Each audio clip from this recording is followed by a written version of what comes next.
Bom dia, Rio de Janeiro! Bom dia, Brasil! Sejam muito bem-vindos ao Dhabi do Rio de Janeiro, o maior evento de Jiu-Jitsu do Brasil.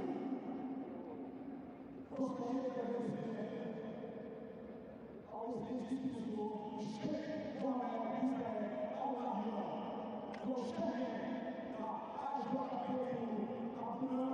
ao chefe e também aos nossos patrocinadores, aos sponsors, IVSN, International Visual Investment, International Visual Travel, Rich Vocational Evidence, 24/7 Facilities and Management,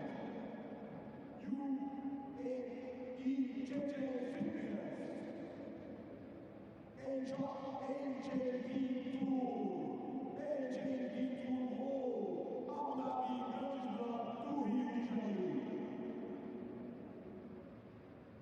Gostaria de convidar, primeiramente, as nossas autoridades presentes no ginásio. O presidente da Federação Brasileira de Jiu-Jitsu e representante da AJP Brasil, o professor Marcos, Rafael Palas, o diretor do Departamento de Esporte Básico e Alto Rendimento da Secretaria Especial do Esporte, o professor Luiz Roberto de Moraes do Norte,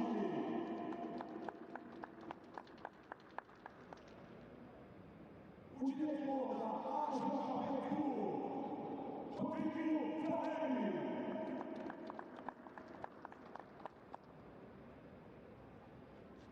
e também o representante do Brasil, o professor Elias.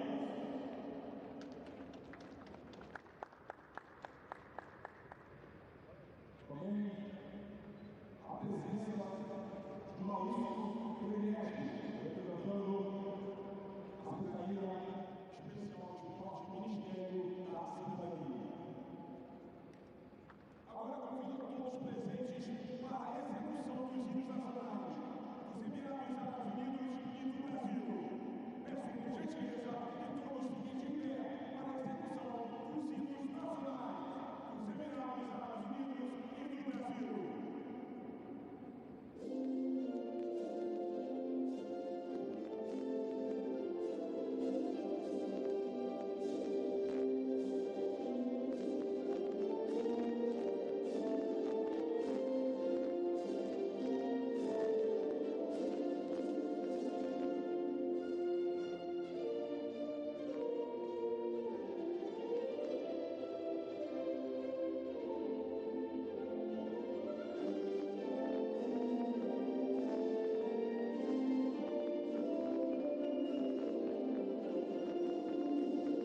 And welcome to the Abu Dhabi Grand Slam Jiu-Jitsu World Tour 2021 live from Rio de Janeiro in Brazil. First we had out Willian Chavez and Gabriel Moraes. Willian with the red belt and Gabriel with the black belt. This one is the black belt masters featherweights, 62 kilograms.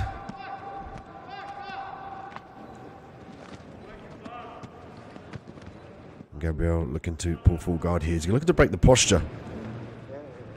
He's trying to leave the elbow out. Potentially looking for a sweep here.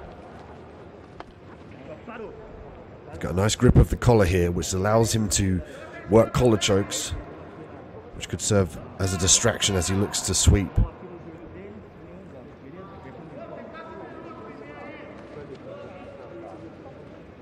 And Moraes, worth noting that he's the only competitor in BJJ to win a tournament in the most prestigious tournament at blue belt and black belt in 2003 and 2004 respectively.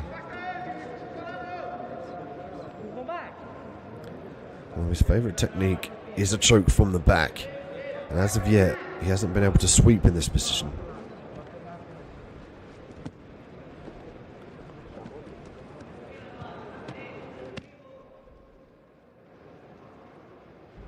This is a battle of inches here.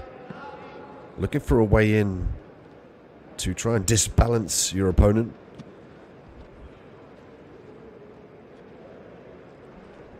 Moraes now looking for the angle, potentially to threaten arm bars and triangles, as well as dig that butterfly hook in to enable the sweep.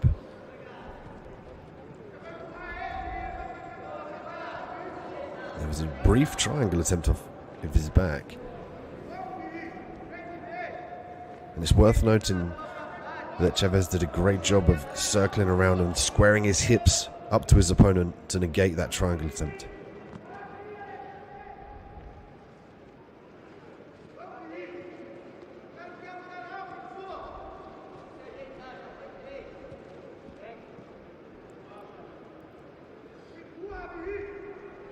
No points on the scorecards as of yet.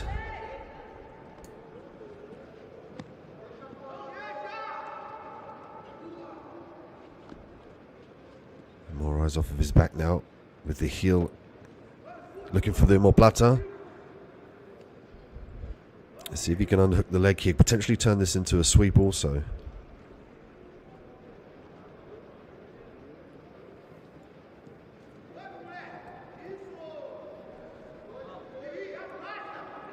Moraes, a world champion 2002, 2003 at blue belt, 2004 and 2013 black belt, Brazilian national champion 2004 purple. A very storied career. An excellent competitor. See, he's using the lapel here to gain some more leverage over his opponent to keep him closer.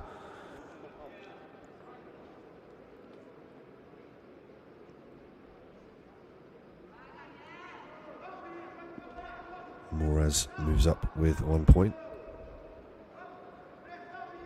Moraes looking to gain the leverage now to disbalance his opponent. Potentially could use this as a sweep as well as a submission. Chavez done a great job of hiding that right arm, making it difficult for him to be swept over. He's putting a lot of weight through that arm, which disengages leverage for his opponent to sweep him over and indeed look for the omoplata.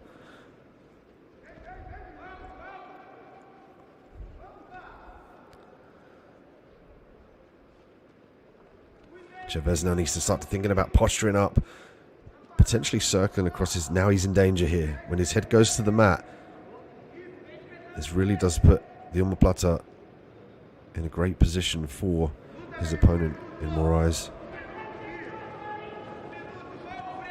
Moraes now with the sit-up. All he's got to do here is reach over the body, and he might use it to promote a sweep here and then potentially work the armbar.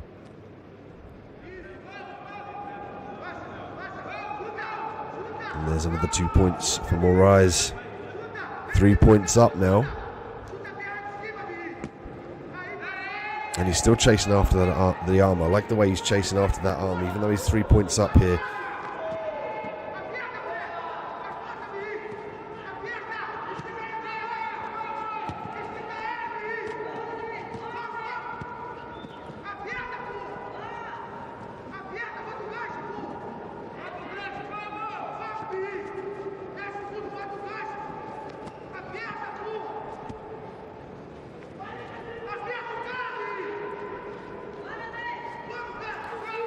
And that was a nice end to the match. A nice submission there. Difficult to see from the camera angle, but Gabriel with a great submission. He's known for being a finisher. Usually likes the choke from the back. Let's see the replay on that one.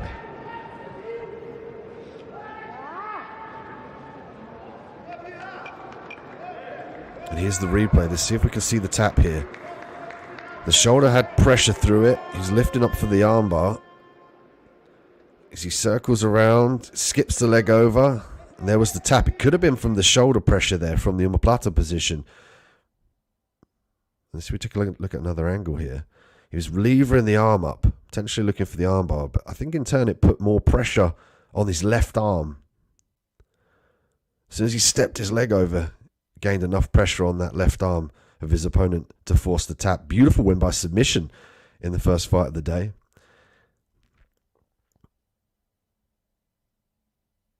Very, very tight position with both arms in jeopardy. And Moraes taking full advantage of that top position to finish by submission.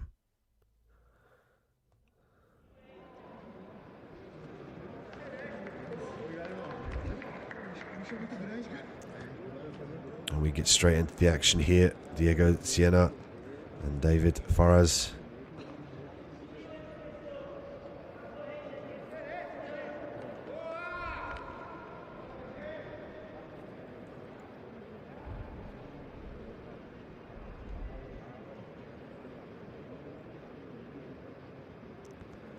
Here we see a full guard position again, looking to break grips and then advance with a guard pass.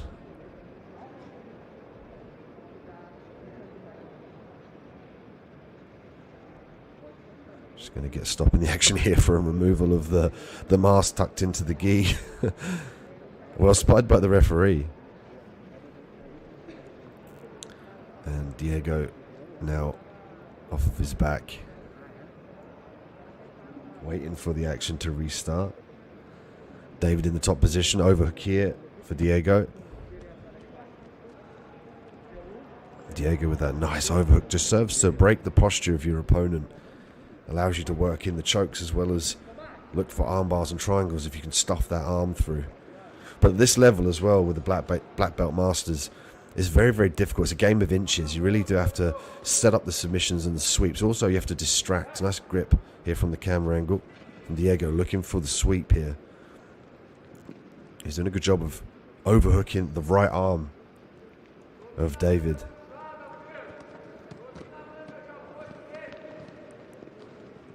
Now you might start to see him switch techniques here. He's really starting to sell this sweep. At one point here for David in the top position. This is the triangle attempt we were speaking about earlier on. Doesn't get it, but he's threatened it. So now he's put that in the mix, and he's given his opponent more things to think about. Now David's going to have to think about the sweep. He's going to think about the submissions. Also, the lapel grip here on the left arm of Diego.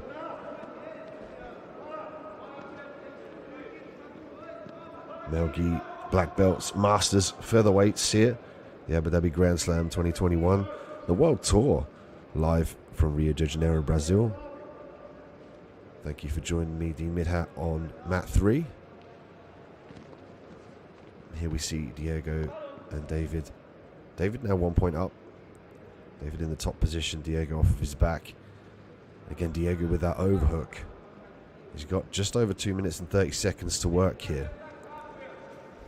He's got to make sure that he does a good job in abandoning this position here. Oh, there we go. There's the triangle. I was going to say, either abandons or threatens a submission, you know, because he has just over 2 minutes to work now. And it looks like a submission here from unconscious. That could have been the choke, and that's what we were talking about with the grip on the lapel. His arm was very deep in the triangle, and he TP'd his legs out, squeezed, and it forced the submission. So cerebral. Again, from the camera angles, it's difficult to see what's going on, but the masters have that level of ability that really is like ninja-like. You don't know what's coming until it's too late. As we look at the replay in a second, but I believe that was the collar grip that allowed that choke to be put on a lot more.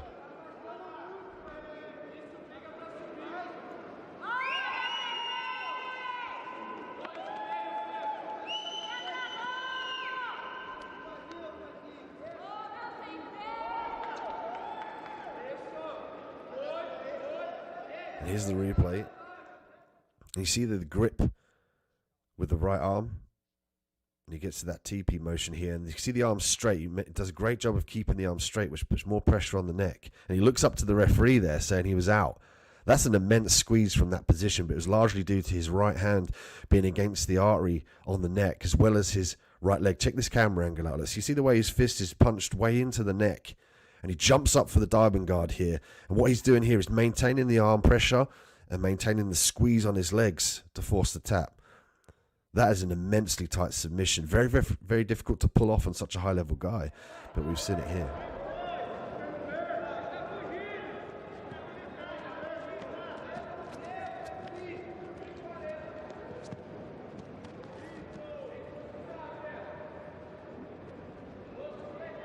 Next we have up Jazzini and Francisco Souza.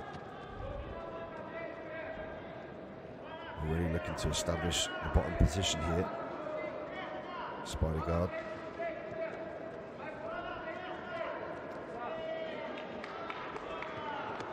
Here we see the guard pass initiated. Knee slice. He's got to be careful about the lapel grip here. He's lassoed the arm very well. This enables him to look for sweeps.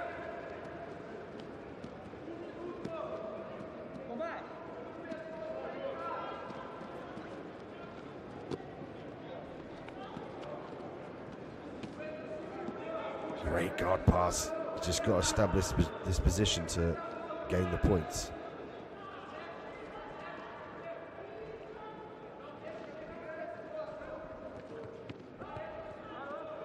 Now he's just got to make sure he maintains this position. He's going to circle round in favour of allowing his opponent to stand back up. Snatches up the leg for a single leg. He's got to drive his hips forward and close to his opponent, however. And again, we see the lasso opting to go to the De La Riva.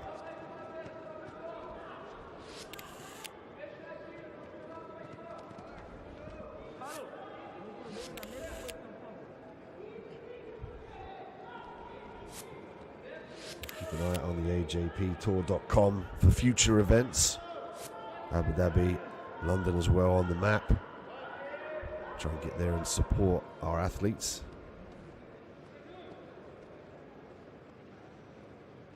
Half a spider's web here, De La Riva. And again, a guard pass.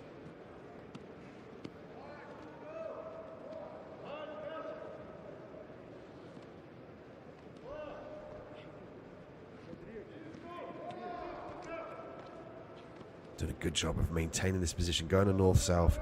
He's really understanding the fact that his opponent wants to get that knee and he wants to hip escape. But it's still in this position here, maintaining the top pressure. Let's let his leg getting taken out of here. He has to be careful about the leg, the foot locks here. You can see the grip. He's going to look to lever the angle. He look to weave his left arm and his right arm around that ankle.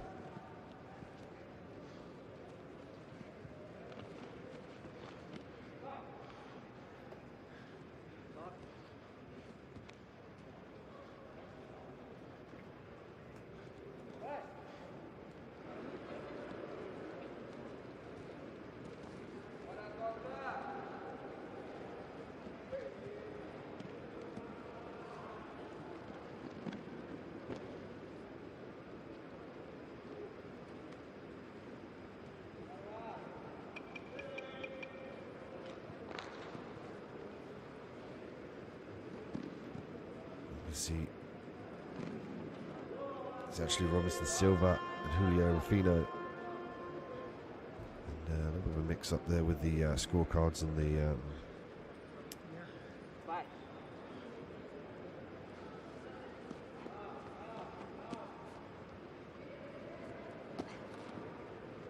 Robinson Silva from Nova Union International, Julio from GIF team. It's Julio with the 4 points. Oh, submission. And then with the footlocks we saw early on from Robson, just trying to establish control over the foot.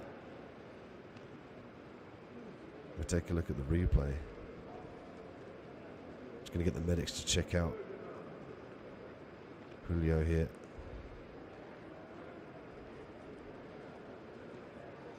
And he was trying to set up that figure 4 footlock. You see, he grabbed the ankle with his hand across the front of the foot, and he's looking to reach round and secure the figure 4.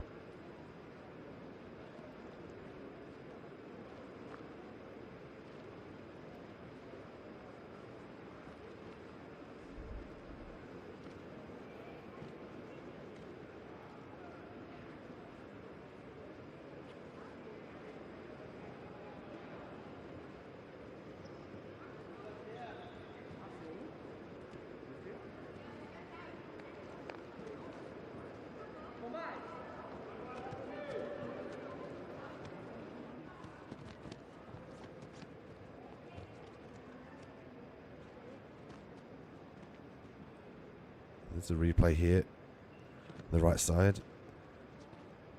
It looked like he was... It could be a winner from disqualification here, from reaping the leg.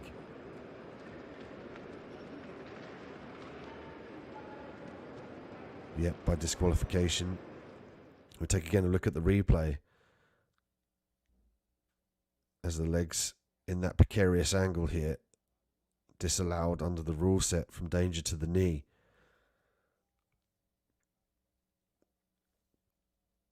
And you can see there the complaint of the pain from the knee. And that really prompted the referee to get the medics involved.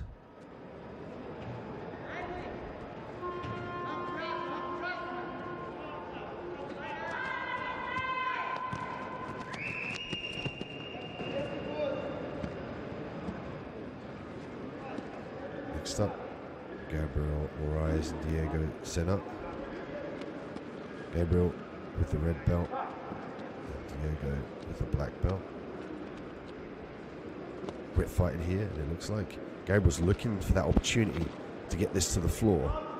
Sits down in guard, looking for the leg lock.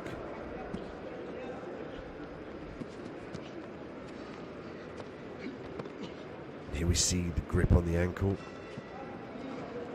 It's possible to force your opponent's foot downward as well without even securing the figure 4 in that position.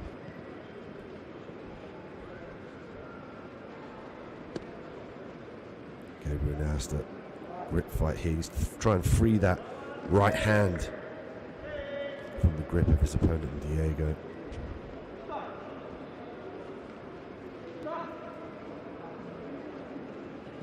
Diego here looking for a disbalance of his opponent. He has to maintain the grip of the arm, however, and use that knee shield to keep his opponent from driving forward. Gabriel, you can see there, he's trying to stuff the legs, stack the legs down, step over. With a great grip on the gi as well. Excellent guard retention from Diego. And 1 point for Gabriel.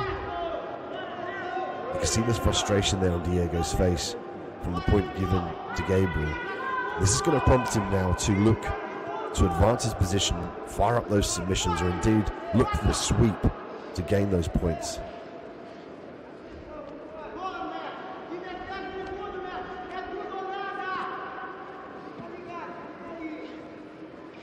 Gabriel stands in his position. He's going to look to try and free that arm, the right arm. He's just serving here to put a lot of pressure on the ankles of his opponent. He could start to break the grip there on that right arm and start to push the knee down and shake also as well. Makes it very difficult for your opponent to hold on. You can see the way he's sat there. It's like a counterbalance. He's not completely taking his opponent's full weight. He's using biomechanics to try and lever his opponent on top of his legs and push his body back so he doesn't use a lot of the musculature and get tired. He opts to go back to his knees here in favour of the strong grip of Diego. Just over 2 minutes left here, 2.5 minutes left on the clock. The men's gi Black Masters featherweight.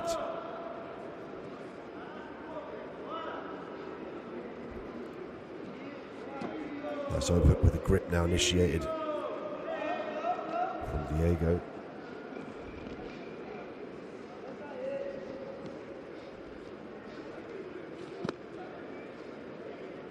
To let that go, that's interesting. Might be in the favour of the sweep here. Watch for him to dive his left arm underneath the leg of his opponent. Just to let that go.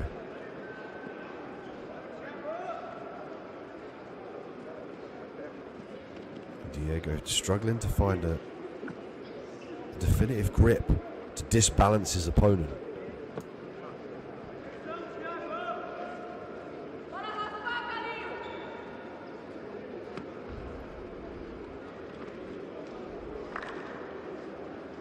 Gabriel with 1 point on the scorecards here. Looking to grip round there, use leverage from the lapel around the back of Diego. It really does serve to hold him to his opponent, to stuff those hips, to keep heavy on top. And with multiple fights in the duration of this tournament, it's a very smart play to stay in the top positions, potentially when you have points up as well. But I love the way that Gabriel's looking for the back here. He's still looking to advance as he gets one more point. It's 2-0 here in favour of Gabriel. 3-0 now in favour of Gabriel.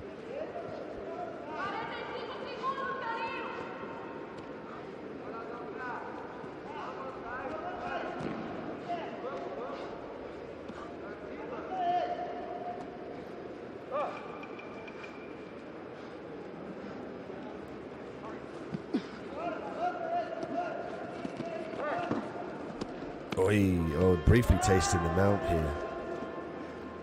He gets one more. Advantage. Gabriel now 5 up.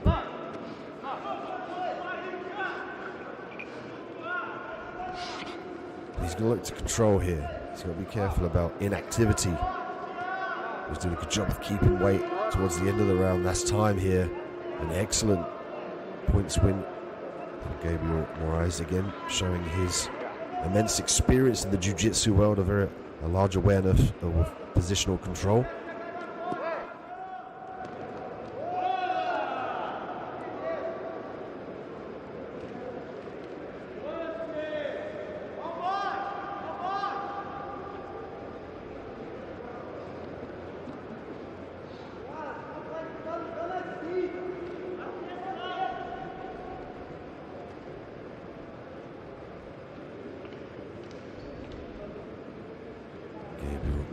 A winner by points. He will advance forward.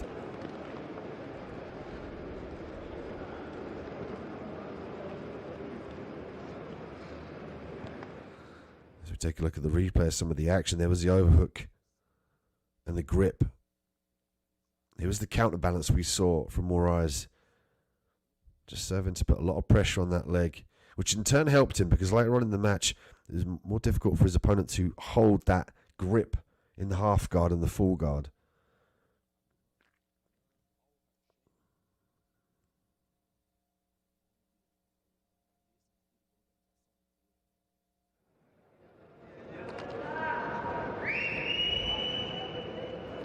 And here we bring up Francisco Souza and Douglas Silva. Francisco with the red belt, Douglas with the black belt.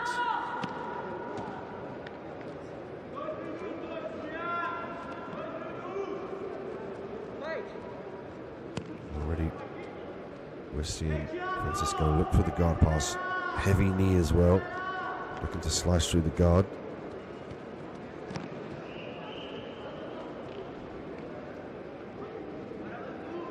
We see men's professional black belt at featherweights. Diego Reyes with 4,000 points. Carlos with 1,600.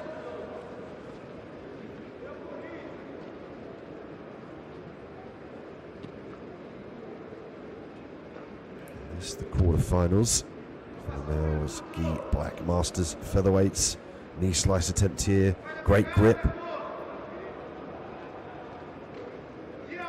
Souza found it a little bit difficult just to get that knee all the way through and escape that right foot. Good luck to try and angle out here. And again, it's been made difficult by the grip on the leg from Silva.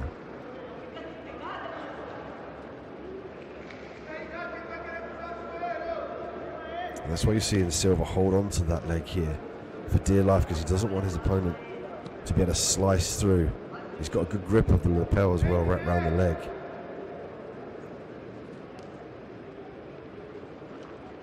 That's what we see in the gi as well. So exciting because the intricacies of the gi can be used as a weapon, not just to submit, but to control, to stifle, to sweep.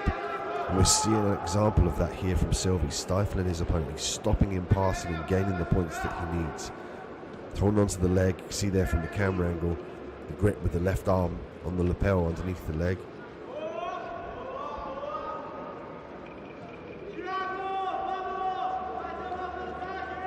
And he could use this to sweep. He could use it to stand up as well and turn into a single leg if he gets the leverage.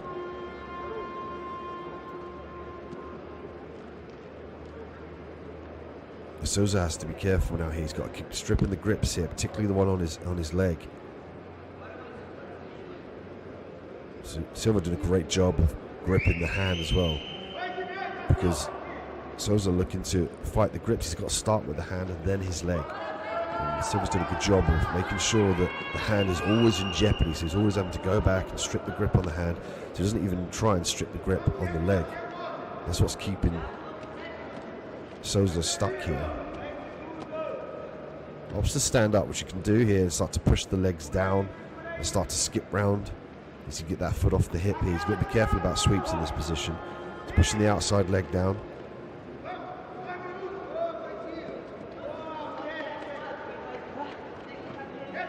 Grip stripping here again.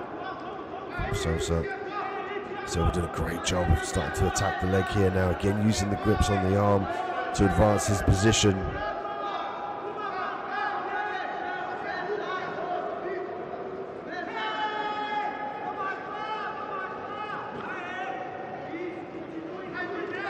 Both 0 and 0 on the scorecards here.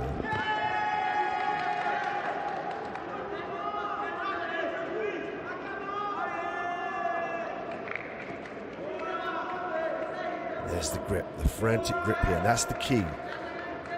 If Souza can get rid of those grips, he can start to pull his limbs out of jeopardy and then start to pass. And that's why you're seeing Silva hold on to these positions here. He's making sure that he maintains that grip. He's going to look to stand up here and turn to a single leg. He's just got to kick that leg away to look for the takedown. Great takedown defense by Souza as they go out of bounds. Just under a minute left.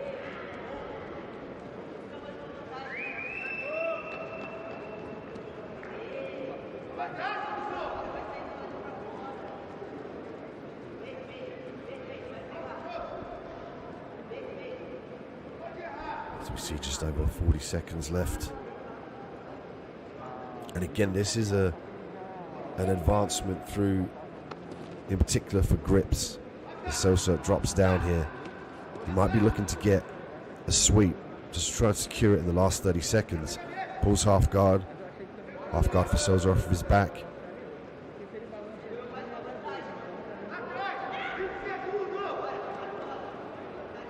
So again, nice clasp of his legs here. Again, preventing now Silva in the top position. And we're seeing a mirror of what happened previously in the fight. Silva now is the one that's trying to pass the guard. Can he get it done? He's got 5 seconds to go.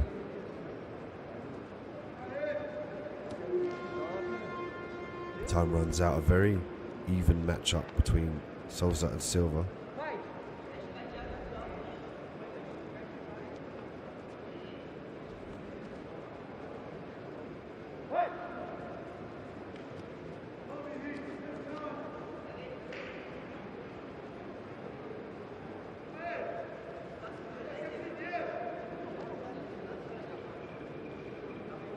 Rest period here.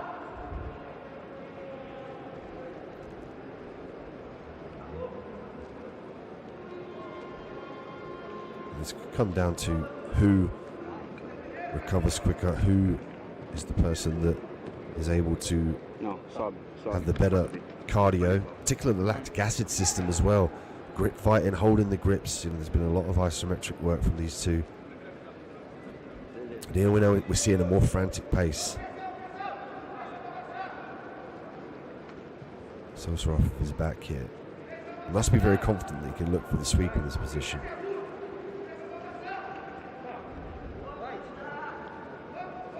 And we see the grips again. Nice guard retention here from Souza.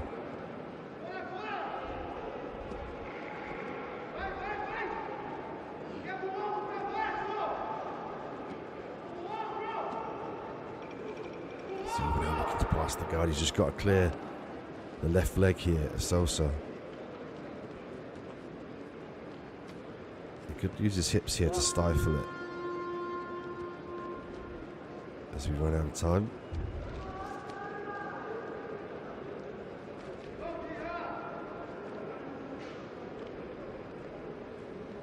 Just fix the gears in the belts here for the decision. An interesting matchup from two very high level athletes. Grips with the story of this, the grips in the... There we have it.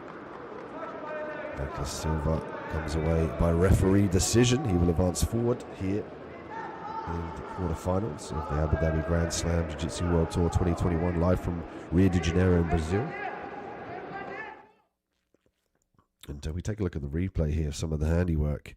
And this was the position here, the grips and the knee slice. And it's interesting to see both had a go at this and both couldn't pass. But it was this grip here that allowed the stand up into the single leg. And it was Douglas Silva that did a great job of getting this fight to the ground. He couldn't finish the single leg. You see here, he chases the single. All he had to do was just kick away that leg, but Sosa had great dexterity and balance. But nonetheless, it's Douglas. Fernando Makato in the red, with the red belt here. Daniel Oliveira in the black belt.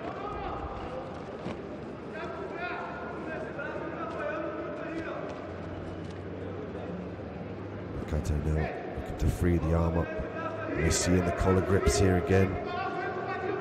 He's potentially looking for the double underpass here. He needs to make sure he clears both arms here when he looks for the pass, otherwise he risks getting caught in a triangle. As you can see here, that's why he's trying to push the leg away from the head.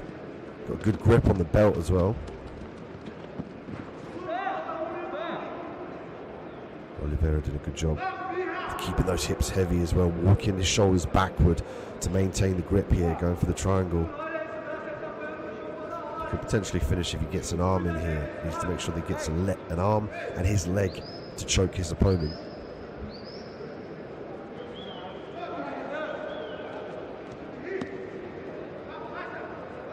And we're looking here for Makato to pull the hips up onto him, to shelf them on his lap, and then look to stack his opponent and then pass to a relevant side where he feels is most viable to pass. It's usually because of the stack. Largely depends on your opponent's flexibility in his neck and his lower back. That's why you're seeing Oliveira did a good job of scooting his body away. He's not allowing himself to be stacked up. You might see Makato look to switch between the knee slice as well as the double under. Great flexibility from Oliveira.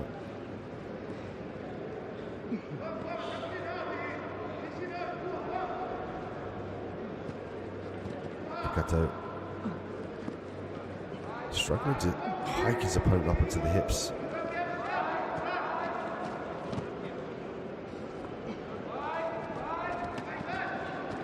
It's largely due to that grip there on the gi, which could present a triangle. And the key here is the posture. Oliveira did a good job of pulling down Makato's gi on the top of his head. There's the triangle here. He could finish this with his arm in there. His right arm serving as a grip. Looked like it was tight for a moment there. Traditionally we'll see an arm in the triangle, but it's fully viable to finish in this position.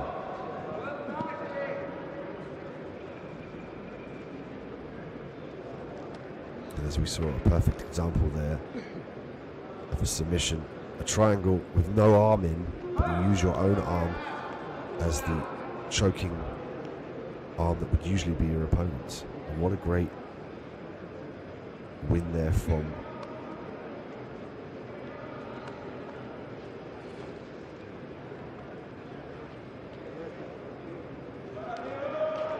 take a look at the replay.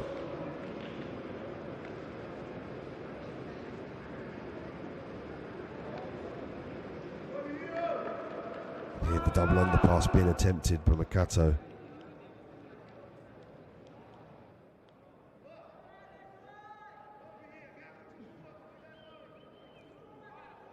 Did a great job of avoiding, but then setting up the triangle. You can see he's got his right arm inside the grip against the neck of his opponent. Difficult to see from that angle, but he's using his right arm here, and it looked like that earlier on it was tight. You see the arm went up. I thought that was a tap. He tried to readjust, but the grip was too much. You see the right arm through on the neck of his opponent.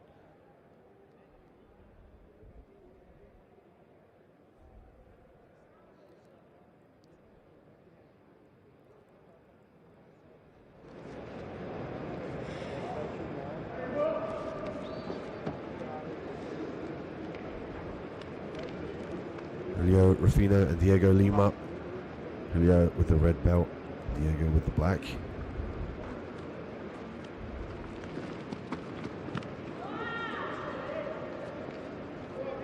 Straight away, Lima looking to jump guard here. Again, we see the counterbalance. Julio now sat back. See, there's at a slight angle, almost like he's trying to sit down on a seat. What that is to counterbalance, not to take all the weight of your opponent and hold them up with your lower back and your legs, which serves to burn them out. You can see there, he's locking the knees in. And then we see the grips from Lima.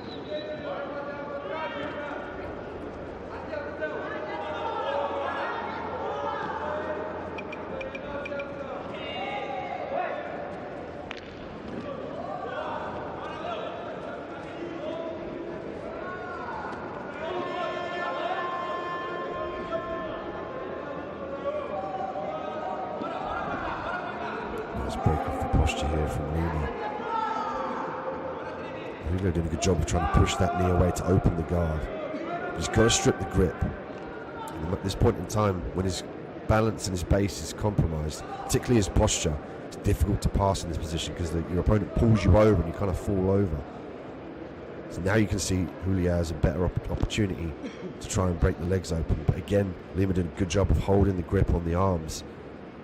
Julio needs to have his arms free to push on the inside of the knees of his opponent to try and break this grip. He can also start to shake as well to put more pressure on the ankles of his opponent.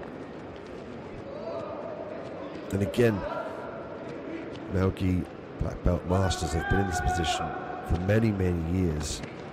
And failing an injury in the ankle potentially that make it weaker, a lot of people can hold this position for a long time. So it's worth putting the pressure on the ankles just to enable that to build up for you to pass the gun a little bit easier later on if you get to that position. You can see here the readjustment from Lima. That says to me that his ankles potentially were getting a little bit tired there. Lima did a good job of maintaining the posture here. He's got to reach back with one of these arms, got to free, start to lever the knee down. It would serve him to lever the left knee down, now the right knee. So you can see the grip changed. You can see right now the right knee is on top.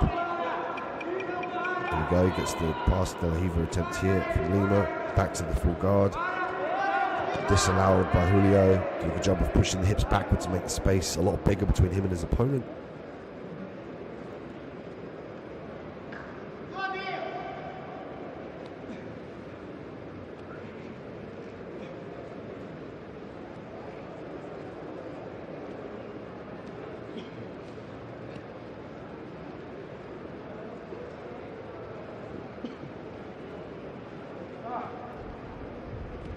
Again, trapped in the grips. There's De La Riva with the right leg. Lima opts to go back to the guard again. He's got 1 minute and 40 seconds to work here off of his back.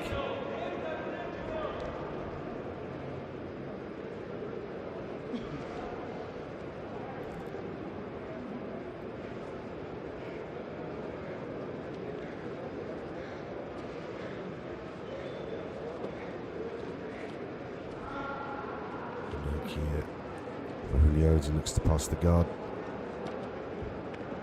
He's doing a better job here now of breaking the guard open and maintaining the space here. He stapled the leg down really well with that knee slice. Now look to circle round to his left side. But he's got to make sure he stuffs that right leg of Lima through and away from him as he circles round to the left.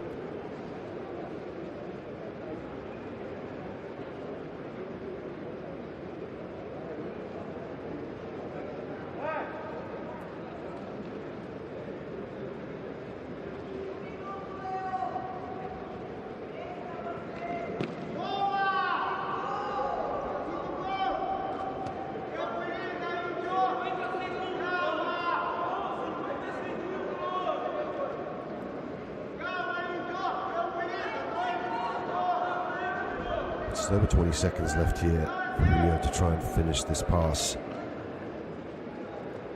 As of yet, no scores on the scorecards here at the featherweight bout between the male gi black belt masters. Julio now in the top position. Diego off his back, looking to get the knee in here and escape. Runs out of time. Get a rest period before they go back to the eliminator round. Potentially a judge's decision. We've got to think now what's resounded in Julio's head. He's got to think about avoiding the guard here from Diego. Diego's got to potentially think about opening that guard to sweep if he gets in that position, or fight for the top position.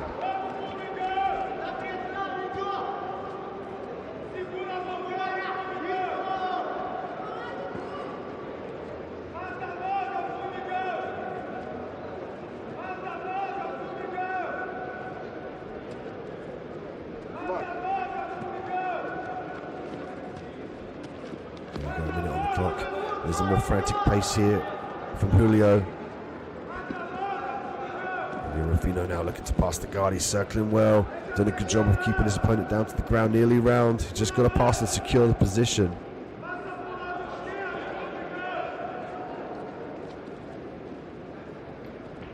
Struggling to get round. Great guard retention here from Diego. He gets past now.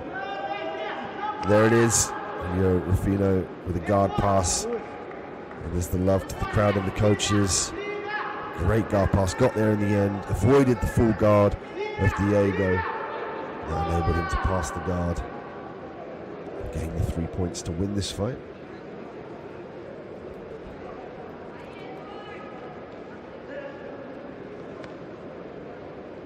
What a great rule set as well.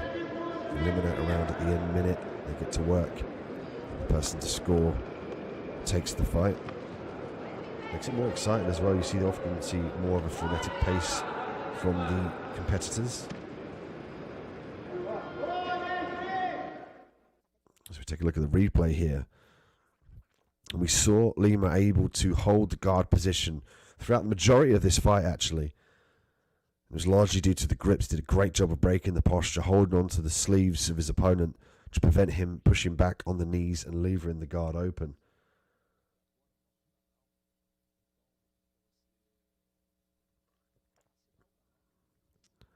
There was the guard pass, beautiful work as he skips around to the side, controls for the points, and walks off the mat victorious here at the Abu Dhabi Grand Slam Jiu-Jitsu World Tour. This one live from Rio de Janeiro, Brazil. Happy to be back here with you guys on mat 3.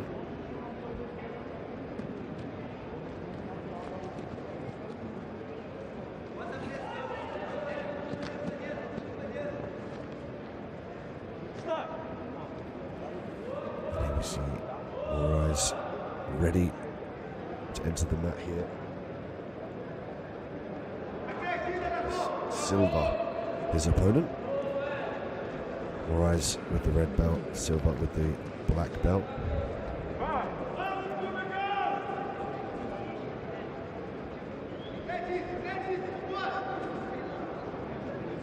Here we see a semi-final fight between Moraes and Silva.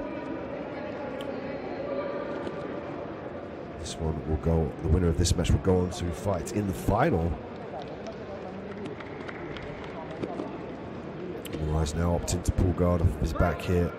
We've seen Silva's ability to maintain grips off of his back. He does a good job of stifling his opponent's limbs to prevent the advance of the guard passes. Moraes earns 2 points.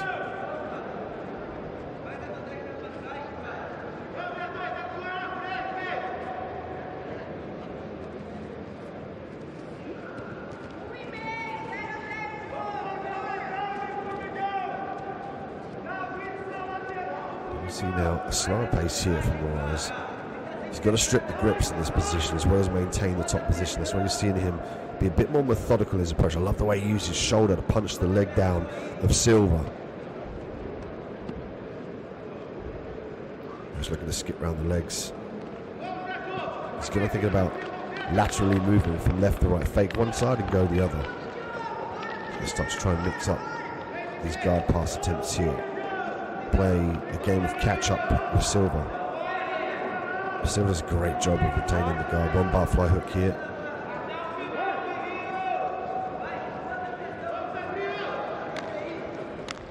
Just going to get reset into the middle of the mat from the referee. 3 minutes and 28 seconds left in this Male Gi Masters featherweight matchup to determine who goes through to the final.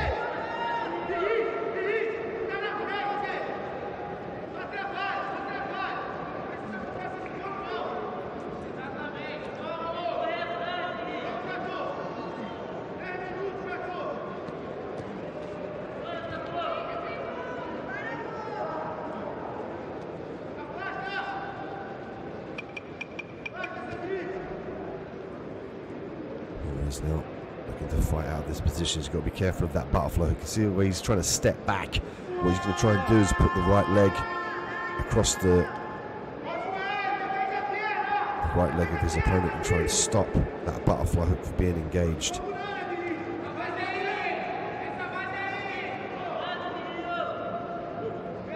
There's a battle of that right leg here. There's the grip. He might look to knee slice here. Just sneak the top of the knee out and then start to slice through. He's going to have to flatten his opponent out before he does this.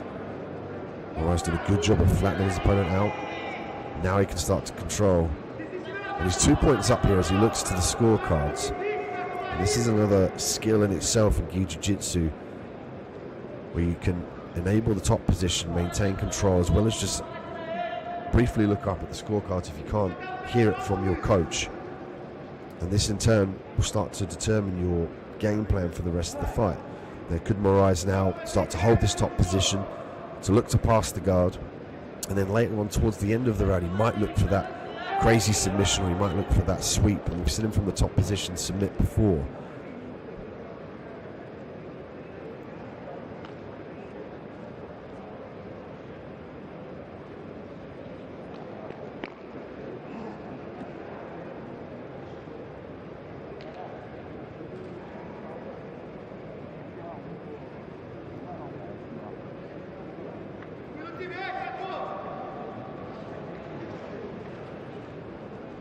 Looking to briefly reach back and try and lever the leg off, but understanding that he needs to maintain the top position. Exposing the back here. Moraes now looking to secure the seatbelt. He's got to look for the hooks in this position here. And he has to be patient as well. As you notice there, he's waiting on the back here with the seatbelt. 3 points up for Moraes. He doesn't want to look to skip the hooks in and lose the position, potentially get rolled. Riding the back very well.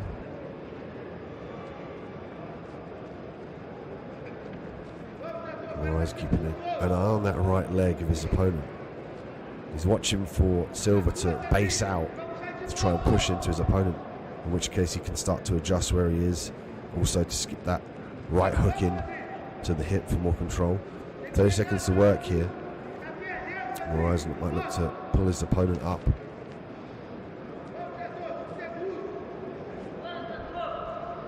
Silva working off of his back. Silva fighting for the Checkmate International. Moraes from Alliance. 10 seconds left on the clock here. Moraes in the top position, doing a great job of riding the hip. You can see there Silva just seems to be chilling in this position. Didn't really try and fight out that position. It could be from the top pressure of Moraes, but great fight between Silva and Moraes, but it's Moraes that walks away with the 3 points up to the 0 of Silva.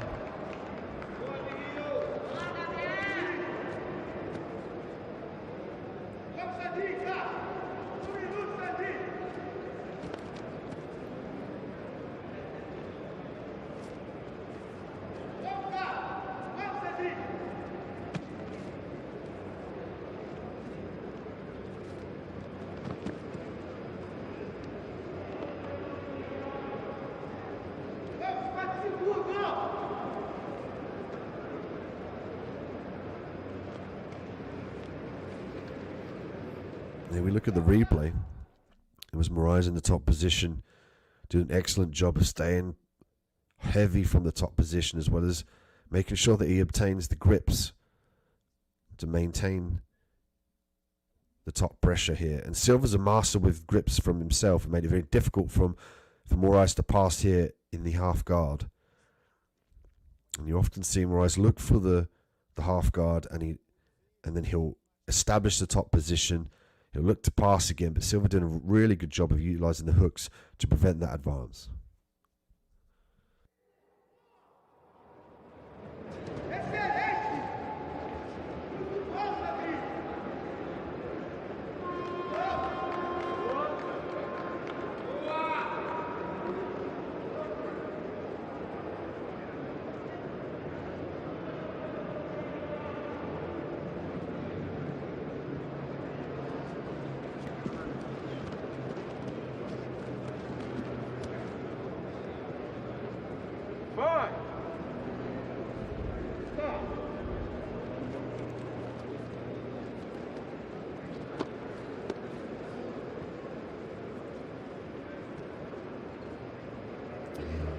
To Daniel Oliveira and Julio Rufino.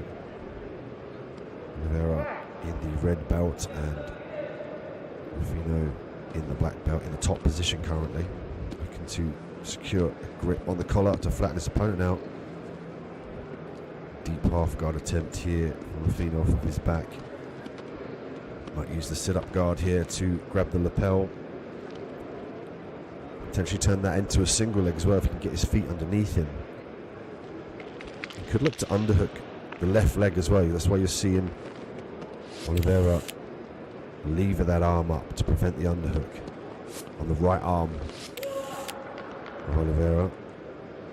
Rufino did a great job of staying away from these attacks off of his back from Oliveira.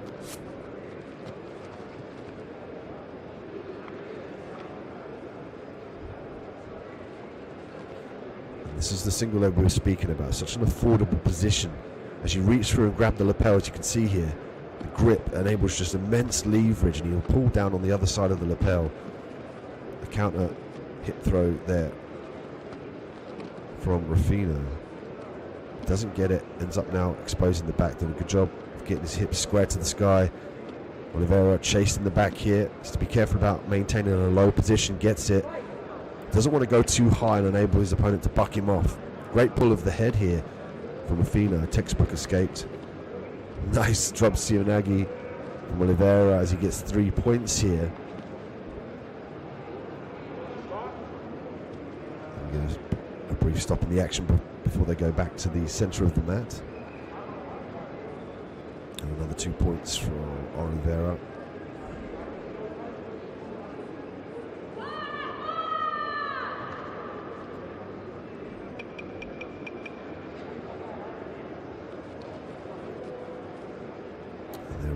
Restart in the same position. Oliveira on top, Rufino off of his back.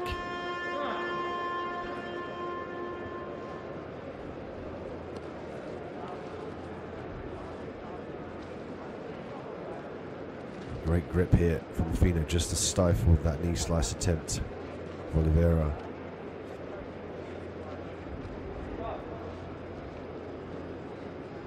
More trap here from Rufino. I love this position. The sweeps, the submissions. You could even circle around for the armbar and even take them back from this position. Rufino did a great job of using the Kimura trap here. Could also lever up for a submission. And the best thing about this is Oliveira now is forced to abandon his advance in favor of defending. Now he's got the arms free. He's in a position now to advance. But the whole time he was stuck in that Kimura trap, he had to deal with the arm. He was in jeopardy there. 8 points up now for Oliveira, and he's still chasing. He's still chasing the grips. He's still chasing the leverage. He's looking to reach round now, maintain this. This is very, very dominant top pressure here from Oliveira. 9 points from Oliveira as he skips round. Could potentially look for the head and arm triangle here. Looking for the back. Both hooks, flattens out his opponent, and there is the tap here. Did a good job of securing the lapel, reaching round for the collar choke. 10 points up as well, but it's not needed as he finishes by submission. Oliveira will go on to face Gabriel Moraes in the final.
look at the replay here, there was a brief attempt of the hip toss here, but it was Oliveira that was able to maintain the back control, follow his opponent, as well as square himself downward towards the belt line, which in turn allowed him to maintain the back. Nice drop Cianagi there from Oliveira.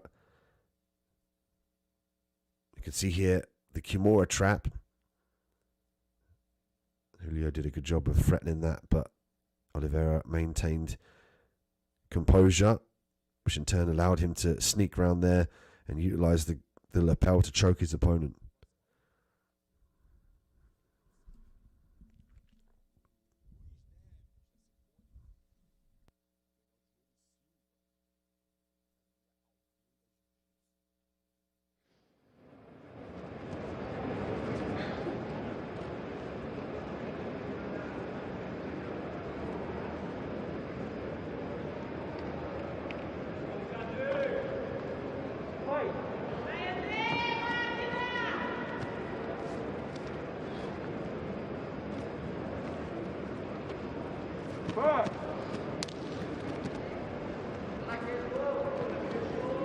Luis Neves, Diego Silva, Luis with the red belt, white gi, Diego in the black gi with the black belt.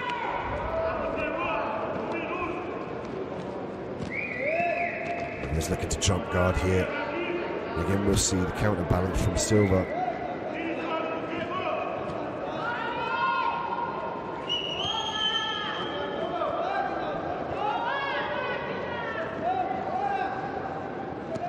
This one, the Melgi Black Belt Masters middleweights, which is under 85 kilograms.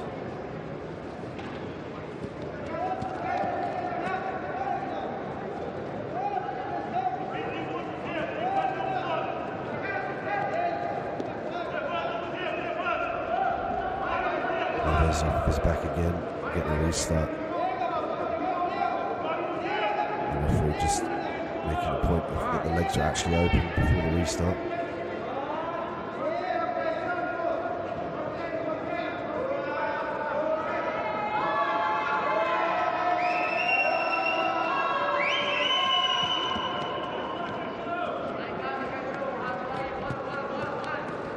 He was looking to establish that De La Riva hook. Silva did a great job of stifling that hook, not allowing him to circle that top of the foot underneath the leg. You see there from the camera with grip as well, enabling control over that leg. And at this point here, Silva's done a great job of controlling both legs to disallow an engagement of a wrap from the De La Riva, as well as hip control. He's looking to use his hips and some force here to disbalance his opponent, to allow him to look for those. There we go, beautiful disbalance here, just kick the leg through. I like the way he went from he couldn't get the hip, so he went to just the top of the thigh to get his opponent back down to the mat.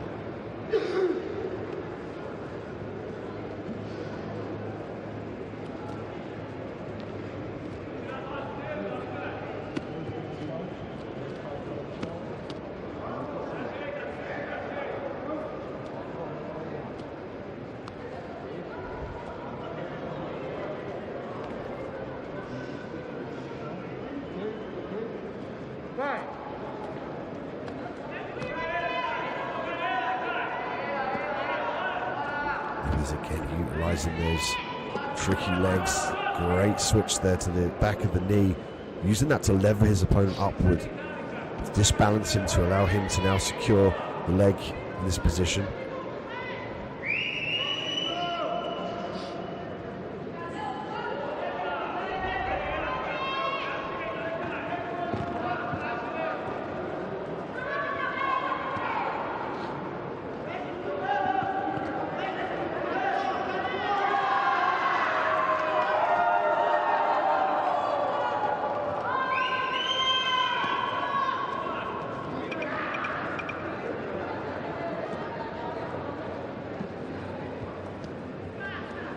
Great an angle and leverage on the back of the knee. He's got a great grip on the foot here.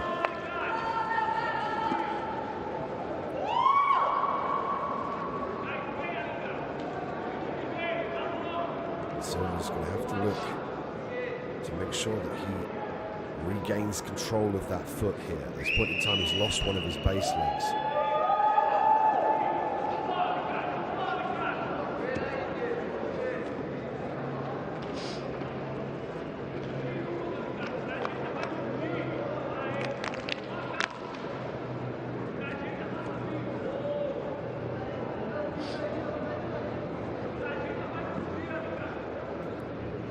Neves looking potentially to expose the back.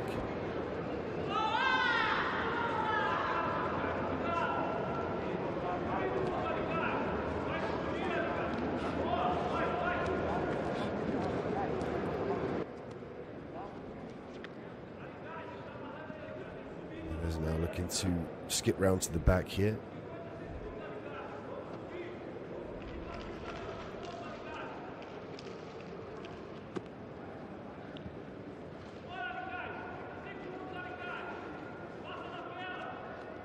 We're seeing Silva stay very heavy on that leg. He's got to make sure that he disallows his opponent from controlling that foot here. Potential switch of position here. Briefly takes the top position, looking for the points. Neves gets 2 points here.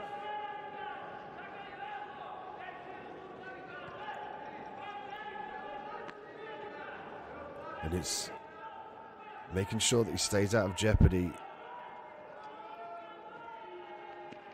At the end of the match, Neves done a great job of just a last-ditch attempt of sweeping into the top position. But ultimately, it wins him the match here at the Masters middleweight black belts.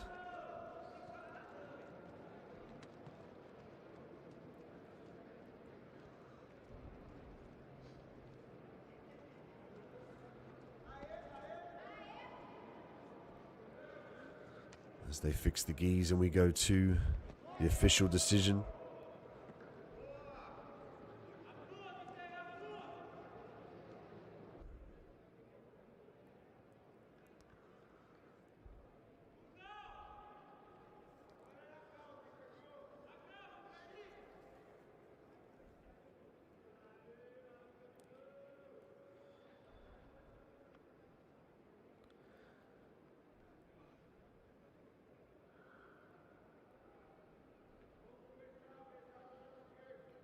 As we take a look at the replay, there was the guard pull straight off of his back.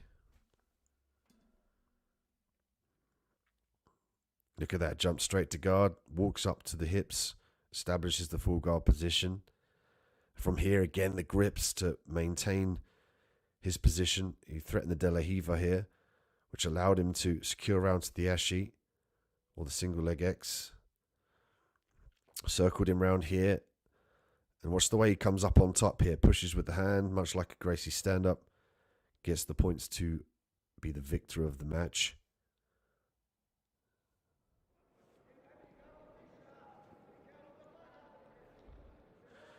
Andre Oliveira, Claudio Cardoso. Oliveira with the red belt. Cardoso with the black belt.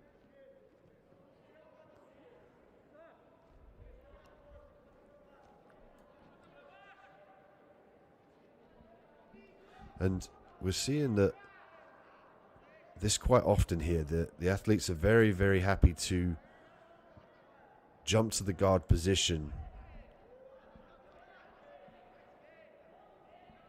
and then work from here. Very confident in their ability to make sure that they're grabbing the grips on the sleeve as well as the collar to break the posture of their opponents.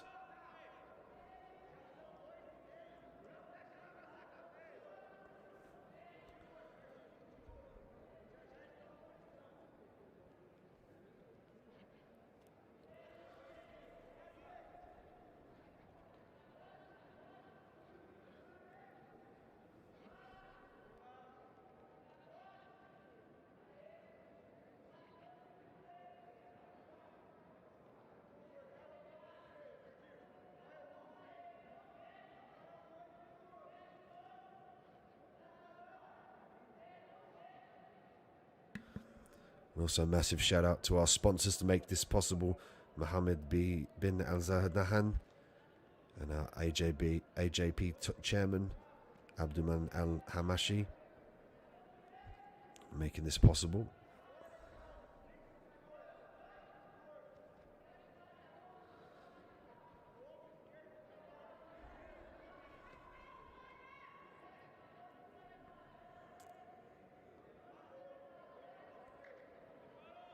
Cardoso looking to knee slice here as he obtains 3 points here from Cardoso.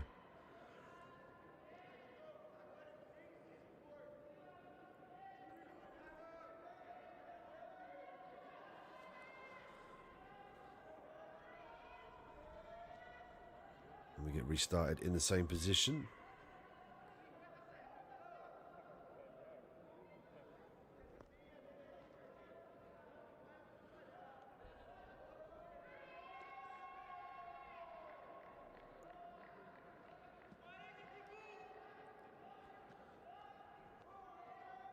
And now we're seeing the side control here, and he's looking to skip that left knee across the belly.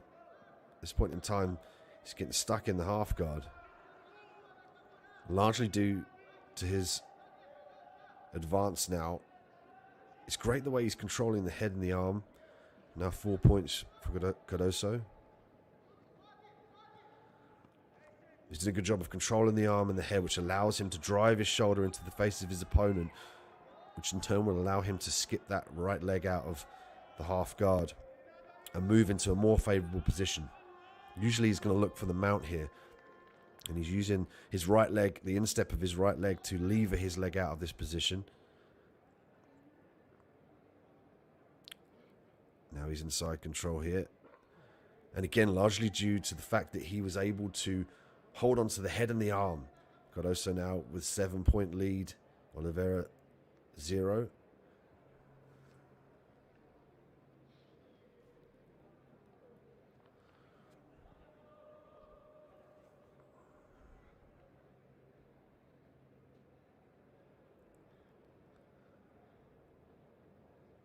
And Cardoso doing a great job of making sure that he establishes the position here.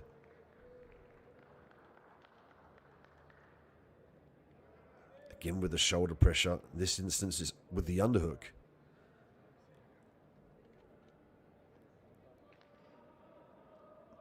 But nonetheless, it's still a control. And another 3 points. Cardoso as he gets the pass. 2 points. Position here. Cardoso now 12 points up. Just over 40 seconds left to go.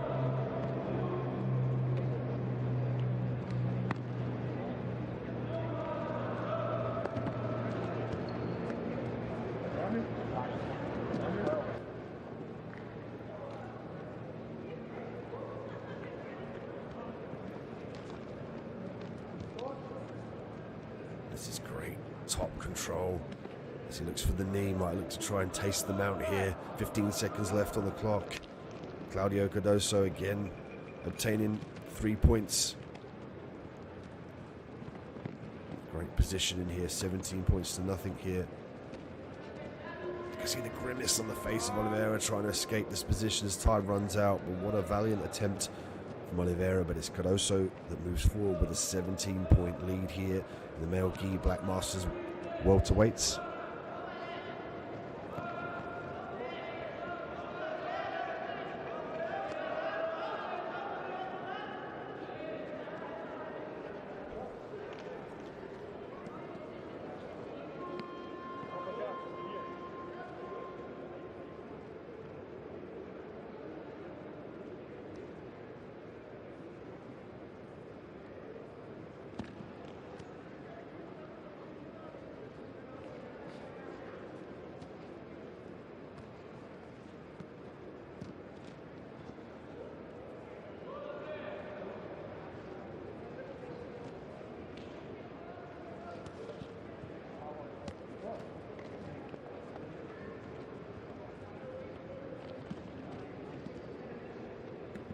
As we look at the replay here, there was the guard jump.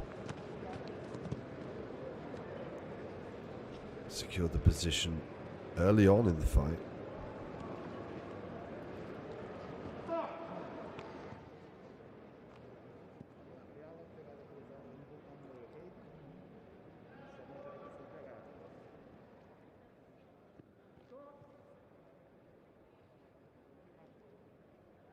We see the grips here as well, just preventing the control of the left arm. Briefly tasted the mount, but he skipped very, very well towards the knee on belly. Back to the side control position here, as we see from the replay.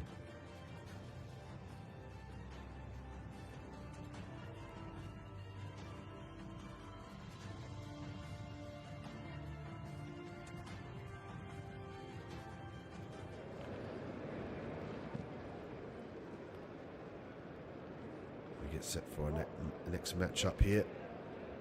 The Abu Dhabi Grand Slam Jiu-Jitsu World Tour 2021 from Rio de Janeiro in Brazil. Special thanks to AJP Chairman Abdulmanan Al-Hashmi.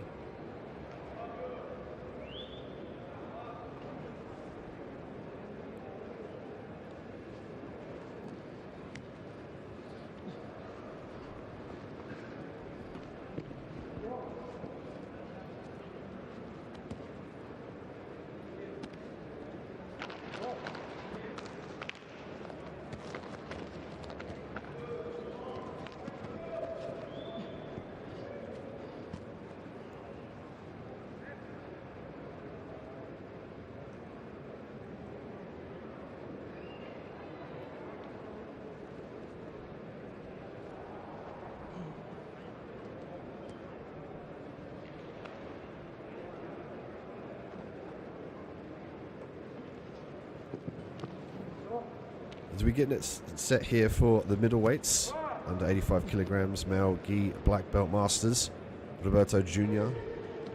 and his opponent Dio Melo. Roberto already looking for the explosive guard pull here. Melo did a good job. Oh, now he's got to be careful about the choke here. Ezekiel choke in this position, gets a grip on the sleeve here.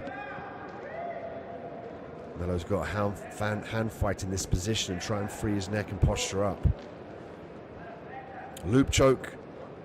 This one all over. Beautiful work from Roberto Jr. with the loop choke here. It was on so tight that Melo didn't actually have time to tap. He actually went out briefly. Just getting explanation from the referee that he went unconscious. And that's a testament to the skill level of these black belt masters as well. You often see the submissions come on and they go on so quick, they're so tight. Very, very high level. And again, the Abu Dhabi Grand Slam Jiu-Jitsu World Tour, one of the most prestigious events in the world. And we see some of the best athletes in the world compete on these mats.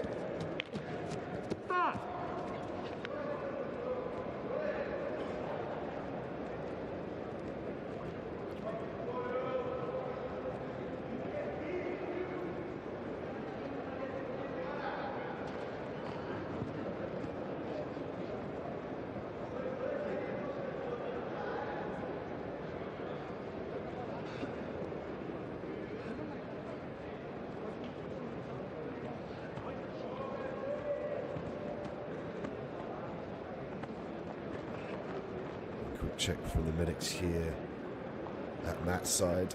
Great medical team here in Rio, making sure that all the athletes are safe when they go through their medicals, and of course they're safe on the mats.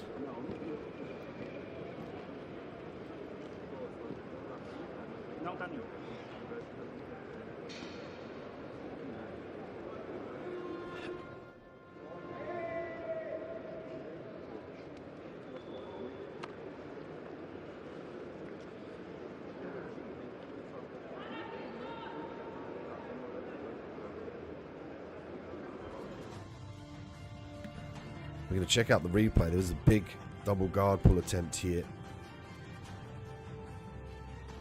It's such an explosive movement. There's Roberto with a Ezekiel attempt here, and he switched to the loop choke beautifully. Watch him fire his right arm underneath his left arm. and lever round to the side, and it went on so quick that Melo didn't have a chance to tap out, and he went unconscious.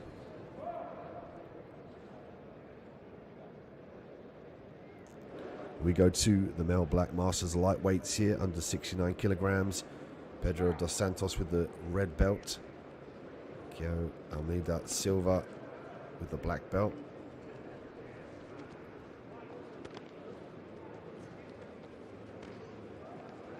Silva opting to go to the knee here. Back up to the stance. Didn't want to allow his leg to get trapped like that. De La Riva now.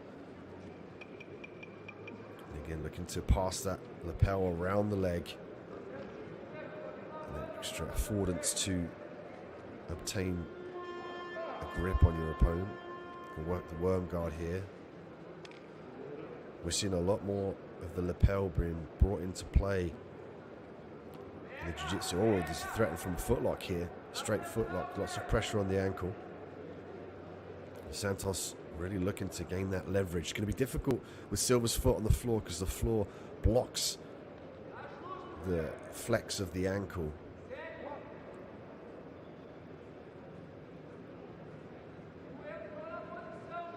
Santos is going to have to look for a sweep here to try and put Silva on his back to gain some leverage to further submit that ankle. At this point in time, the floor is disallowing Santos' ability to flex that ankle enough to gain a tap. Puts a little bit of pressure on the Achilles as well. A lot of tougher guys, more experienced guys we're seeing in the Masters category can get through that pain of the Achilles, but what they can't get through is the flexion of the foot. The foot is held together with those ligaments. And once they're forced too much, they in turn force a tap or indeed a snap.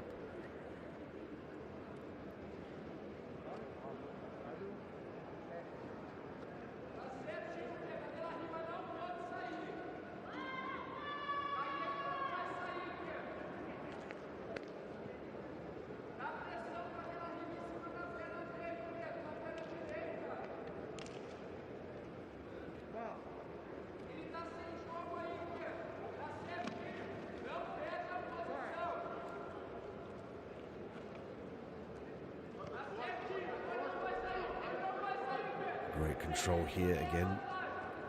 And he's putting a bit of a stop in the step of Silva. He's got to strip the grips though. He's got to try and strip that grip there from the camera with the right arm of Silva. He's got to reach down, try and put pressure on those fingers. He's got to try and lever the gi out to the weak side where the fingers clasp it. This in turn will allow him to try and free that leg a little bit more easy.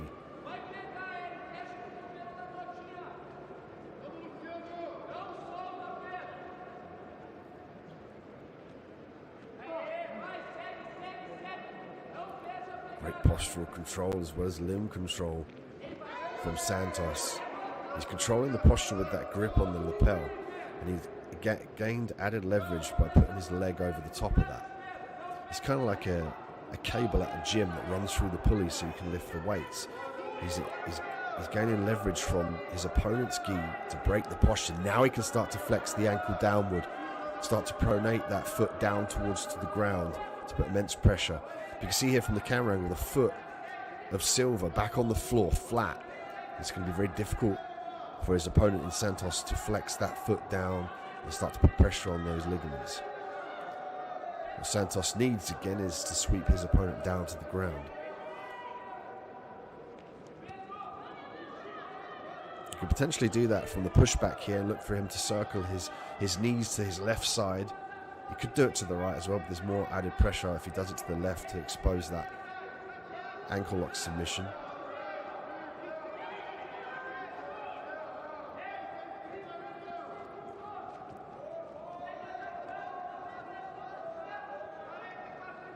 Shout out to our sponsors, IVSM and Expo 2020 Dubai, UAE Jiu-Jitsu.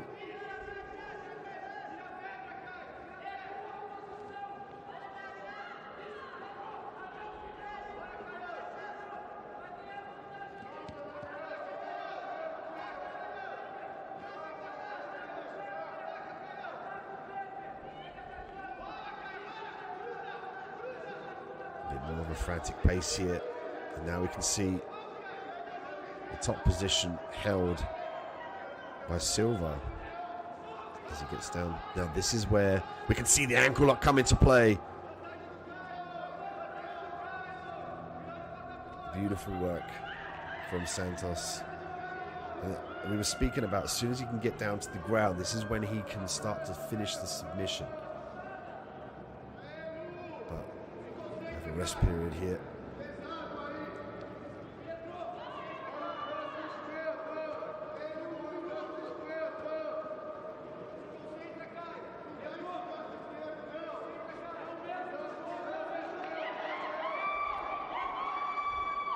A special thank you as well to the UAE Jiu-Jitsu Fitness, International Vision Travel, IV Sports Management, International Vision Investments, 24/7 Management, making this all possible. Special thank you to our sponsors. Please go check them out.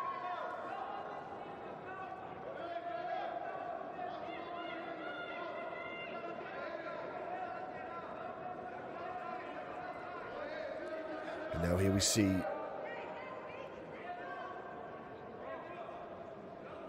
last minute here. We're going to get a warning for the stalling.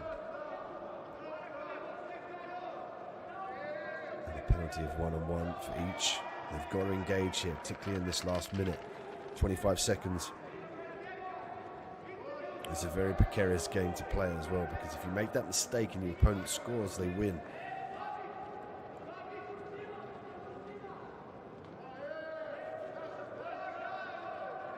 Loop choke attempt here from Silva. He's got 7 seconds to work. Can he get it? He's got a great angle here. Santos looking now to survive. And what a last-ditch attempt there from Santos. As we see an advantage there. Bringing it to 2 for Silva. Great work here from Silva. Pulled the trigger beautifully. As he points to his Almeida Jiu-Jitsu rash guard. And he will advance forward at the Masters lightweight.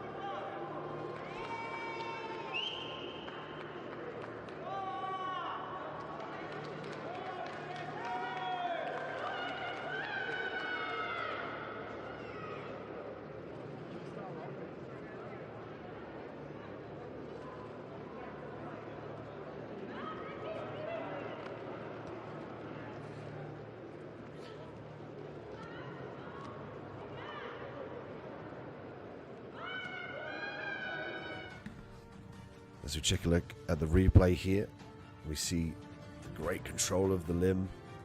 He'd really struggled to get the fight to the floor. He could gain leverage. You can see the grimace on his face there. He's just unable to get the angle with the floor blocking his advance.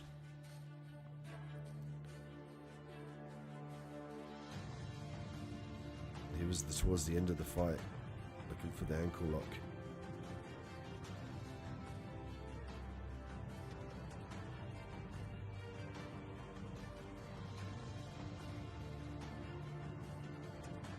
Santos believed he had done enough, but he got caught in this from Silva, which in turn gained the points from Silva to advance forward. A very deep, tight loop choke. It was the points that allowed Silva to advance forward.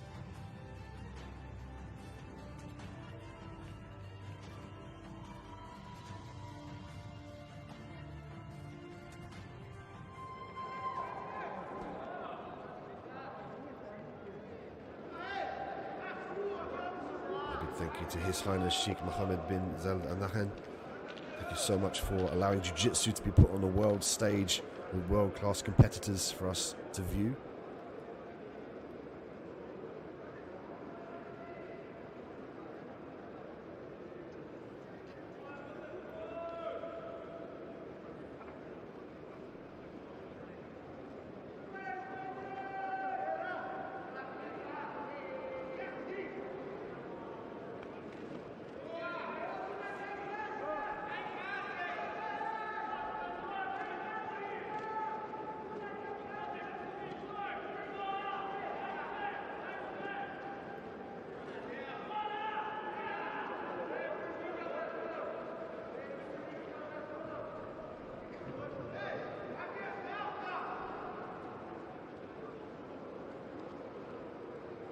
We put our next athletes onto the mat at middleweight, black masters in the gi. Wellington Silva, Janeiro Batista. Silva with the red belt and the blue gi. Batista with the black gi and the black belt.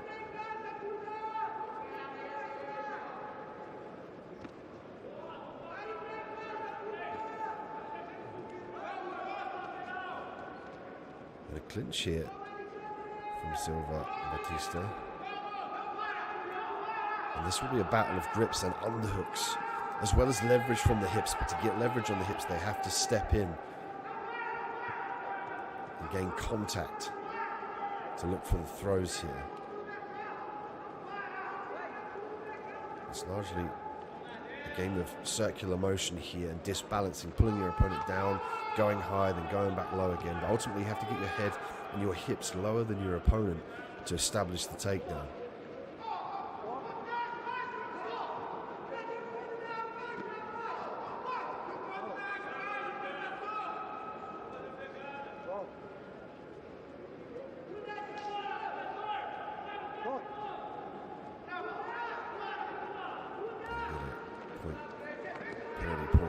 Each from the stalling.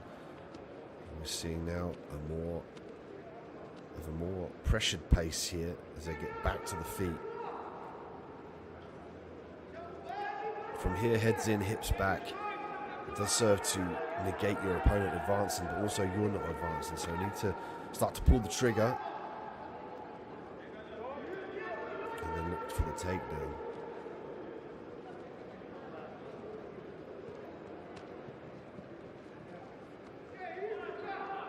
Just over 3 minutes left here for the male gi black belt masters middleweights.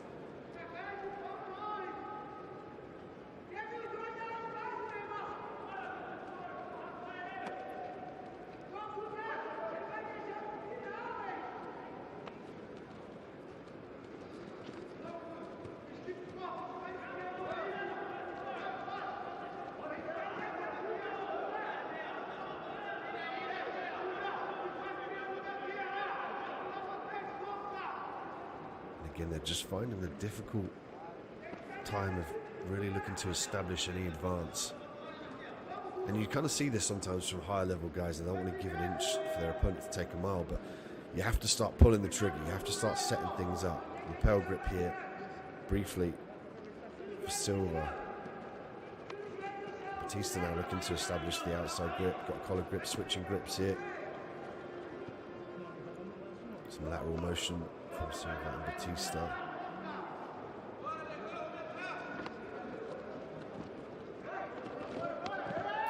Nice head snap there from Batista. Silva did a good job of getting straight back to his feet.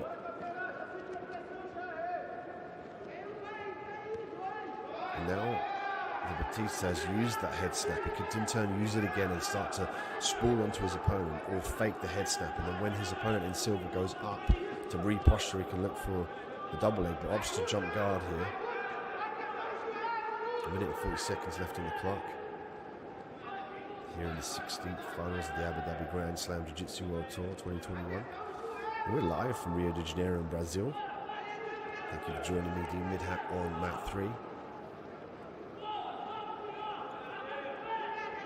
And here we see the best jiu-jitsu players in the gi battle it out.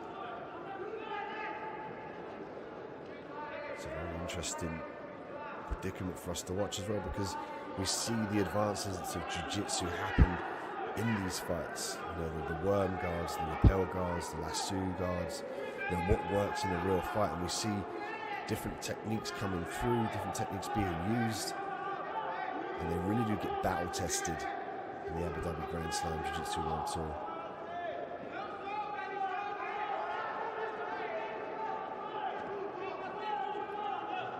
Full guard here from Batista, off of his back, Silva on top. Silva's got a lot to try and look for posture. Got to break the grips here, as he's in danger of potentially being choked from Batista. He's got to get those arms a little bit deeper into the collar, however, to look for that choke.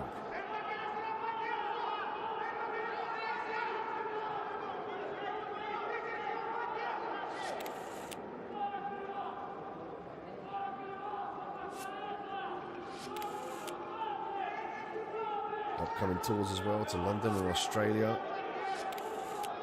And of course, Abu Dhabi. It was a great place to visit. So check out ajbtour.com and go ahead to the event schedule.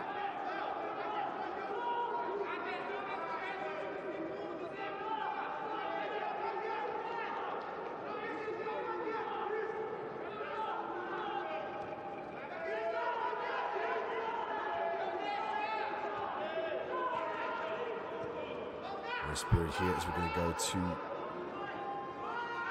the last eliminator round. We'll get a minute to work and let's see if we see a more of a frenetic pace as they try to establish the takedown that's going to win them the match, or if they jump guard to establish the sweep or indeed the submission if they can get it. We've seen a lot more footwork and angles here from Silva. Silva briefly looking for the angle, and now again they square up. Batista looking for a foot trip.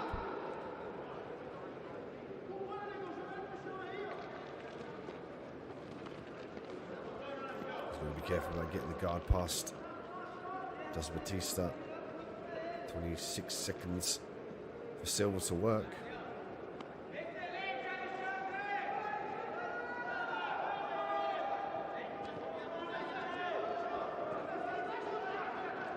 Kimura attempt here from Batista. He can use this to submit and sweep. Nice Kimura trap here. He can use it to sweep if he can get his hips underneath his opponent. He's got 4 seconds to work. 3 seconds left on the clock here. Can he do it? Time runs out. Valiant attempt from Batista.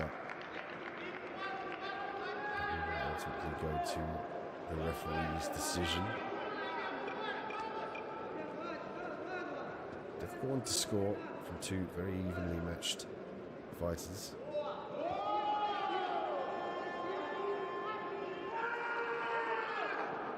Great work.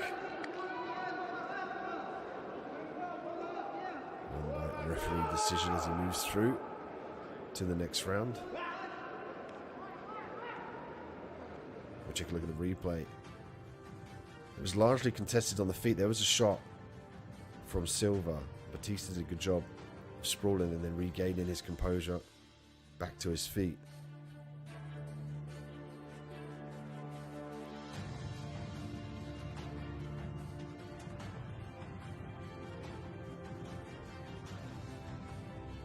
There was a Kimura trap from Silva. Didn't get him the submission or the sweep, but it earned him the referee's decision as he moves forward in the competition.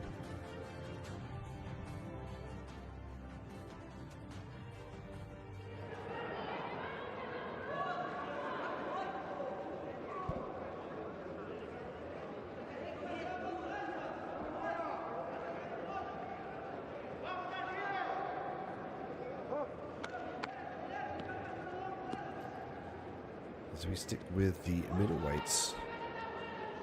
Alex with the red belt. Theodore with the black belt. Now Theodore in the top position.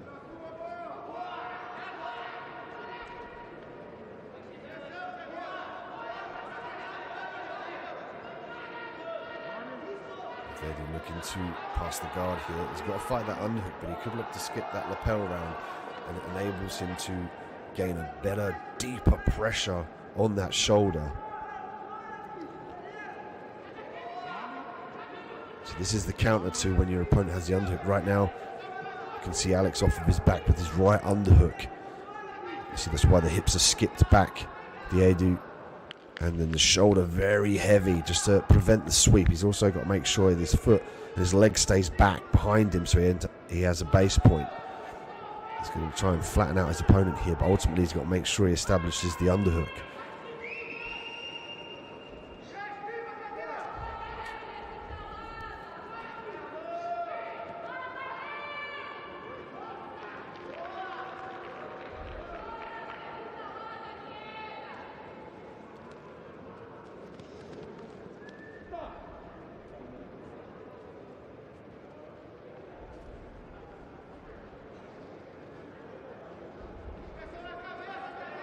Nice pressure with the forearm on the head serving to try and flatten his opponent out. If the opponent can turn towards you, they have more power to start to escape, get to their feet, look for sweeps. This is really important to try and flatten your opponent out, get their back flat to the mat.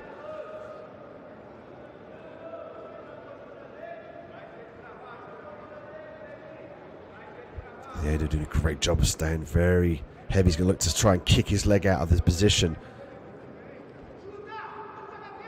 See there, he pushes his leg down. He's trying to free his other leg to try and come up onto the top position in side control. A great squeeze from Alex, just to prevent the inevitable, as it seems here. Diego trying to look to skip that leg out. What a grip from Alex, but how long can he maintain that? With 2 minutes and 30 seconds just over to left in this fight. Unless we see a submission or indeed we go to overtime.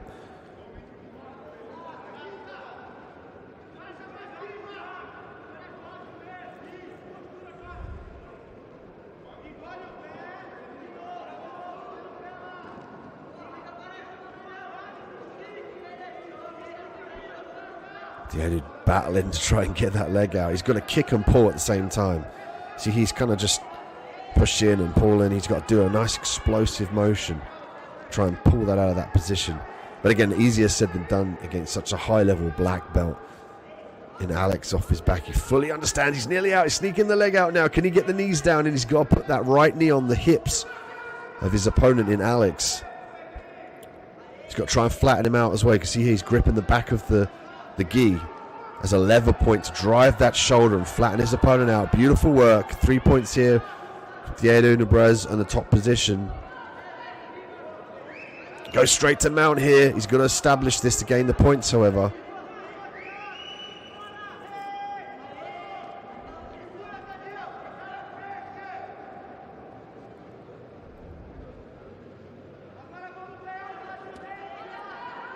Now we're seeing Diego with a 3-point lead.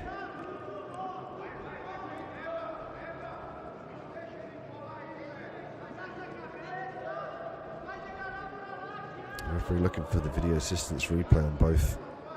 Potentially.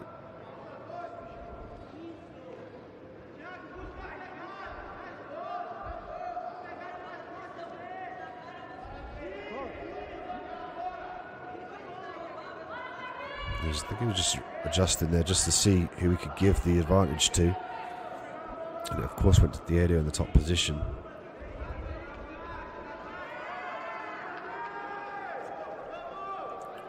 Diego now 4 points up. Alex off his back. 45 seconds to work here. Can he swing it round? He's looking for the deep half. He's going to switch from side to side, looking for the sweep. Could turn this now to a single leg if he can try and get his head out the back door and come up in the top position. But he has to unclasp his legs here. He's faced with the predicament now of unclasping the legs and potentially allowing Diego to advance, or escaping and getting to his knees and then looking for the takedown to switch this position. He's looking for the sweep.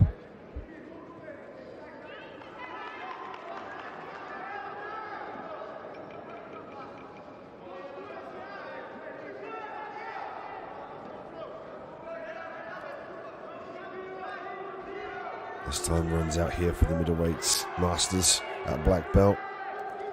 And we see Diego Nebrez do a great job of obtaining those points over Alex.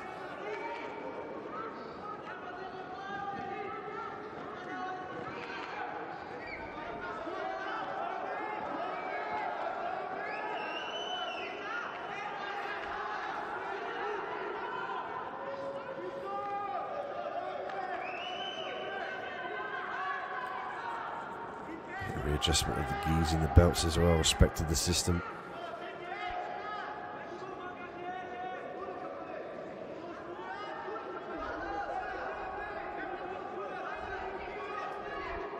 Referee just wanting an advantage potentially added to the scorecards here.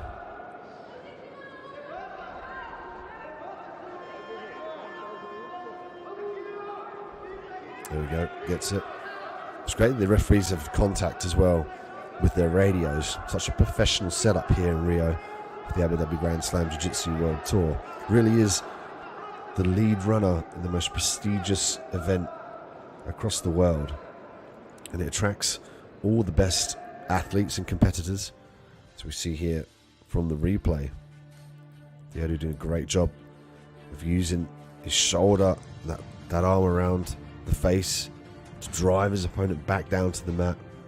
Alex really was just holding on here. We saw his great ability to hold on to that quarter half guard for a prolonged period of time. We briefly saw a taste of the deep half there, but he didn't initiate, didn't decide to come to his legs. He was kind of in the middle, which allowed Diego to stay in the top position and not allow Alex to grasp. He was looking for the straight armbar potentially there.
Here we see Sergio Rios with the red belt, Victor Mate with the black belt. And head to head here, guard pull from Sergio.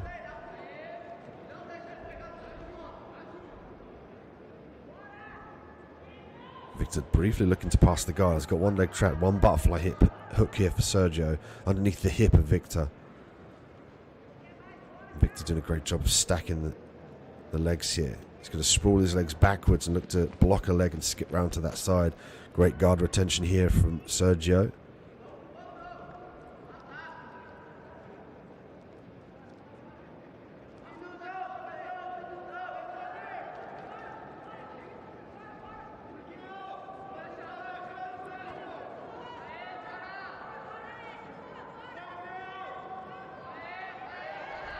Grip fighting again here, looking to wrap the lapel around the right arm of Sergio as Victor.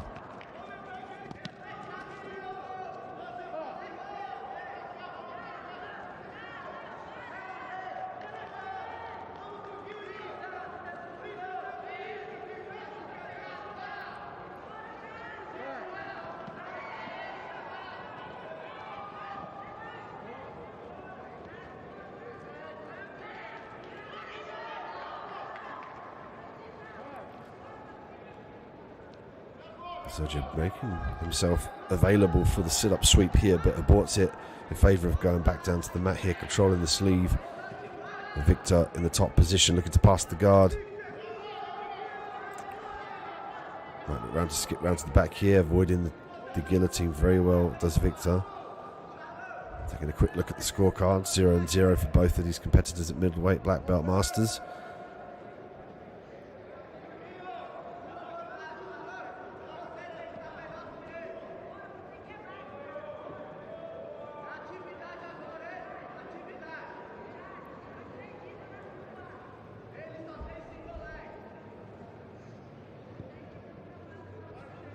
Victor now looking for the advance. Breaks the grip quite well here. Sergio doing a good job looking for the scissor sweep potentially. Threatening the neck as well as grabbing that lapel, looking to weave that around now.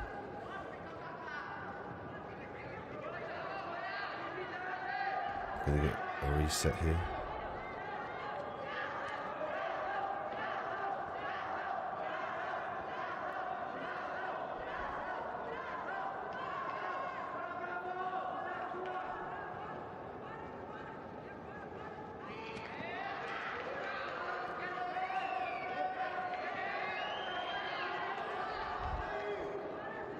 Again, a big thanks to our sponsors, UAE Jiu-Jitsu Fitness, International Vision Travel, Ivy Sports Management, International Vision Investments, 24/7 Management.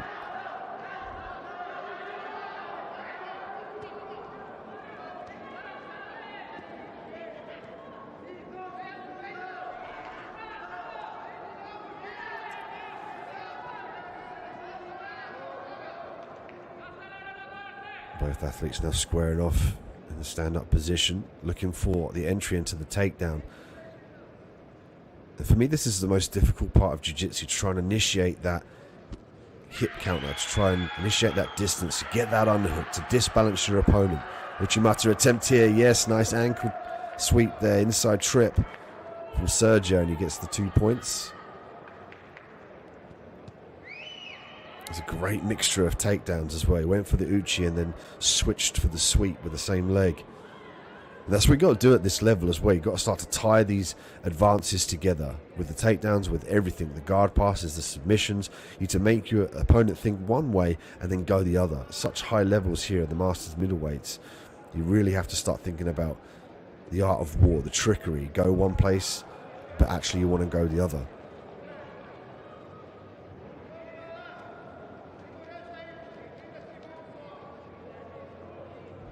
Sergio now in the top position, looking for the grip on the lapel. Says to me he might potentially look to pass the guard by standing up. He wants to grip that arm to prevent his opponent from weaving underneath his leg as he stands up for the sweep. Big overhook here for Victor. Vitor now looking to advance here. As the time runs out, 2 points for Sergio. Great work from two high-level athletes here at the Abu Dhabi Grand Slam Jiu-Jitsu World Tour 2021. Pleasure to be with you here on mat 3 as we see Sergio Rios move forward. Winner by points.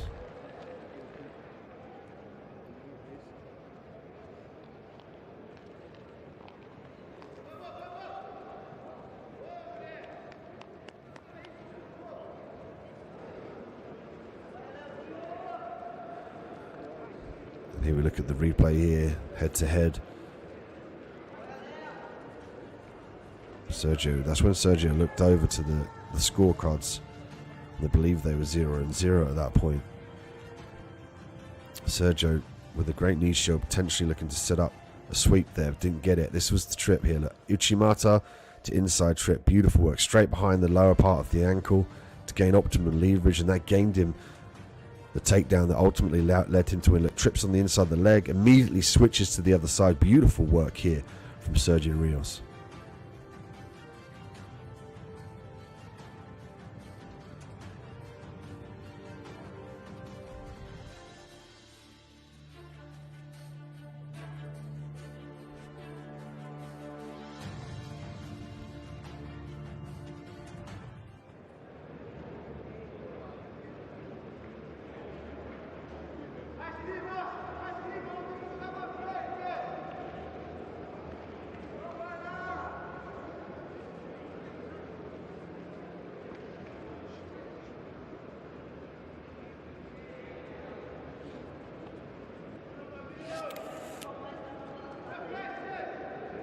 Of course, keep out for an eyes out for our world tour coming to Australia and then the UK, and of course Abu Dhabi UAE Jiu-Jitsu Arena. Check out all the action at ajptour.com.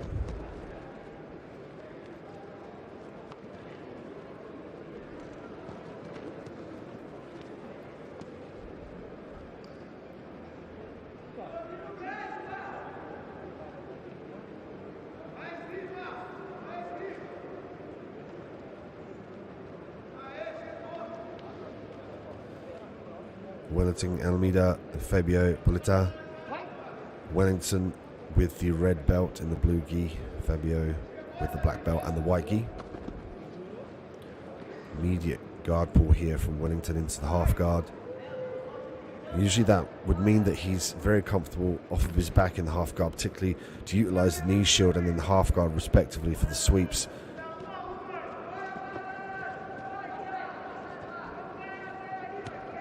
Wellington reaches over, suggests to me that he potentially might be looking to sweep here, or even threaten a leg attack.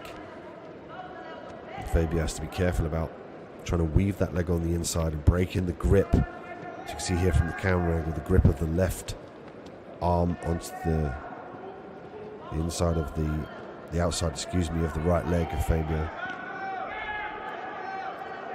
Fabio doing a great job of keeping that pressure downward to not allow his opponent in Wellington to gain a position where he can disbalance him and look for the sweep, potentially leave the leg round to threaten the leg lock.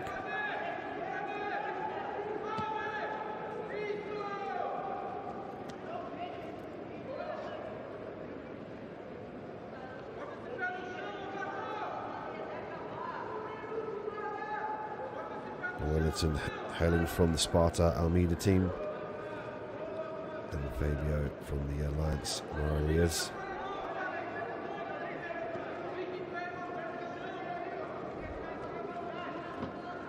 We're seeing Wellington now trying to utilise the lasso grip there briefly, back to the half guard now. And he locks onto the triangle. It says to me he wants to try and dive underneath that left leg of his opponent, and Fabio to look for the sweep potentially, making sure that his opponent doesn't escape backwards away from him. Knee slice attempt here from Fabio. Fabio did a great job of keeping that pressure on the top, particularly with that underhook under the left arm of Wellington.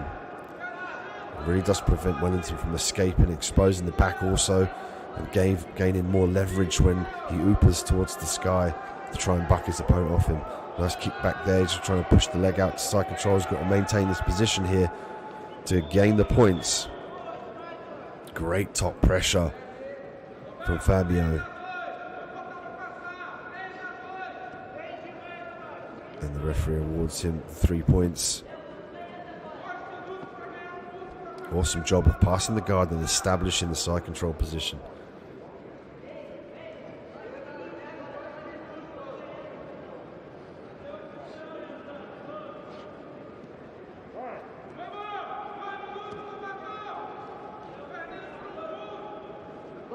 Oh, there's a tap. Beautiful work. Paper cutter choke here.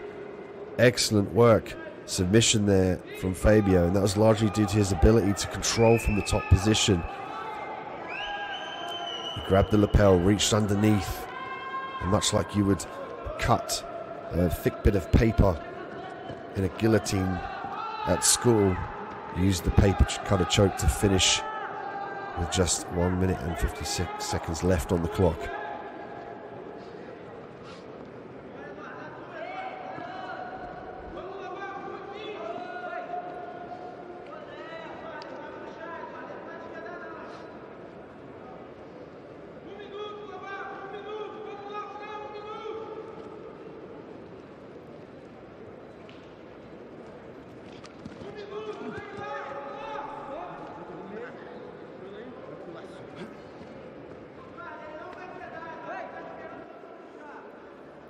Here's the replay. And there was the grip of the leg that made it very difficult for Fabio to escape and to advance. But once he got a feel for the top position here, and then the knee slice came through, and watch him kick back now with his left leg and push the other leg out of jeopardy so he can pass around to the side control. And again, there's a shoulder pressure on the face that we've seen before. He's got a nice grip on the top, and he's reached around with his right arm underneath the body of his opponent and charged that top arm down here for the paper cutter choke. You can see the tap. And move straight on. Zelendio Jr. Claudio Cardoso. Jr. with 1 point already with the red belt and the blue gi. Cardoso with the black belt and the white gi. Advantage for Cardoso. And 1 point here. 1-on-1 now on the scorecards. As we see Cardoso look to get the back here. go to the body triangle. And Junior now in jeopardy of the collar choke. Could potentially turn this into a bow and arrow choke as well. Going for the collar choke. He's going to look to drive the top lapel around the neck of his opponent and pull on the free lapel.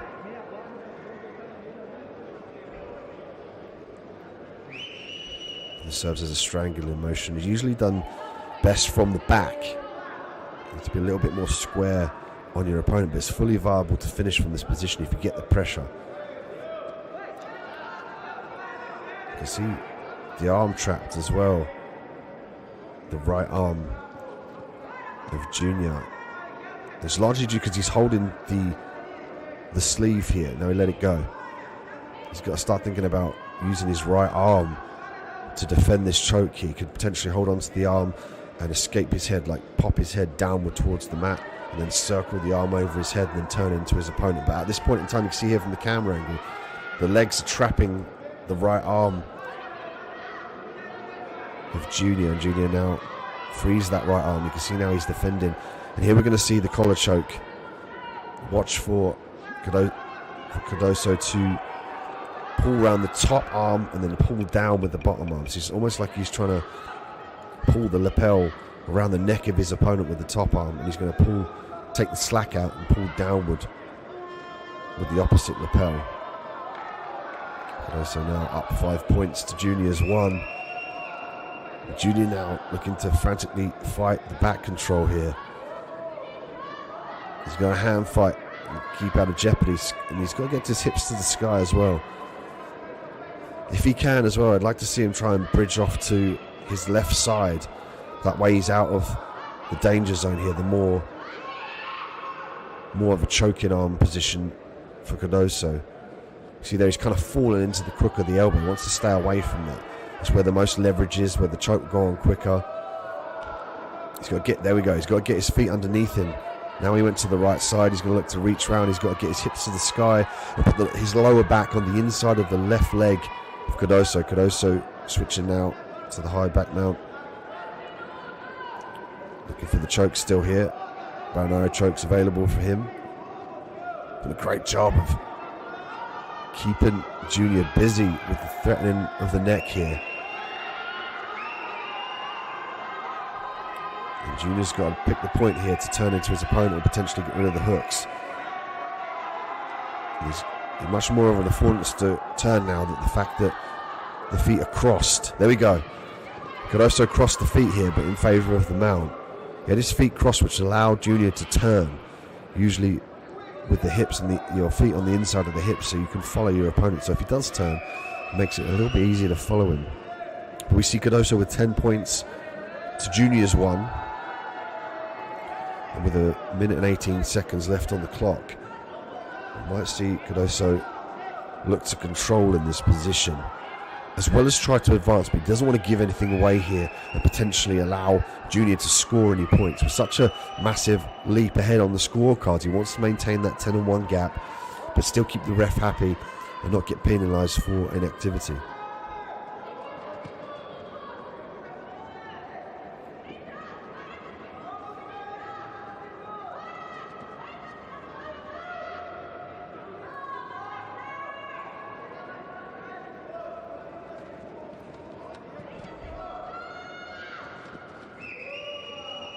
Junior Cardoso fighting in the men's black belt masters welterweight, so it's under 77 kilograms. As again, another 3 points for Cardoso.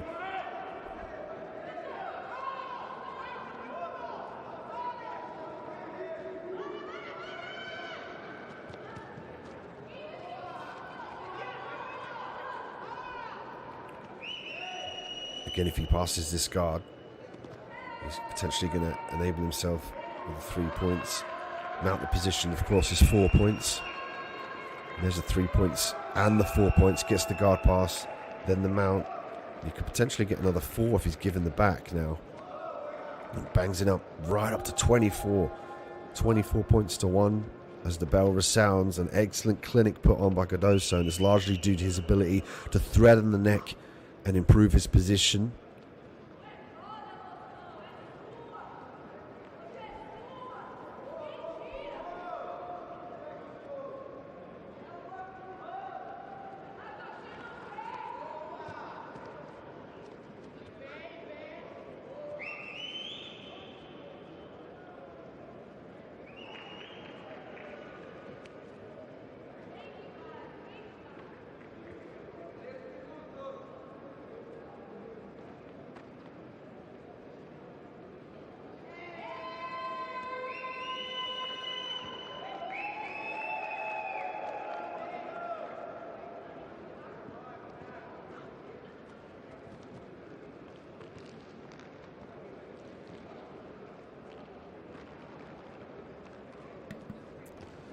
And here was the replay of the scramble here.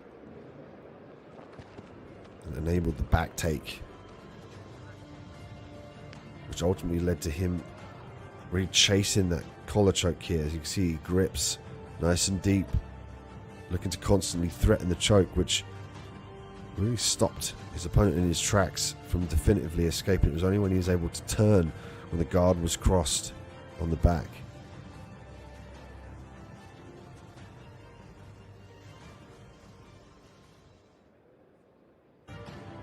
Here was the pass that we saw straight to the mountain and the back control here. It looked like there was a tap actually. Maybe that was just to signify that the match ended.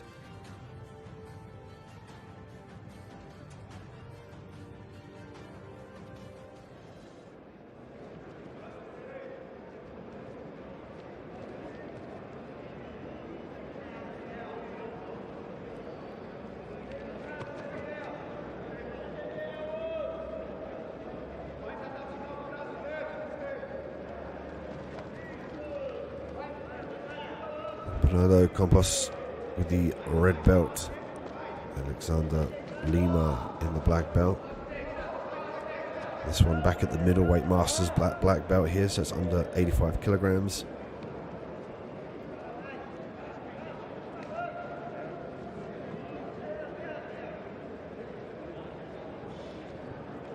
So Campos now working off his back.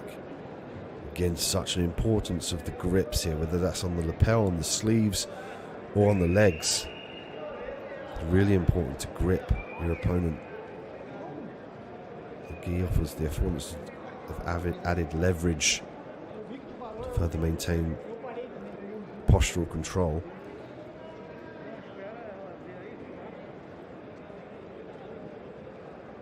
And Lima wants to try and think about getting that spider guard there on the right arm. You can see the bottom of Lima's foot.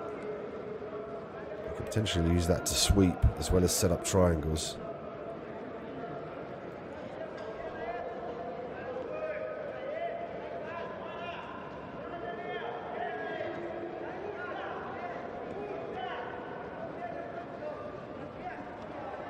Lima could potentially try and use the knee in the back of the heel to try and just push the spider guard off the inside of the... Oh, there we go. He does a great job of retracting the arm. And now he's going to try and look to control the head. He's got to think about getting his bicep in the face of his opponent here so he can further flatten him out. The whole time Campos can turn into Lima, he's going to be able to have power to regain the guard, to sweep.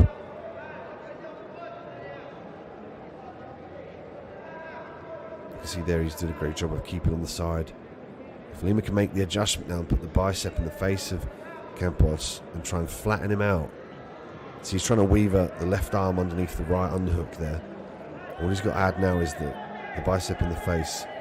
There we go. Now he can start to try and lever. You can see that's why Lima does a good job now of retaining the full guard. Excuse me, Campos with a full guard, Lima in the top position.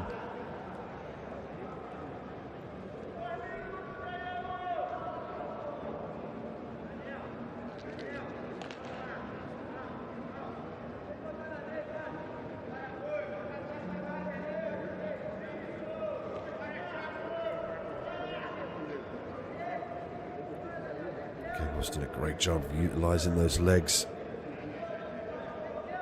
forcing the posture down here with two things, with the sleeve as well as the pressure on the hips, pushing his opponent backward to force Lima to bend downward towards the ground, which in turn makes it very difficult for him to have downward pressure without being off balance. That's what you see in here. It's very difficult for Lima to pass, for fear of being swept over there to his right side. You can see he makes the adjustment. Now he's got to think about stripping the grips here. So the spider guard escape's very important. There's one that you can do where you almost, if you were to fire spider webs out of your hand. He did a good job of stripping the grip though. He holds the grip and fires his hand backwards to break the grip. It's great work, but now he's got to start to try to think about working a position here. He's sprawled down on the head of his opponent here, and we're going to see him look to circle round and obtain the back. And Campos holding on to that lapel here. It says to me that he might go to sit back down to his back and eventually look for a control with that lapel as they go out of bounds. Just under a minute left on the clock.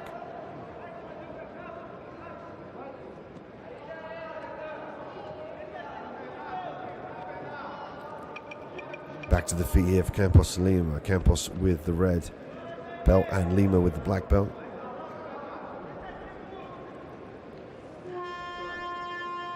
.40 seconds left. Let's see if we can get the takedown. Currently 0-0 on the scorecards. And a takedown would be a massive affordance here for one of these competitors if they can hit it. A takedown, of course, or a throw is 2 points. Again, difficult to establish against such a high level competitor in what you could argue the highest level competition in the world. You have to create those openings. You have to push your opponent off balance. You have to fake one way and go the other. You can't be single-minded and chase one thing, because they're almost certainly going to be able to defend that. And sometimes that can come down to cardio as well, to be able to chain these takedown attempts together. It really does take a lot out of the energy systems. Nice shot here. Guard pull attempting for the sweep. Campos did a good job of trying to charge after that leg. Time runs out, we get a rest period here. They'll go for another minute.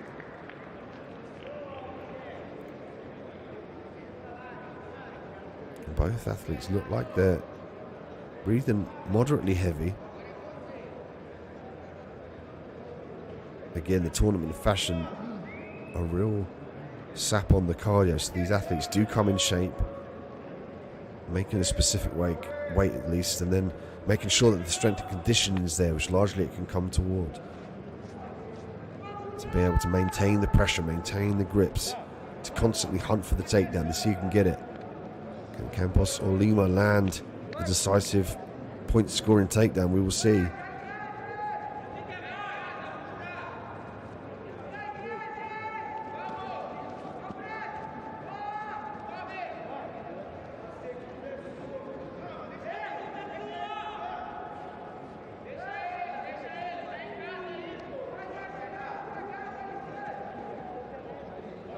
Off-guard pull here for Lima. He's going to attempt to sweep here, out the back door, looking for the back, looking for the takedown. They go out of bounds.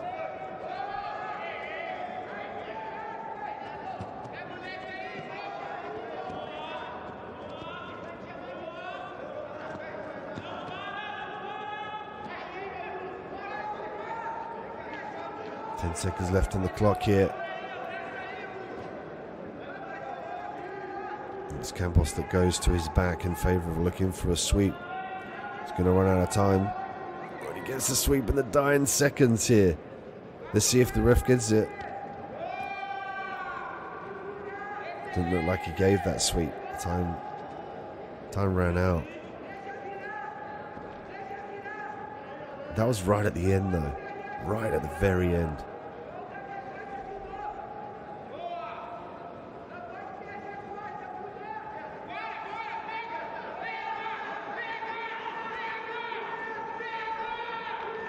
It's Bernardo Campos that advances forward, a winner by a referee decision.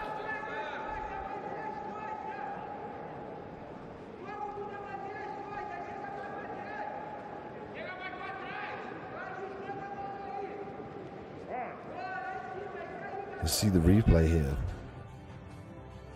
Campos off of his back. Great grips. Constantly threatening with his spider guard as well as his grips. Sensing that it was all over there, he went to his knees briefly to look for the single leg. And you can see holding the lapel, thinking ahead as well if he has to go to his back. And there was a sweep attempt from Lima. That was right at the end as well. Such a shame that didn't make the time, because that would have been an excellent sweep from Bernardo Campos. Again, look at this, look. Beautiful scissor sweep. Knee across the belly, kicks the other leg, follows the hips through as well, straight into mount. But ultimately, he will advance forward here at the Abu Dhabi Grand Slam.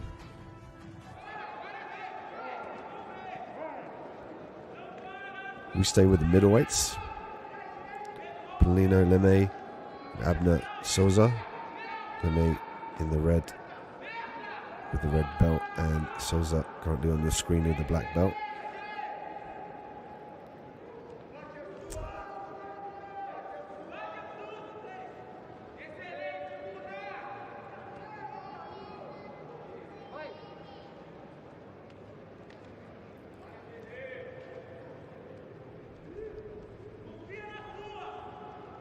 I like the fakes though from Leme. Fakes and feigns get your opponent's reaction. They can start to consolidate what his opponent would do and then try and work around that to set that up as a fake, and then look for the low ankle grips, double legs potentially, or indeed he could go and grab the grip at the top of the head. I like the angles being displayed by Leme. Souza looking to grab the lapel now. Nice takedown attempt here from Leme. And we get 1 point for Leme.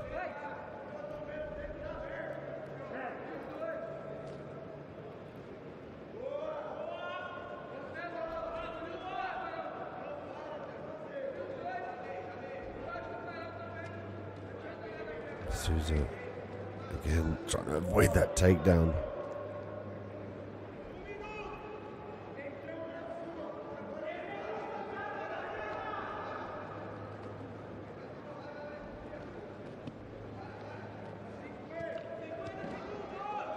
Great work here, Fireman's carry to see if he can finish it out of bounds. That was so close, but Leme did a great job of using that double leg to secure the single leg entry. He's got great explosiveness. Watch him to change his levels.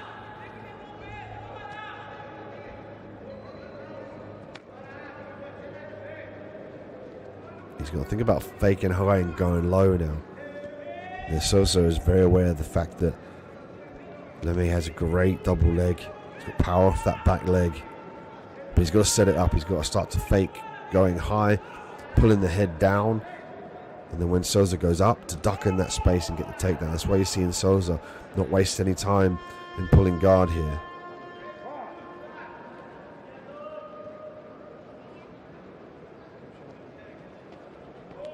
Triangle attempt here from Souza.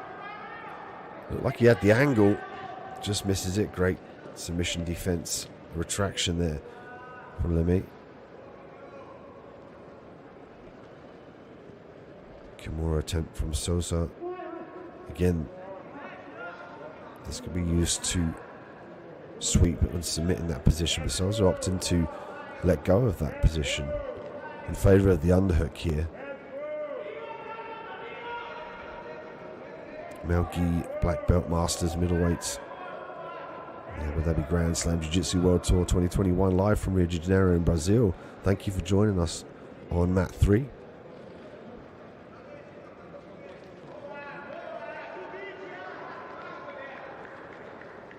Here we see the lapel as well being put into play underneath the leg.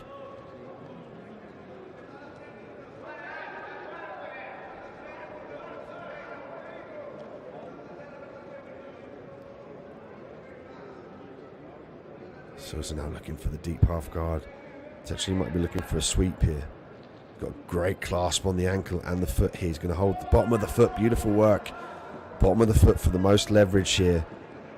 Great work from Souza. Might look to taste the mount.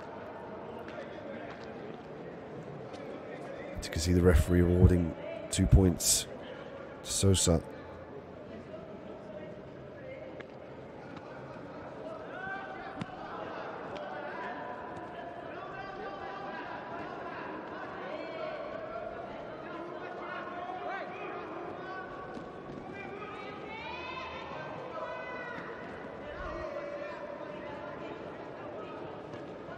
It's Leme now that is controlled in the top position.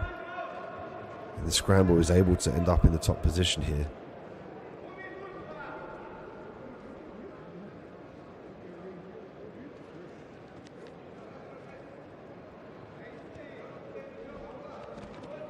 Great pressure here with the forearm from Leme. The second you see that Sosa's able to get that head out of jeopardy, he's able to get on his side, he immediately starts to threaten more. And that's why you see Leme look to control the face, to try and push his opponent flat back. He doesn't want to allow Sosa to get up on his side here.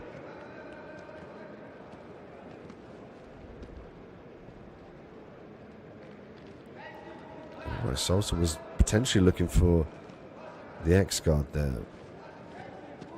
And now he finds himself in the bottom position. Lots of top pressure, sweeps round to this position. Great job holding the legs now into the top position as the timer runs out. You can see the show of sportsmanship. But it's Sosa with the points elevated here on the scorecards. Just waiting for the referee's final confirmation of those points here. 3-2 in favour of Sosa.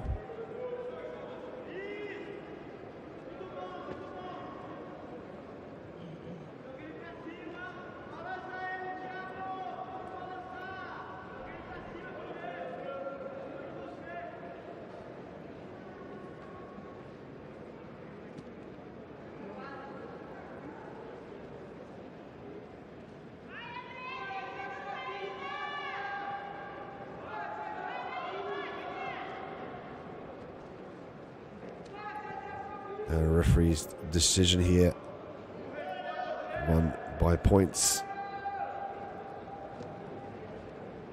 Beautiful work.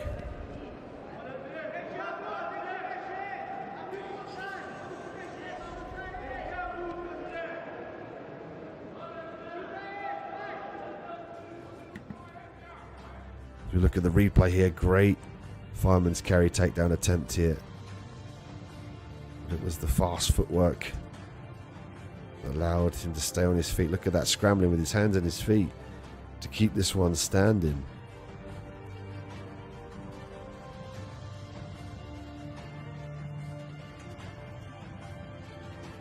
Great grip on the ankle as well, that's enabled him to sweep and then chase the takedown here.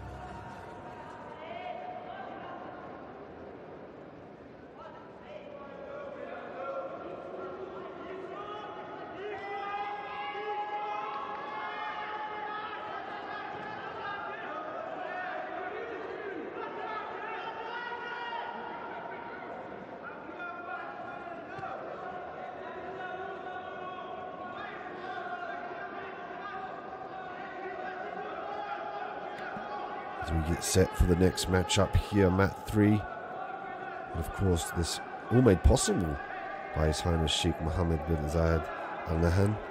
Also a massive thank you to AJP Chairman Abdulmanan Al Hashmi.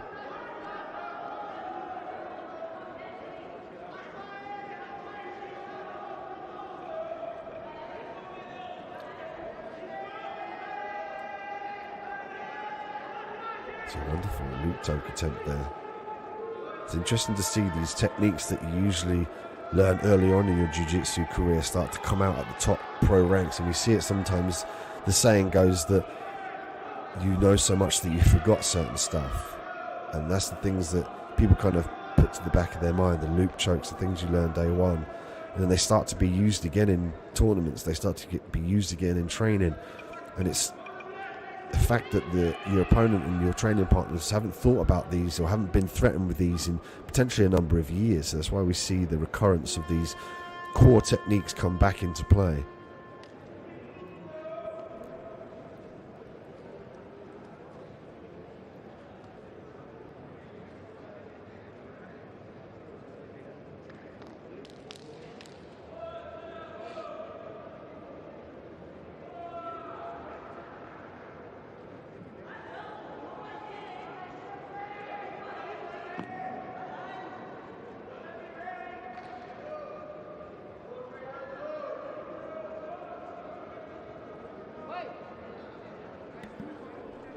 And we're back underway here in mat 3. Miguel Almeida Silva with the red belt. Alexandre Oliver in the black belt.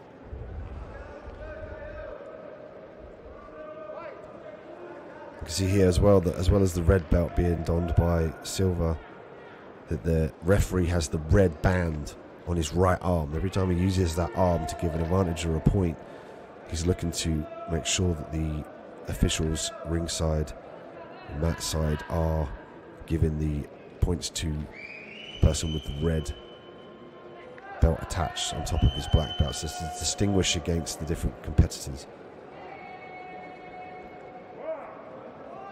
Hip control here from Oliver. He's going to look to skip that leg around as well as past the right leg of Silva.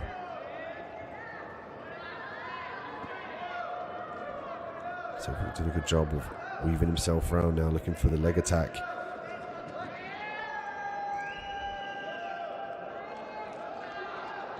And some would call this the donkey guard here. He's going to use it to potentially sweep to the top position. Oliver now looking to escape the omoplata attempt. As we see Oliver get 1 point. And a point as well for Silva. Oh, there we go. There's a mistake. Silva gains the point.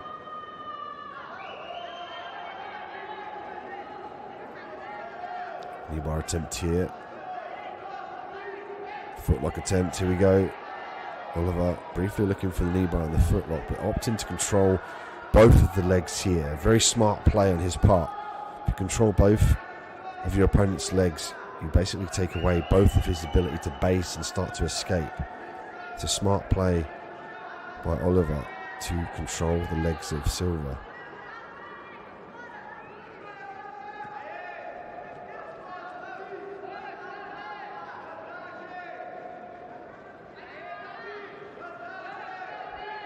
Melgi black belts at Masters lightweight here. Silva with the red and Oliver with the black. Again, we see the lapel guard being put into play. Potentially looking for the Berimbolo. Doing a good job of rolling with his opponent.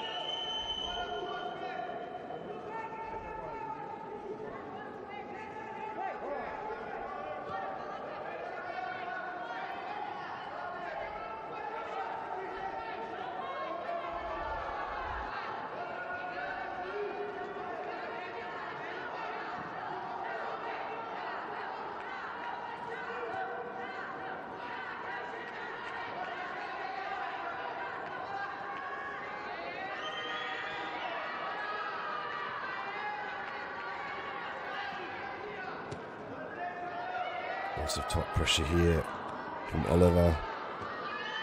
Again, but he's trapped in. He might look to establish another leg here as he looks to control both the legs.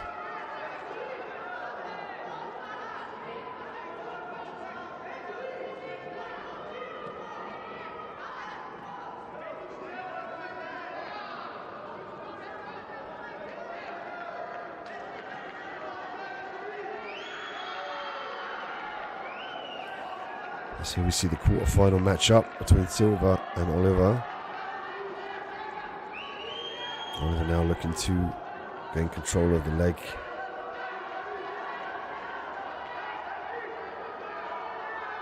He's in a good position here. Just be careful about reaping the leg across. Silva still 2 points up. You can see the lapel guard being used to just establish more control over the leg. Really does serve for a great anchor for your opponent to control you. As of yet, Oliver able to establish a position where he can threaten fully the submission on the leg. Silva gains another point. Gonna get a restart, it looks like, to the center of the mat.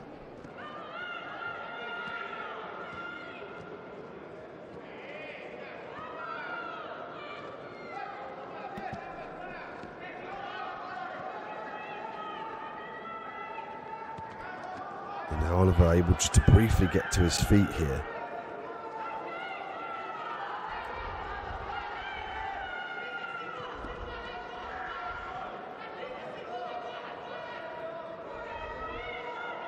Silva did a great job of attacking that leg using the lapel. He lets it go here.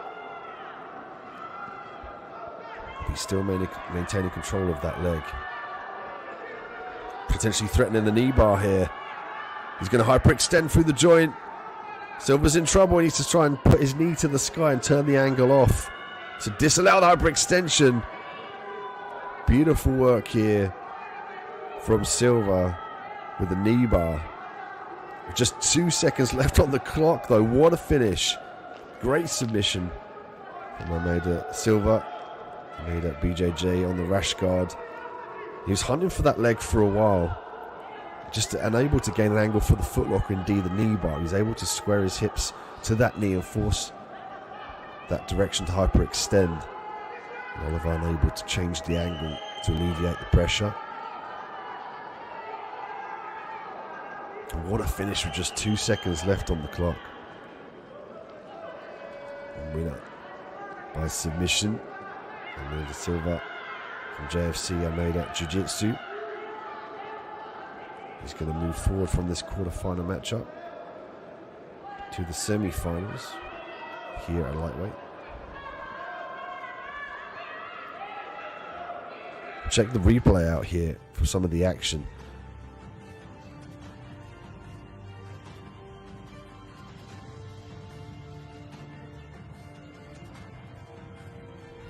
He's constantly threatening the leg here, always looking to roll and establish that position. As you can see here from the replay, there was a lot of rolls. And there was the extension of the leg here. The control, and this is where he got the angle. He followed the hip round, full hyperextension, pulling on the heel here, lots of pressure through that knee.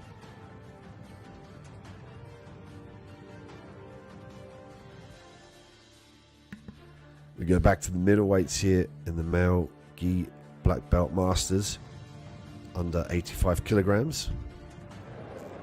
Leandro Portela with a red belt. Wallison Silva in the black belt. And Silva looking to pull guard.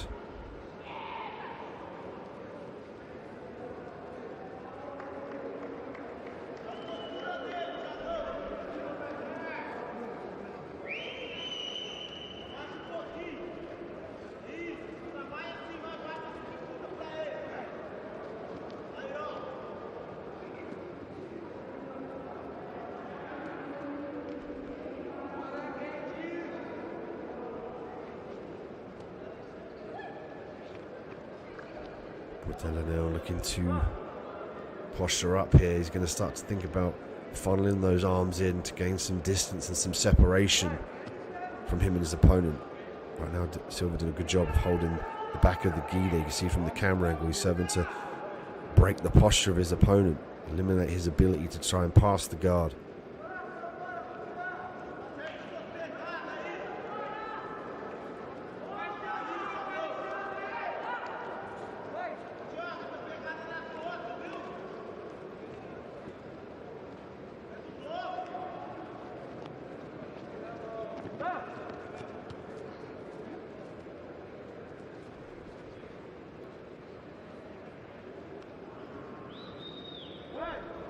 Now looking for the double underhook pass. He's got to dive those arms real deep and then pull his opponent onto his hips. You can see that's why you see Silva trying to scoot his hips away from his opponent. He doesn't want to be shelved on the hips and allow his opponent to dive deep and stack him up. See there, he's trying to lever the left arm through Portela. He could pull him into a triangle as well if he's able to pull that arm through. See there, he's trying to walk his legs up.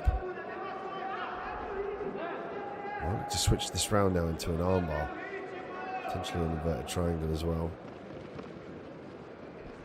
He's going to opt to just try and hold on to the guard here. He's got to be careful of the knee slice.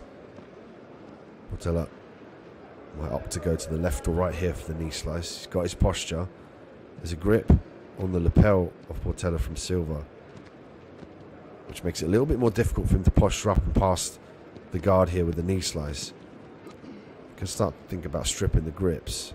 Double grip here from Silva. A great job of breaking the posture of Portela.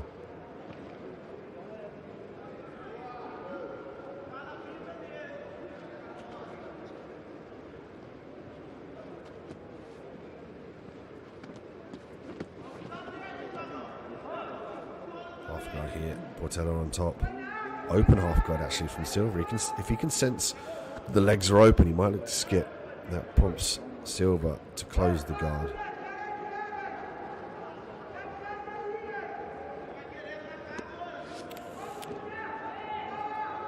Upcoming tours in Sydney, Australia, as well as the UK, March 27th. And of course, Jiu-Jitsu Arena in Abu Dhabi, UAE, 13th to the 14th of May 2022. Again, get on ajptour.com to see the details of those events.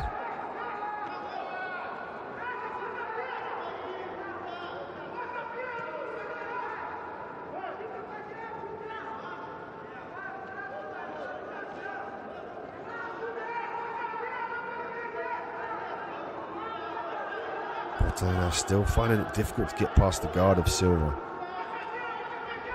It's largely due to the framing work of Silva. You can see he's driving that right hand into the lapel, forcing his opponent away, gaining distance, using the knee shield as well.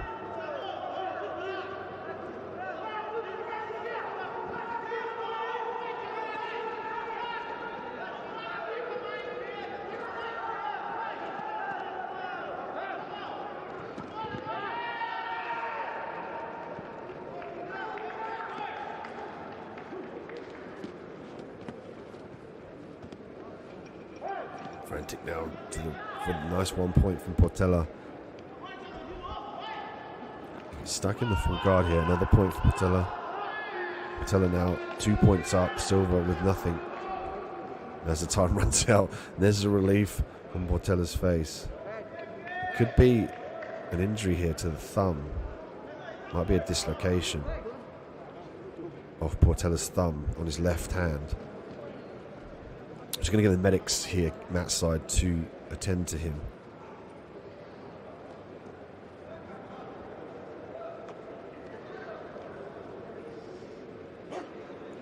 He seems like he's good. Going to get a readjustment, the gi and the belts.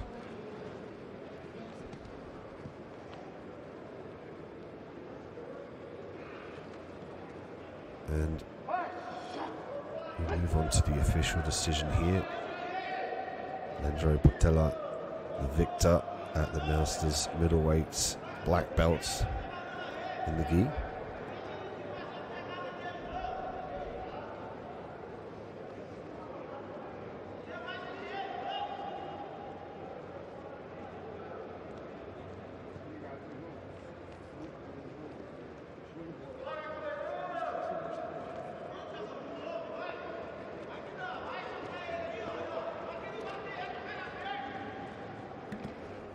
As we check out the replay here, Portela's posture was broken very well by Silva.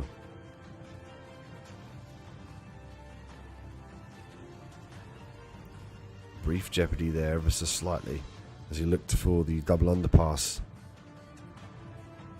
And he looked to skip round, get caught. He got caught in the guard there, but that earned him some points for his advance.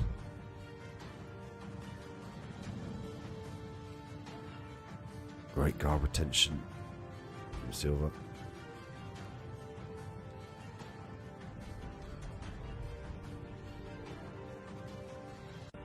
You can see the fast hit work, the frantic ability for him to establish that full guard. Bob, it's Portela that moves forward in the competition.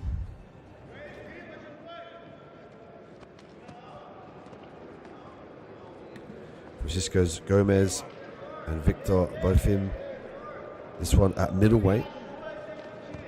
Gomez with the red belt, Bofim with the black belt and the blue gi.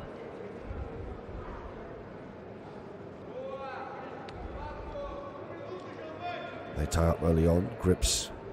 Again, this is a fight for the head level and the hip level, as well as the inside positions of the lapel. Massively for the pummeling as well. The underhooks are key here. This is why you often see this position a lot in Jiu-Jitsu. Let's take that straight to the omoplata here. Might use it to sweep. Footlock attempt here from both him. Both him looking for the ankle lock. And Gomez looking to counter as well with the ankle lock that promoted both him to leave that ankle lock alone. Now looking for the Peruvian necktie.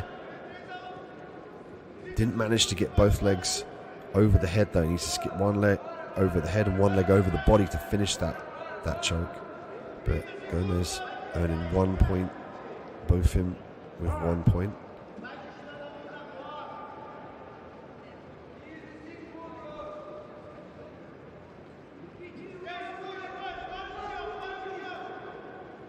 Slower pace in the action here now. This is a game of inches. The little nuance is going to allow both him to initiate a choke or take the back here. And also, Gomez is waiting for the ample opportunity to escape. He can switch out here, he can sit back into the half guard.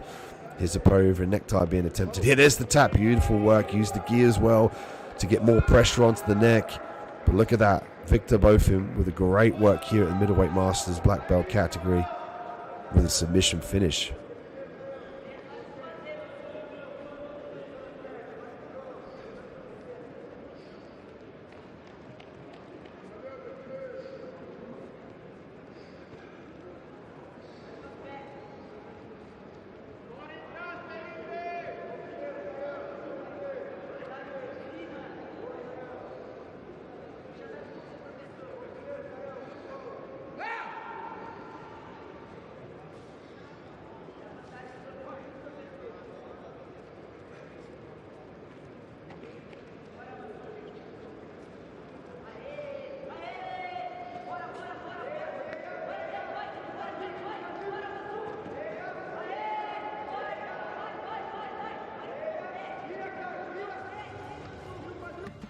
The replay as well, the Uchi attempt, there's the trip as well with the ankle. That's beautiful work, again tying the takedowns together.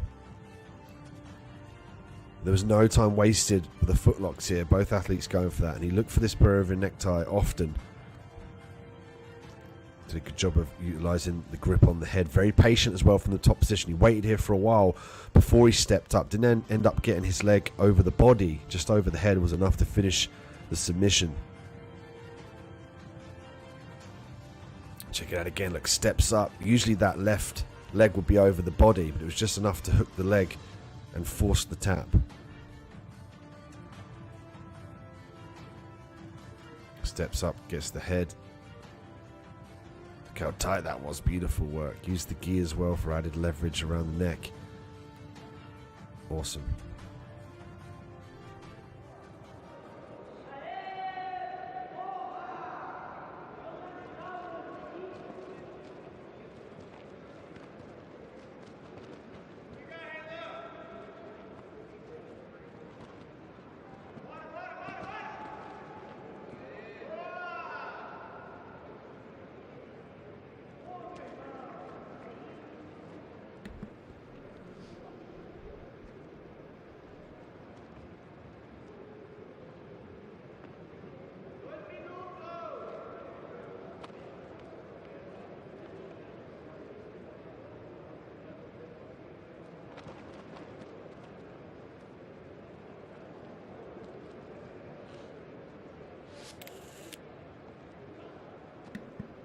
Welcome back to Mat 3, upcoming tours in Australia, the UK,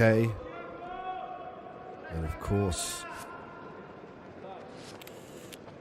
Abu Dhabi. So check out ajptour.com to make sure you get the dates tallied in with the diary. Come down, support us, come see the athletes perform.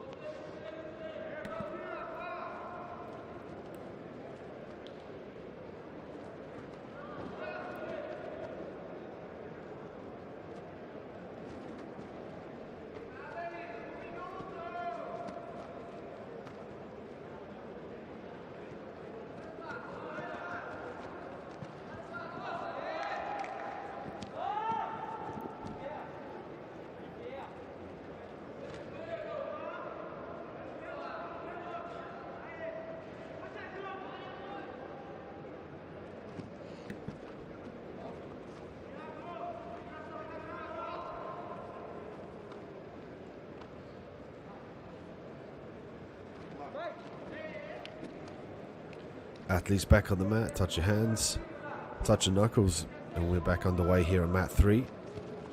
Claudio Cardoso and Andre Baccarin. Andre with the black gi and the black belt. Cardoso with the white gi and the red belt.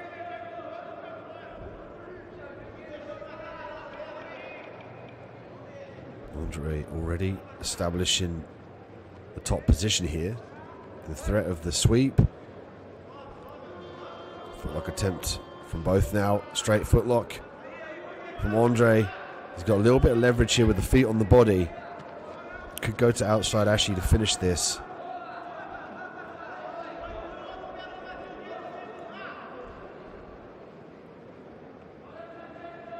Cardoso here needs to start thinking about fighting the hands. See, he's trying to fight the grip there. It's an adjustment. Traditionally, you'd have the almost like a guillotine grip. But Andre did a great job of holding. You see that he's holding his lapel to gain leverage on the ankle. And Cardoso did a good job of firing his foot forward here, but now he's in threat of the sweep. 1 point from Andre.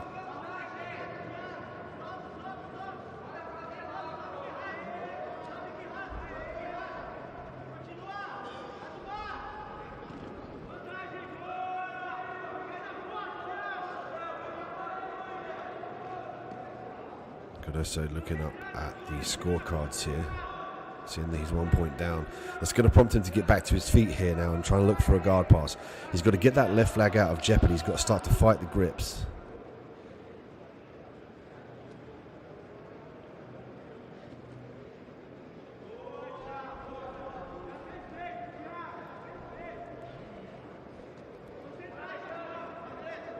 Two points for Cardoso.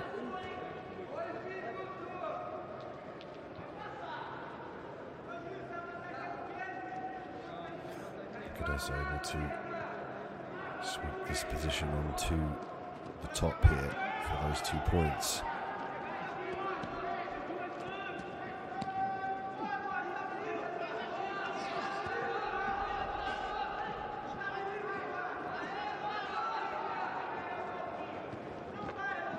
Fight for the outside position of the legs here. It's going to enable the footlock available potentially for Cardoso as he uses it to stand up. The footlock attempt here from Andre.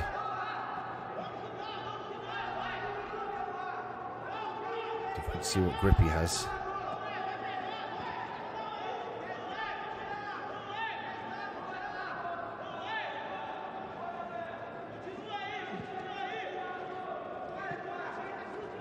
It's the figure 4 footlock here. He's turning the toe down. That looks like it's at a precarious angle. He opted to let go of that here. Interesting to see Andre let go of that. That looked like it was very deep. It's tight. 1 point for Andre. Scramble here.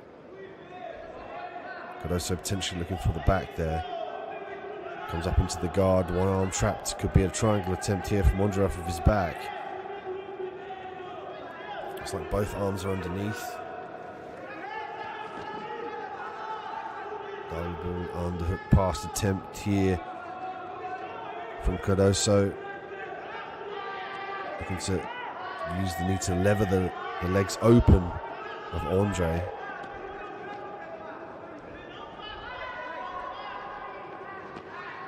And look for Cardoso to try and fire that lower leg through and for him to circle round. So a good job of threatening different sides. He's got to be careful about dipping the head too far down in favour of the triangle for Andre.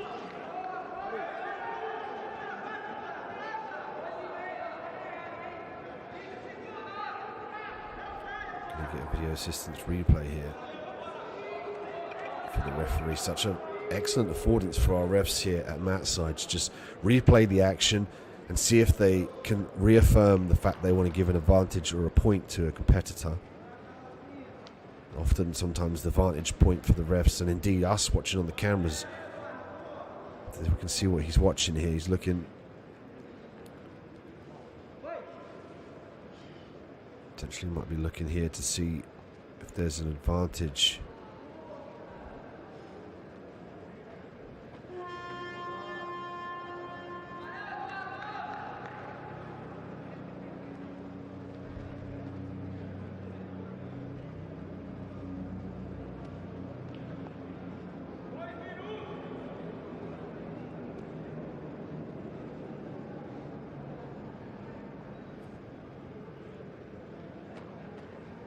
Again, an intricate look here from the ref. I think he's seen enough.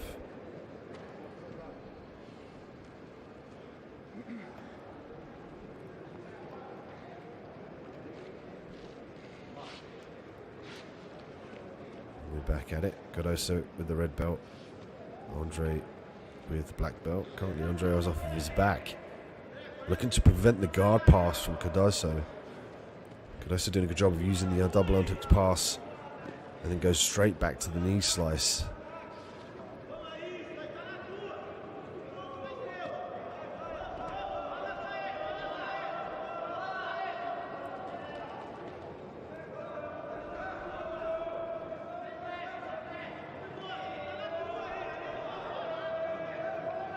Great control here from Andre off of his back, using the lasso to try and regain some control and off-balance his opponent. The time runs out here. It's 2-2.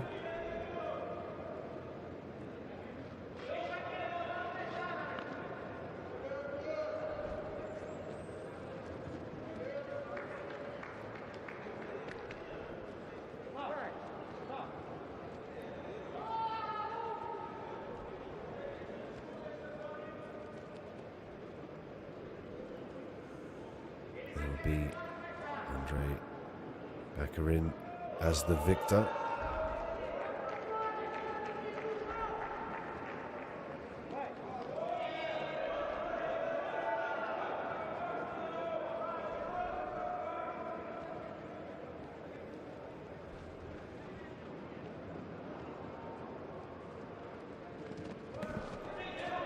As we look at the replay here, very even matchup. There was a footlock attempt here. Great grip on the lapel as well to establish the grip without using two hands. It allows him to have the other hand free. You can see there he adjusted the grip.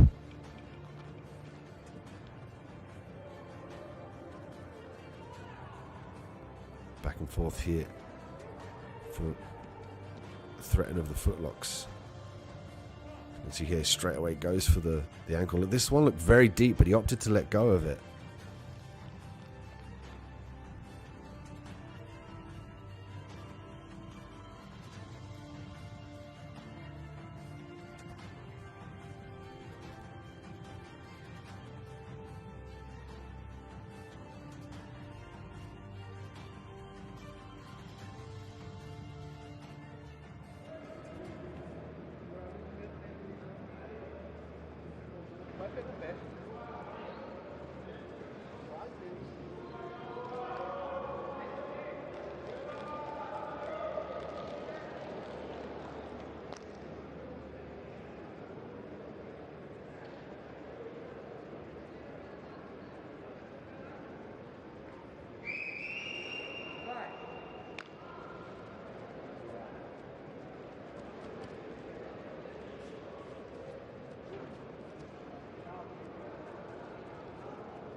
Back underway here with the middleweights.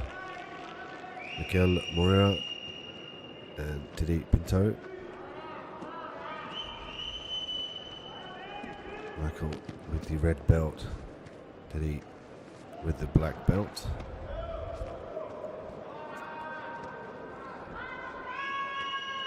This is a battle here for an angle, potentially to off balance as well your opponent.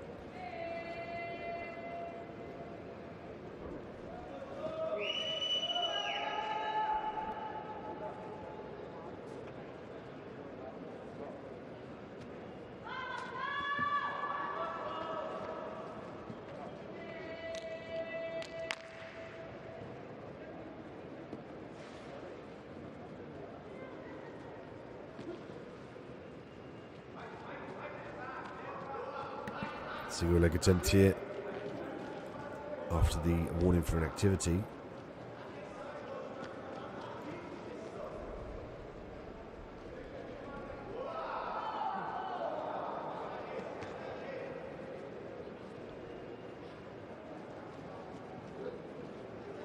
So looking to reach for the leg there. obtains themselves 2 points. 3 points, excuse me.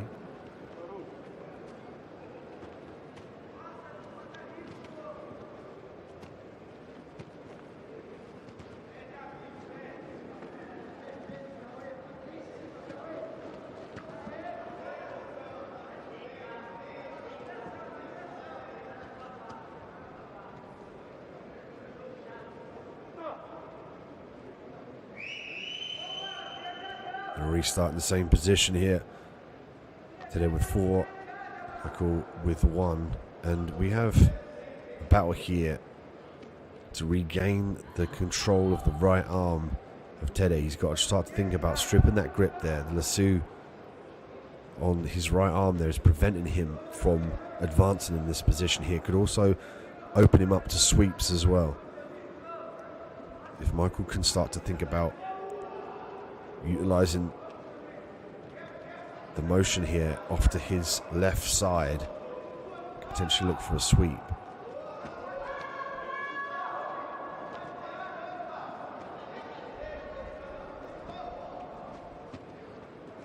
Tede doing a great job of skipping around now, using the knee as well as the grip on the lapel of his opponent to control. He's going to use this to flatten his opponent out now. I love that grip. Immense pressure through your shoulder.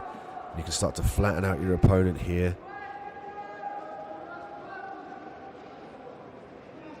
Tede doing a good job of using this opportunity to flatten out his opponent, using the added leverage from the lapel. See there, he's passed it around the back of the right side of Michael, which enables him to drive that shoulder in and flatten his opponent out. So now he can start to work for submissions, for advancement in positions. He can go to the mount here. He could work for collar chokes as well, paper cutter choke, as we've seen before already here at the Abu Dhabi Grand Slam.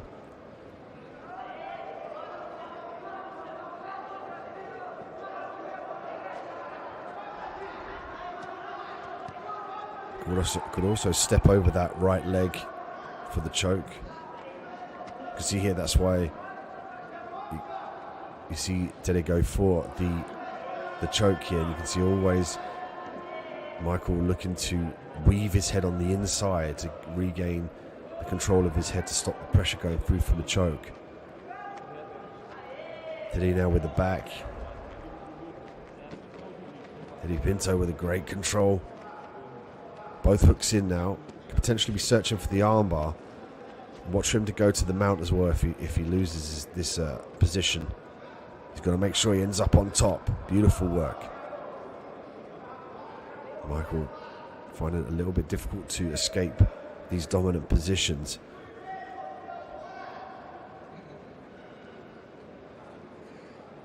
Pinto now 15-1.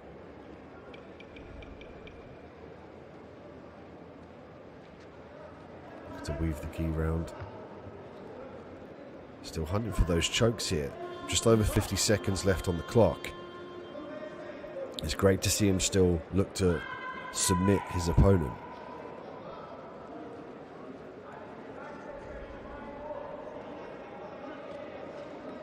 Pinto with great top pressure, follows his opponent around. Mikel looking to escape the back and then almost certainly gets stuck back into the mount, so it's really difficult for him to explode out of this position. He's doing the right things. He's bucking, he's oopering, he's trying to block his opponent's hips, but Pinto's just that one step ahead, almost like riding a horse. And Pinto knows where the horse is going, so he's able to establish. Could go for the armbar here. But a valiant attempt here from Michael. Great getting to the top position. There's nice work with the Spider Guard sweep here.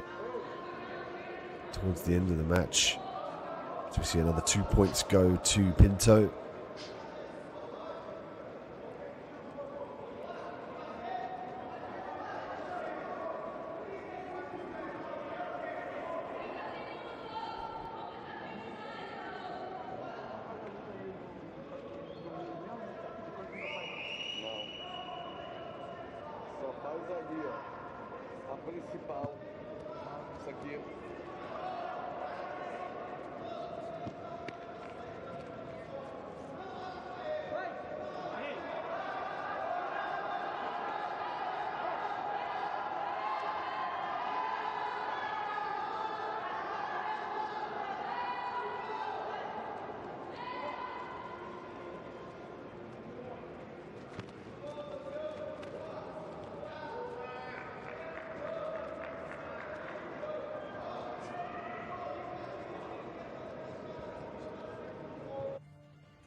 To look at the replay here, beautiful single leg. But a great takedown defense. He looks to counter with a sacrifice throw here, both back to their feet.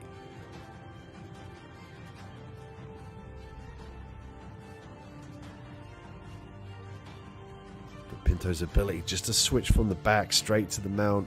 Here's where we briefly saw the top, but he didn't allow his opponent to get to the top position.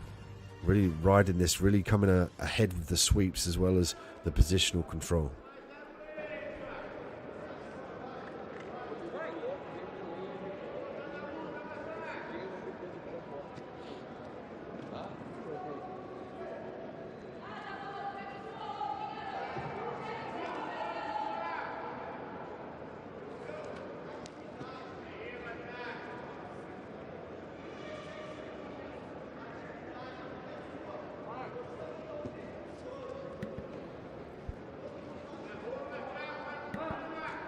As we stick with the middleweights here at the male gi black belt masters, Claudio Calasanz in the red belt, Bruno Carvalho with the black belt, the black gi.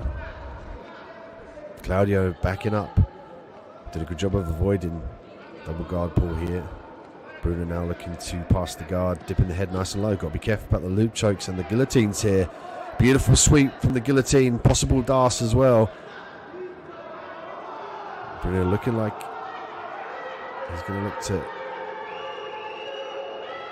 try and defend this position here. Claudio did a great job of controlling the head. You know, he has the affordance of the DAS, the guillotine, and the Kimura as well. He can try and potentially Kimura the right arm. Although that at this point in time, Bruno's holding on to the gi and the belt specifically of Claudio, which makes it a little bit more difficult for the Kimura. Nice chin strap there. Claudio did a good job of controlling this position.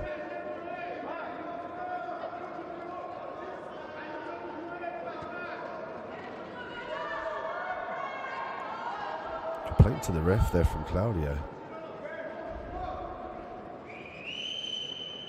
As now he aborts the submission attempt in favour of controlling his opponent.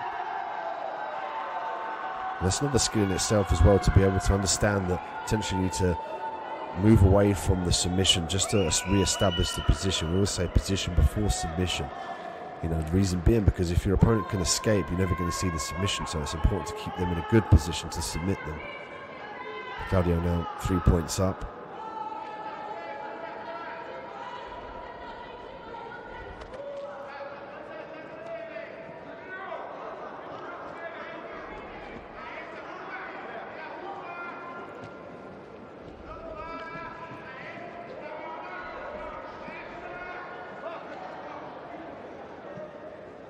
Triangle attempt here from Claudio. Bruno did a good job of escaping, keeping the distance. Nice switch from Claudio, looking for the single. Claudio did a good job of firing those hips downward to really minimise Bruno's attempt for that switch to the single leg. He's going to try it again. Could potentially look to sit back into half guard here. He seems quite comfortable, does Bruno, from this position. He might try and reverse out as well. Go from the switch to the reverse. Seems to me like he doesn't want to really pull half guard here. He's fired that switch a number of times now, which has alerted Claudio to it. That's why you see Claudio able to move around from that switch. If Bruno wants to make that a little bit more decisive, he needs to trap an arm. So he needs to reach around and trap one of the arms of his opponent to his chest, then switch, which would allow him a lever point to disbalance his opponent, and then look for that single and switch potentially to the back. So you can see there the right arm of Claudio. If Bruno can try and secure that right arm and then switch, he's going to have more success there.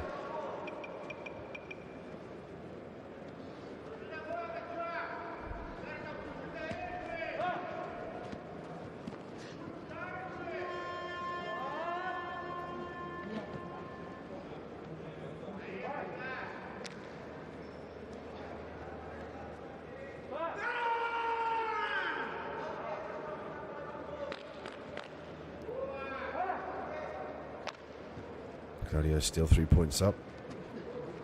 And again, Bruno find it very difficult to escape. There we go. It's the last attempt for him to sit back into the half guard. We spoke about that earlier. His ability to reverse, switch, or sit back into the half guard. And to be honest, that was his only option. Claudio was doing a good job of reading where Bruno wanted to escape, particularly with the switch as well. Now Claudio looking for the guard pass, could threaten the Kimura here. Opting just to sprawl, keep very heavy on his opponent. 35 seconds left on the clock here. Claudio 3 points up. Single leg attempt here from Bruno. Looking to trip the leg here, but he's really got to start thinking about getting to his feet so he has more power to finish those positions. You might see Bruno now pull the trigger. See there, he's raring to go. He's looked at the scorecards. Notice he's 4 down. And he's got to pull the trigger now here. He's just 24 seconds left to work.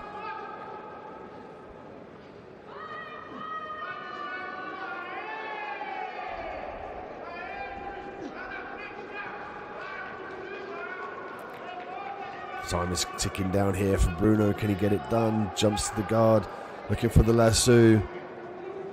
Inverting round now, could potentially look for the triangle. 10 seconds left here for Bruno. Claudio 4 points up. Bruno desperately looking for this point advancement here. He's got to get 4 points. It doesn't look like he's going to be able to do it here. It's Claudio Calasanz with the victory, but we will go to the referee for the official decision.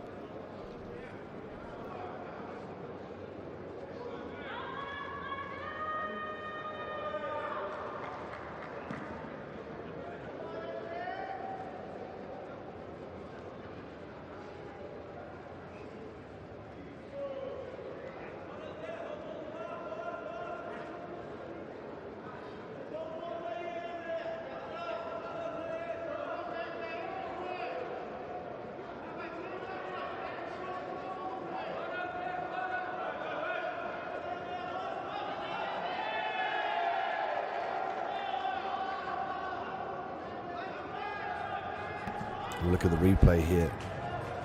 Claudio with a great sweep to the top position. Uses the butterfly there in that instance. And he was really threatening the guillotine for the sweep here. Such a massive affordance. Again, going back to the core techniques that potentially sometimes are shied away from in the Jiu-Jitsu game. There's so many things to be learned, and guillotine is one of the first things you learn. But going recently actually to a Dan Strauss seminar, shout out to Dan Strauss, just really highlighting the fact that the guillotine is not just a guillotine. You can sweep, you can work different submissions off it, you can work the positions. Just threatening that guillotine and being proficient with the guillotine is very important. And we see it again in the highest levels. The core techniques that work, and they stick around for that reason. The more flashy techniques we often don't see as much, and it's the core ones that work. The chokes, the guillotines, the triangles. We stick with the middleweights here, the male gi black belt masters. Alan Souza with the red belt, Daniel Lemos with the black belt. Both athletes with a low stance, but it's Lemos that looks forward for the grips, looking for the single as well. I'd see him put a head snap on that, pull the head down, so it forces the weight to go through the feet. There we go. That was a better attempt. He actually got his hand on the leg that time. Again, really difficult to get the takedown in Jiu-Jitsu. We see this position a lot. With the collar grip and the sleeve grips, the head's head to head and the hips back. And it's really largely now starting to look more to the takedown side, to the cousin of judo, or potentially the father of how you look at it, how Brazilian Jiu-Jitsu transpired. But it's going back to those roots and starting to think about the exposure, the hip-to-hip contact. How do you pull that in? You can't just go for it without any setup. That's why you're seeing a lot of fakes and feints here from Lemos. He'll skip his foot forward for the ankle trip and he'll try something up top. He does a really good job of switching up these techniques here.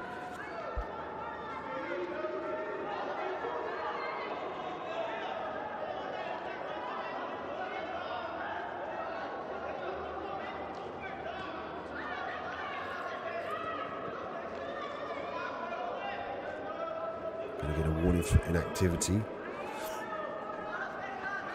And a penalty point for each.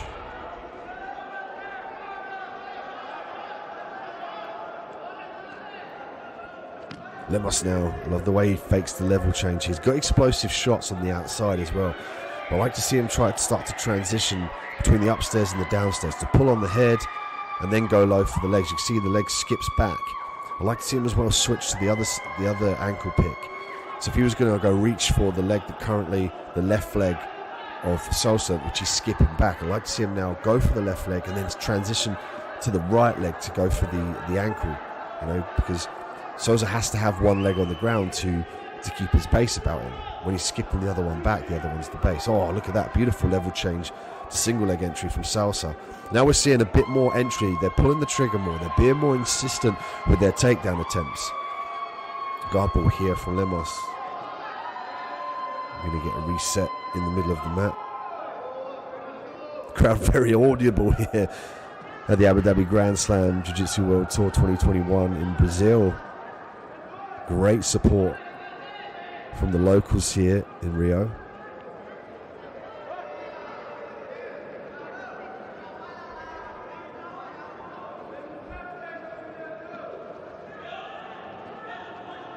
Lemos briefly looking for potentially a wrist lock there. You can see there he's trying to dive that arm deep and look for the wrist lock. He's also trying to throw that up as well to eliminate Sosa's ability to grip. Every time Sosa's worried about that wrist lock, he'll let go of the grip. You can see there, boom, straight away lets go of it. And Sosa needs those grips to start to pass the guard. This is beautiful work. This is textbook grip stripping. As soon as Sosa looks for a grip, Lemos immediately disengages. That's what we need to do. You'll see the grips, and the more and more people get grips, whether it's on the legs, the lapel, the sleeves, they really do have control of their opponents. But the second their opponent strips that, you'll notice they don't have as much control. This is why we're seeing Lemos be really insistent with the grips. Nice. Oh, he looks for the sweep here. He's got to fire the hips forward to finish this. Sosa doing a great job of using that base leg to drive his opponent back up to the sky and land back on his feet. This fight very, very exciting here. Sosa and Lemos really looking to pull the trigger, looking to be really insistent, but it's Lemos now with 2 points to 1 on Sosa.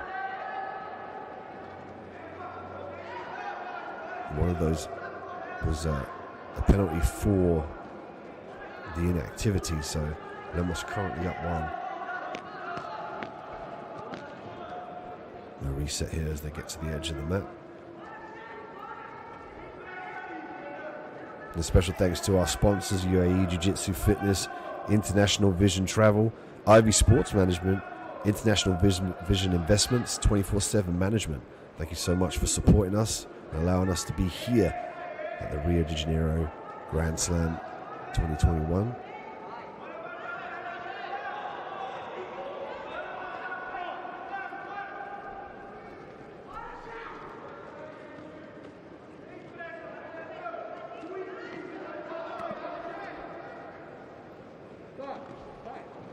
Lemos looking for the single leg here.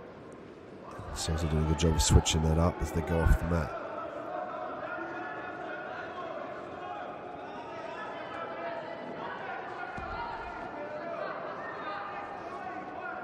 Brief stop in the action here. 51 seconds left on the clock. Video assistance replay.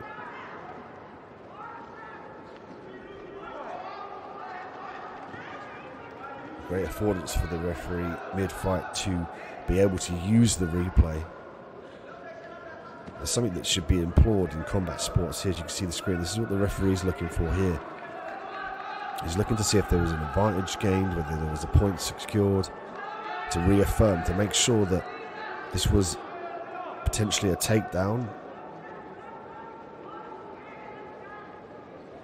Or was Lemos in the transition?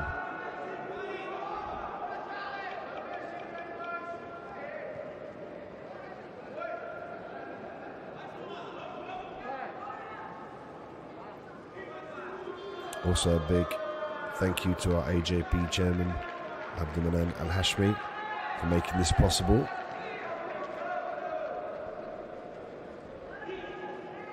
And everyone behind the scenes as well at the Abu Dhabi Grand Slam Jiu-Jitsu World Tour. Often the people that you don't see on the cameras, on the mats, they make everything work behind the scenes to allow our competitors to compete for you on this world stage. Great fight between Sosa and Lemos here. And actually one of the points being taken away from Lemos due to that video assistance replay. It really does eliminate the opportunities for somebody to contest, to complain, to argue. With this video replay, the instant replay back during the fight, it's a real viable option to make sure that the scoring system is being adhered to.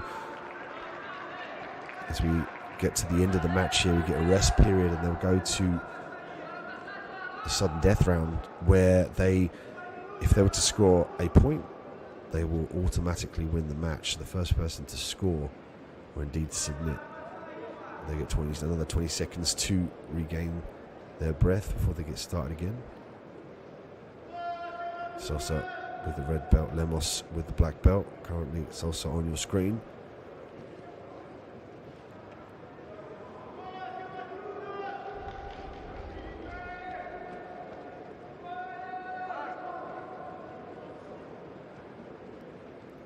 They get a minute to work here. Here we see often more of a frenetic pace, but Sosa and Lemos have been going at quite a decent pace. Actually, it's been quite an exciting fight thus far. Let's see if they pull the trigger here. A bit of a slower reaction here might be Lemos looking for the duck under. Look for him to leave with the elbow up. Let's grab the gi there, the lapel. See him adjusting on the back of the arm there, the left arm of Sosa. Might be saying to me he's looking for the duck under. You could tally that with the head snap as well. As he goes for the leg, Sosa puts his head down and his hips back to get his legs away from his opponent. Now, if you drag your opponent's head down to the grab, call it a head snap, you could have some success there. And equally, if he defends the head snap, he goes up. It gives you the avenue now to go downstairs. Again, easier said than done. But it's one of those things where you chain your takedown attempts together. But this one will go to the judge's decision.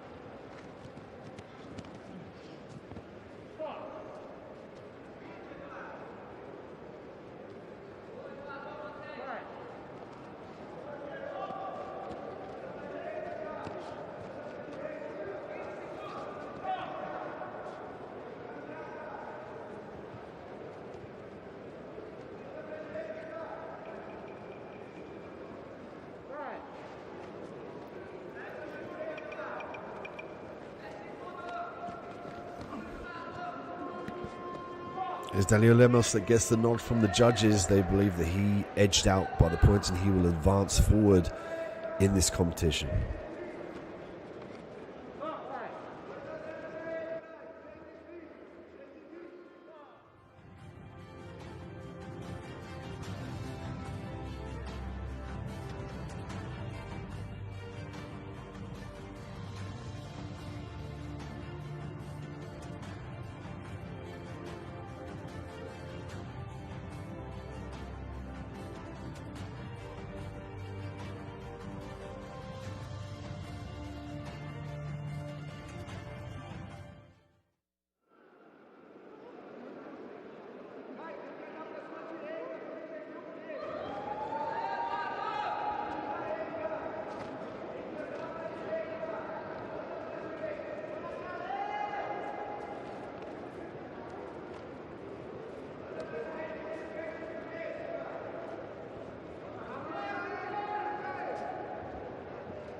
Cardoso looking to pass in the top position now. Head down. Great affordance of control. Alexandre Ribeiro in the top, and now looking to get to the top position off of his back.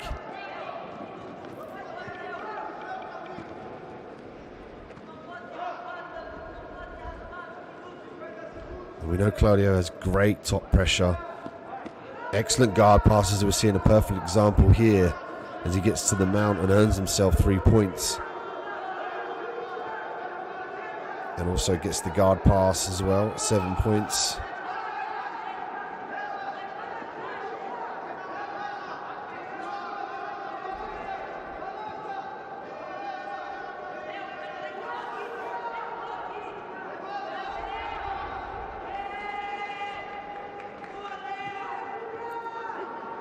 Claudio again looking for the back, and we've seen him expose the back from this position here. He'll skip round, he'll use the knee on belly, he'll go straight back to the side control as well, whilst racking up points, as we're seeing a perfect example here as he goes to 12.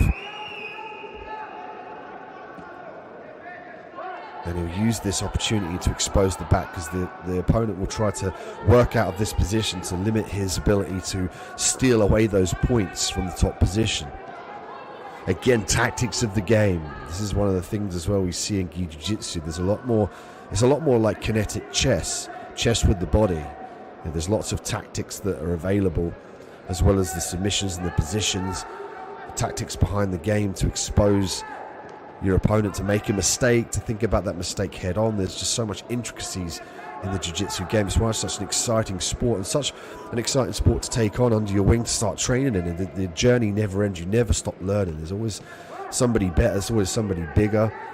And we see Claudio now with a great big back control here, looking for the choke potentially. He's going to sneak the arm underneath the neck. Could potentially switch to the gi choke as well. He's looking to force the left arm down with Alexandre. Alexandre needs to start thinking about going to his left side. Traditionally, the finger points the way out of the choking arm. So if the finger would point of your opponent, that's the way you want to go to escape. Again, Claudio following to the mount here. Does an excellent job of establishing the mount after the opponent tries to escape. Going to get a break in the action just whilst they reset, but the 4 points goes to the mount established by Claudio.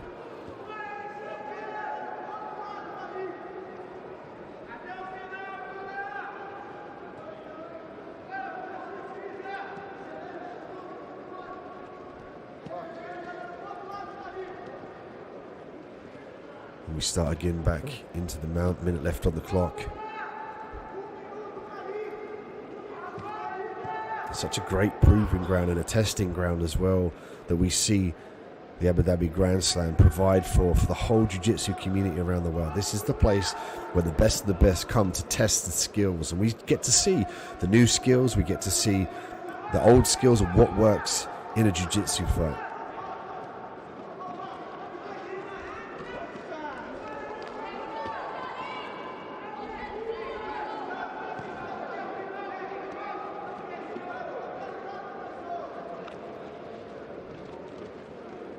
With 20 seconds left now.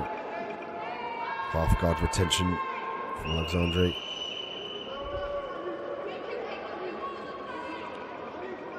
Alexandre has just really fallen foul here to Claudio's top pressure, and his positional awareness again as another 3 points goes towards Claudio's score. 27-0 now at the end of the fight for the male gi black belt masters at welterweight. You could definitely argue that Claudio Cardoso might be a favourite to win this competition at welterweight.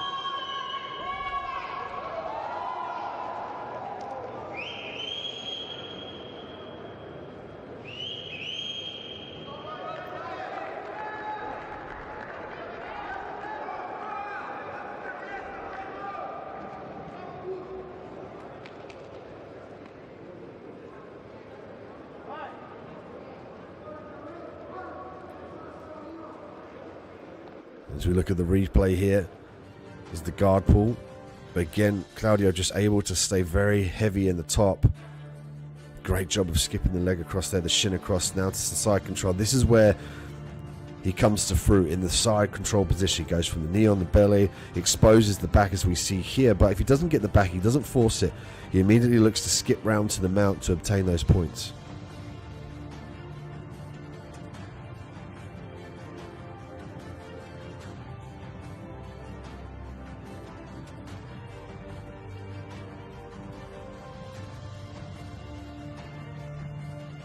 Great positional awareness here, lots of pressure as well from the bicep on the face, a key point in Jiu-Jitsu to flatten your opponent.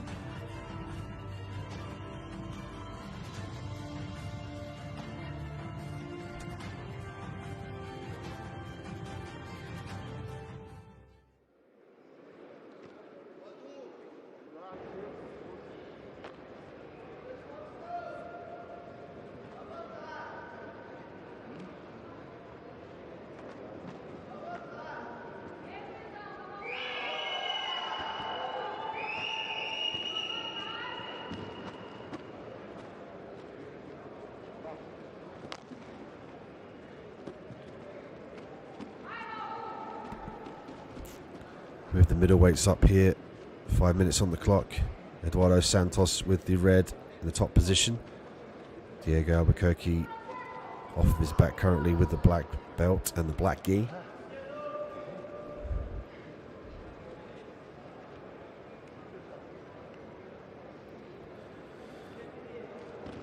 Eduardo now back in the full guard here. And we're not seeing the counterbalance we've previously seen in the previous fights here at mat 3. Eduardo now is using a lot of his legs, his lower back as well, to stay in this position. You can see that's why he opts to go down to the ground to his knees. He doesn't want to burn out the legs. He opted not to use the counterbalance that we've seen before.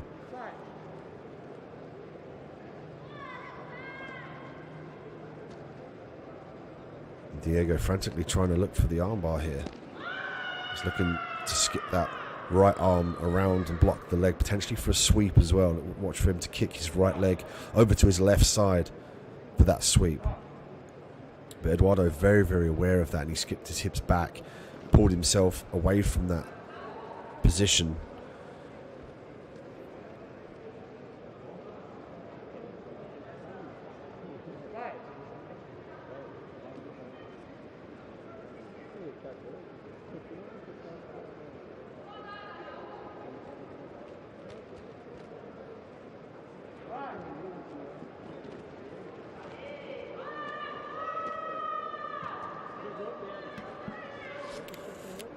Upcoming tours in Sydney, Australia, the UK,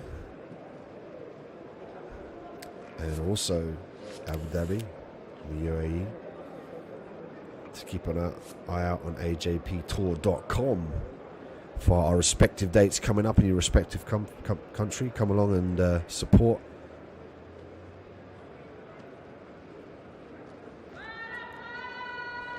Of course, this all made possible thanks to His Highness Sheikh Mohammed bin Zayed Al Nahyan. Really enables us to see Jiu-Jitsu evolve. The evolution of Jiu-Jitsu is very important in the fact that we need to see competitors in a fighting situation. It really does force the techniques out that work and the ones that don't work as good. Also, it gives an opportunity for the athletes to come up with new techniques. And we see here the omoplata and the sweep initiated off the omoplata. We see this a lot in gi jiu-jitsu. Not so much in no gi and mixed martial arts. This is where it's very interesting to have the gi. There's a lot more things that can happen with the gi, a lot more control from your opponent, so you have to be more technical to try and escape these positions and submissions, because often they have an anchor. You can see here the donkey guard from Eduardo. It's kind of like the full guard but facing the other way, and it offers him the affordance to potentially sweep into a reverse mount or work the footlocks, as we're seeing here, him try to attack the left leg of Diego. Diego right now 2 points up to Eduardo 0. Eduardo might look to switch to the knee bar briefly, abandons that in favour of stopping the guard pass. Straight back to his feet to the top position. Great work.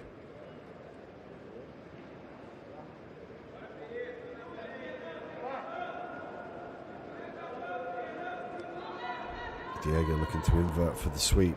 Doesn't get it. Eduardo doing a good job of following his opponent's hips.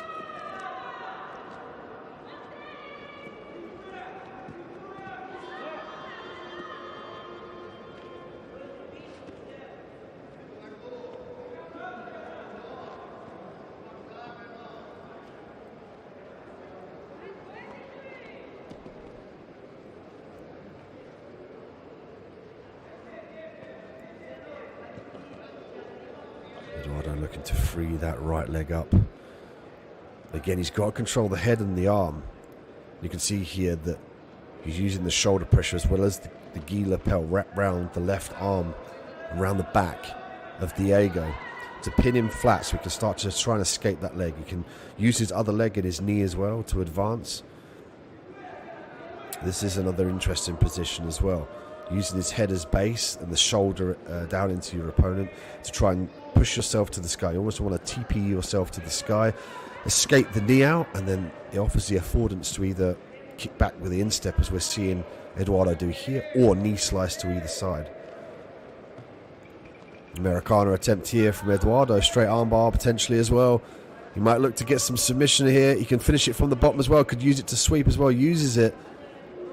But what a great display there from Diego, staying calm under fire.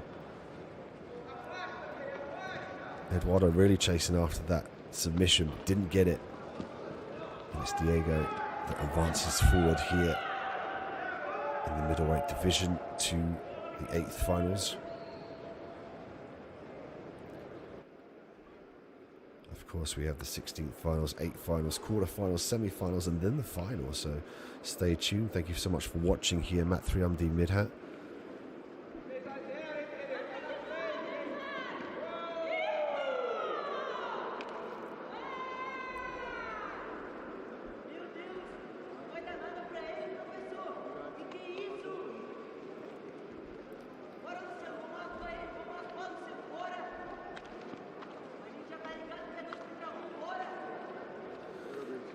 Make sure you give us a follow on socials, AJP Tour on Instagram. We see all the excellent highlights and the upcoming events as well posted on there. As we check out the replay here, we see the awesome omoplata sweep. Such a great sweep off the omoplata, which is usually not a high percentage submission. More so in the no-gi and the MMA realms. In the gi realms, it's more high percentage. But even so, the athletes feeling that his opponent rolled there, and then Diego looking to get to the top position.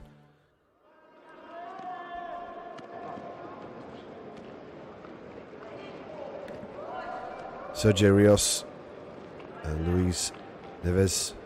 Sergio with the red belt, Luis with the black now. Luis pulling guard. And again, we stick with the middleweights now.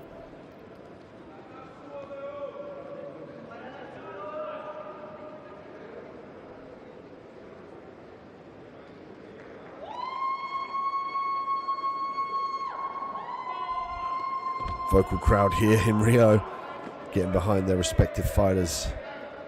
What a great way to see Jiu-Jitsu evolve right in front of your eyes. Of course, events coming to Australia, the UK, and Abu Dhabi. Please come along, cheer us on. Come and see these athletes compete. And this is a lifelong commitment as well to the athletes, specifically to the black belts, how long they've been in competition. And such a dedication to the sport of Brazilian Jiu-Jitsu. The Abu Dhabi Grand Slam Jiu-Jitsu World Tour being a vehicle for the progression of Jiu-Jitsu worldwide. And Luis now with a 2-point advantage as he moves up 2 points to nothing. Sergio off of his back now. Looking for a sweep here with the control of the sleeve and the insertion of the leg to the hips. He's now looking for the back. Immediately looking for the hooks. He's trapped one arm. He's got the collar here. Luis looking for the finish. And Sergio has to stay calm. This looks very tight. He's got the collar. Beautiful work here from Luis at Masters middleweight here at black belt at the Abu Dhabi Grand Slam, finishing by gi choke from the back. What a submission. And again, we talk about the submissions, the bread and butter submissions, the day one stuff, the things that are high percentage, and that's one of them.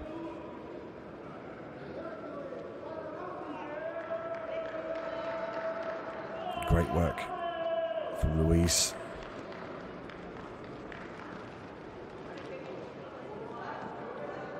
It's great the way he took the back as well, very fast, as well as his attempt with the submission. He didn't waste any time.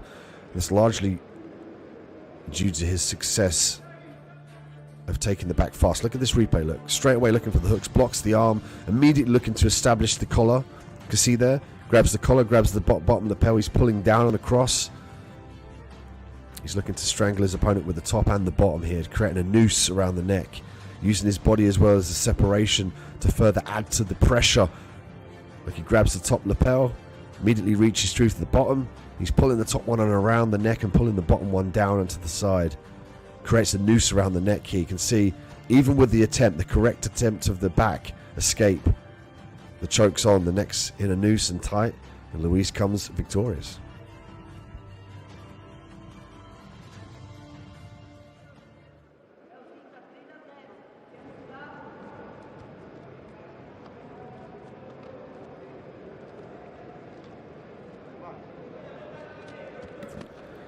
Claudio Cardoso, Leonardo Balassari.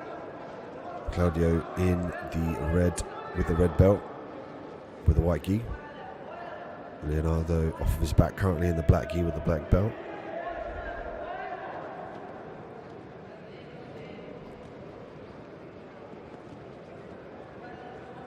This one welterweight, so under 77 kilograms in the male black masters category.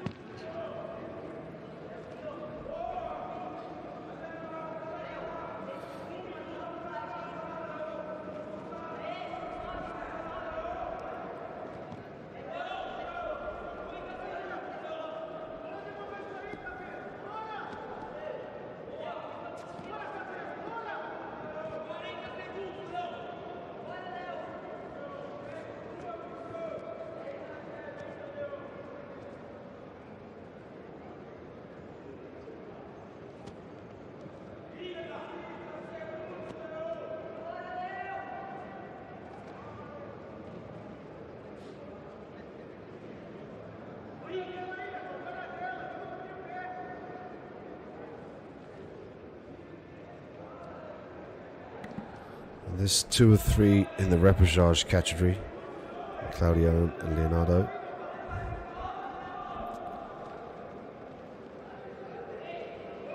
There's an opportunity for the athletes to still look for a medal.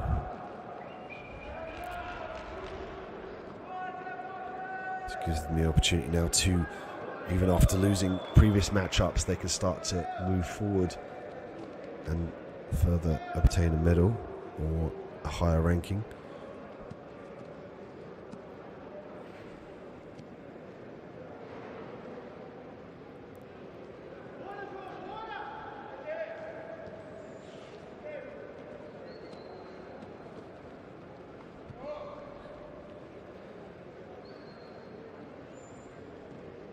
And Leonardo obtaining his black belt in 2021, competing as a brown belt as well on the Abu Dhabi Jiu-Jitsu Pro Tour, South America.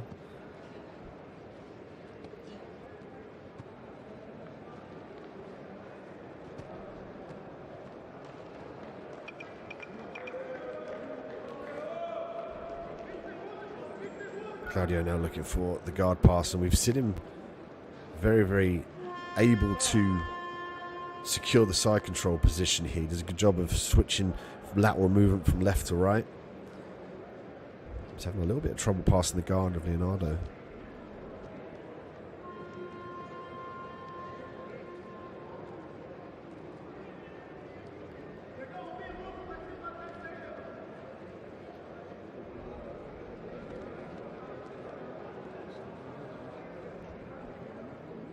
Claudio just has to free that right leg, and again the grips, you can see Leonardo holding on to that grip, just preventing that leg skipping round. That's why you see a lot of the athletes tape their hands up. The grips can sometimes tear the ligaments in the knuckles, and so often you see jiu-jitsu players with thicker knuckle joints, like they're a little bit sort of swollen. It's due largely to the damage obtained to the ligaments in the gi as well. So the importance of grips in the gi is huge. Claudio now with the 1 point.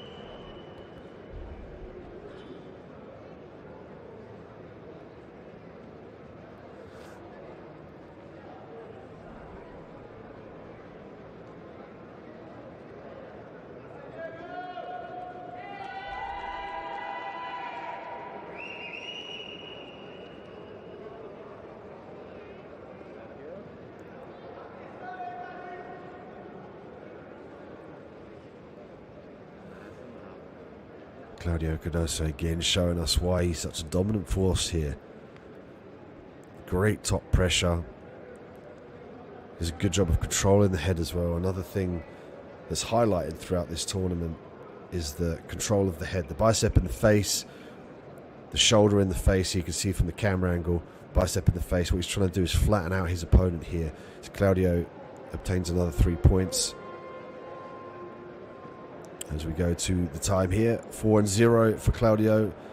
Leonardo, unfortunately, not coming up to spec on this one.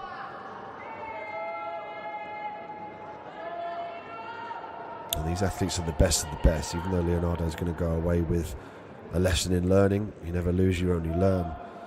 You know, ultimately, one person has to come forward in these fights, but this is the cream of the crop, the best of the best here at the Abu Dhabi Grand Slam Jiu-Jitsu World Tour. This one, 2021, live from Rio de Janeiro, Brazil. Mat 3, Dean Midhat, as we go to the referee for the official decision.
Roberto Jr., Fernando Hertz. Roberto with the red belt, currently jumping guard. Fernando with the black belt.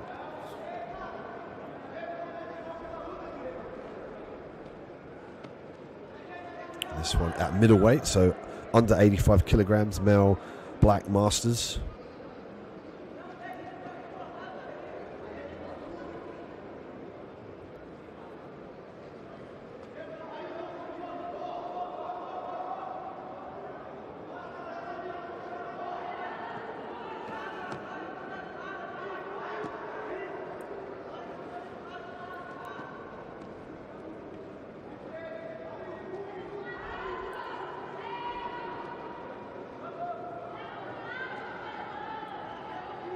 Already we see in the gi now being implored, breaking the posture.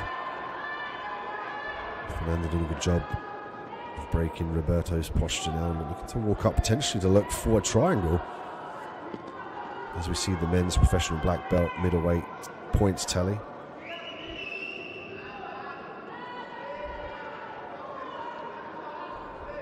Wrist lock attempt here off the back. Fernando going to use the opportunity to potentially look for the sit-up sweep.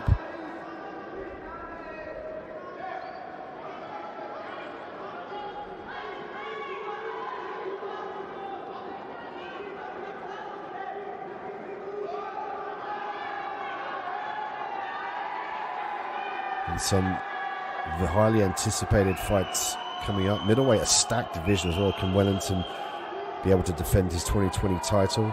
As 28 contenders also want that title to take home. Middleweight king of the mats as well. Champions Braz, Muniz, Lima, Junior. Some of the challengers in this category, so keep an eye out for that one. Another one as well for me, the beautiful one that I always look forward to, super heavyweights. Will Wallace Costa keep his title of division champion? Roosevelt Sousa is on a absolute tear in the 2021 and 2022 season. So that will be a one to keep an eye out as well.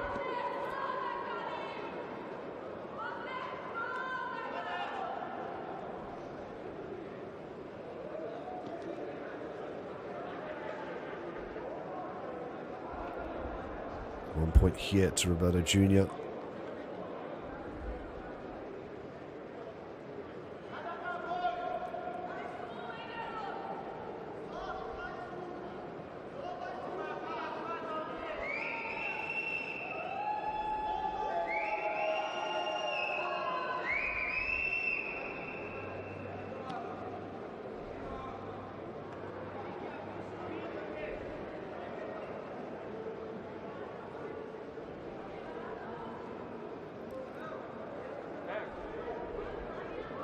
Battle of grips here. He's going to look to stand up now and separate the guard. It's going to be difficult if he allows... It's going to be difficult here if he allows Fernando to walk that guard up high. There's a brief timer there on for stalling, but I think both athletes wise to that now, and more of an engagement in the action.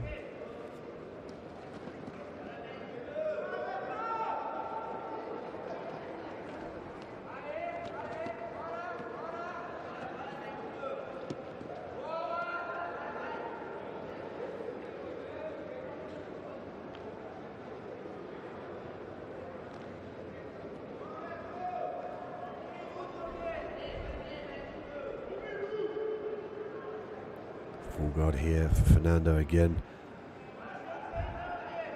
And the game of inches begins here. You don't want your opponent to capitalize on your mistake. That's often why you see the fast reactions, the fast grip strips, and then they often will sit down their base. They start to feel where their opponent is. Just over 35 seconds left on the clock here. Roberto Jr. with 1 point up. Fernando has to start thinking about doing something decisive. Now he's in jeopardy of a choke, as well as a posture break, potentially a wrist lock here.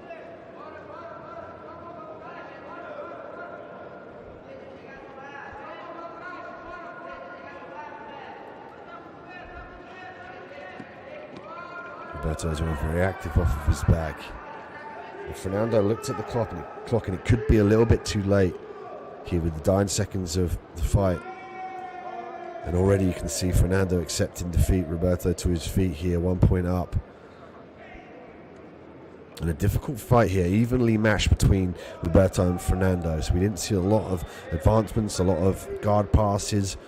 We saw a battle here, clash of swords of the same sort of steel, the same cut of steel, but nonetheless, Roberto will move forward.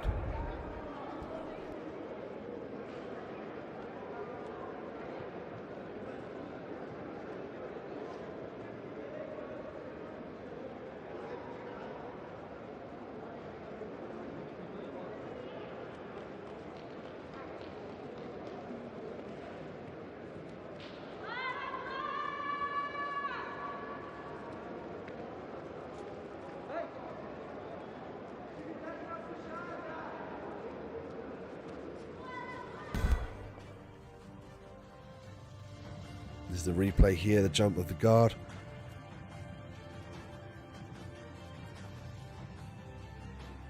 And the grip fighting again we see often. There's a sit-up sweep attempt we saw earlier on in the fight. It really was a battle of grips here and positional awareness, as well as postural control as well. We see that amazing guard jump here. Look at the ground that he covered. Used the arm as well for stability.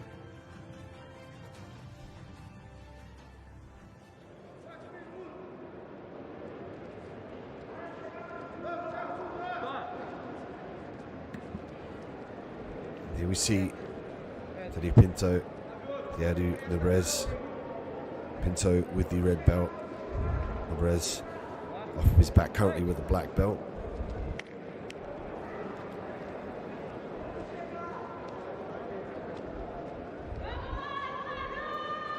Heavily taped ankles here for Pinto, and it could be due to an ankle injury. And I've said it before, it's smart play for a person to tape both ankles when only one is bad, because you don't want to tape one and then alert your opponent to that weakness, and then they chase after that ankle, potentially forcing you to tap a little bit sooner than later because of the injury. So it could be that both ankles are giving him trouble, or it could be indeed one. You know, like the art of deception is apparent here in a combat sport. So don't want to give your opponent any edge or any inkling to chase. Pinto gets 1 point here, top position. Pinto in the advantage. Rose here looking to invert round, could potentially attack a leg lock.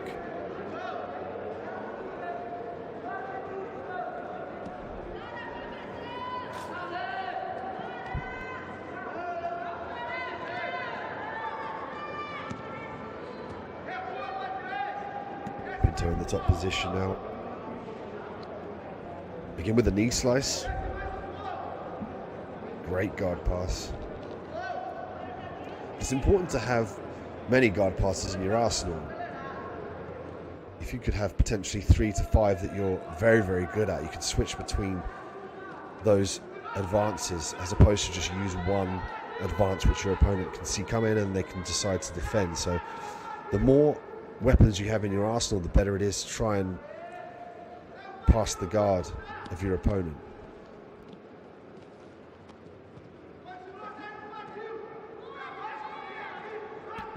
Pinto now with the back control, he's got to get those hooks in, and it could be a little bit harder for him to do that with those taped up ankles, particularly if they're injured.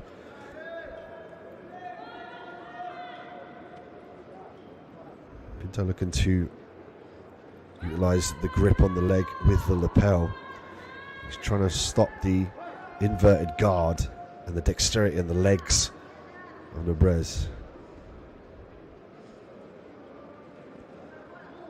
Nebrez really wants to start thinking about getting those legs in and establishing the guard. That's why you see Pinto's right arm controlling the leg from the outside. Now he can start to think about the knee slices. He can also think about the stack passes.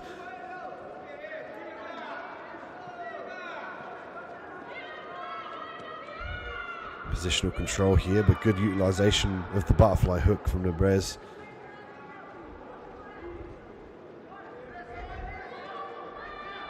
Thiago Nebrez now looking to invert towards his opponent. Pinto, great job of utilizing this top position. He's going to funnel that arm in underneath the neck to try and establish the side control here. And a great use of the lapel across the ankle. You can see there from the camera angle.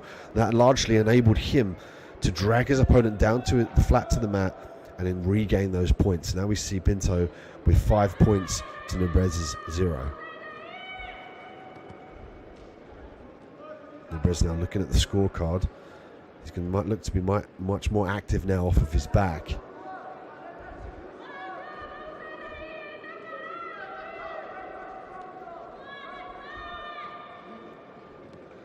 Pinto again, I love the way he follows his opponent with his hips, and he makes sure that he's eliminating the ability for Nebrez to invert with this guard. Some guys are so flexible and have such dexterity and independent movement with their legs. They can regain guards, they can attack submissions, and that's why you're seeing Pinto respect that and make sure that he controls the legs. He'll use the inside or the outside of the gi pants, and he'll use that as a lever to stop his opponent circling those legs in. You know, it takes a lot of patience as well. You want to pass, you want to get into position, you want to start to submit. But it's really important to understand what your opponent's good at and to try and nullify that. And once it's nullified, then you can start implementing your own game. And that's what we're seeing, a perfect example here from Pinto.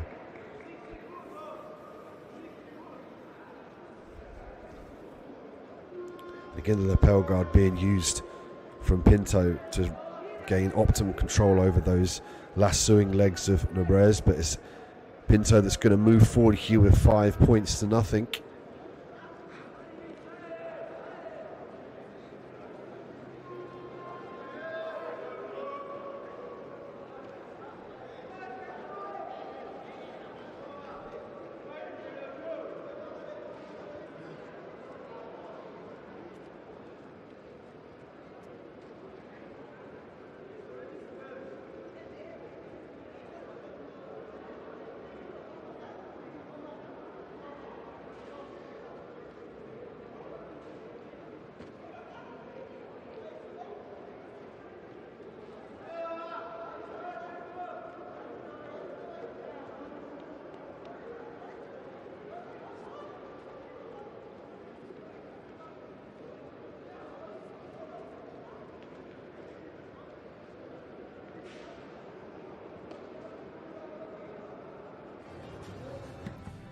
Check the replay out here.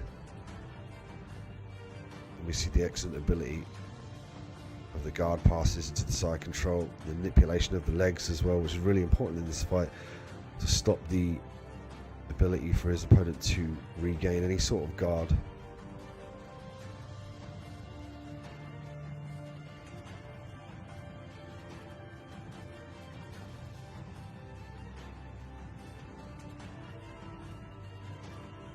Love this, look, he funnels the arm down, uses the lapel across the ankle to lever his opponent back to his back, and comes out victorious.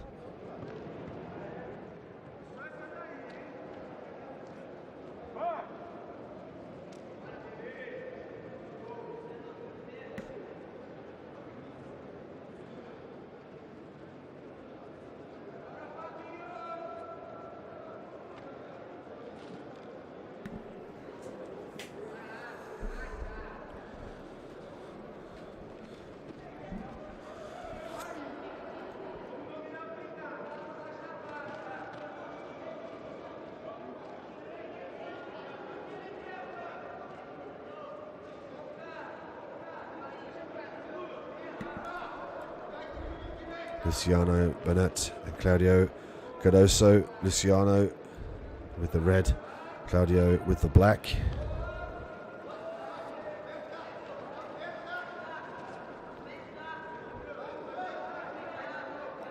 Luciano often will put his hip down to the mat to try and skip that right leg out of play.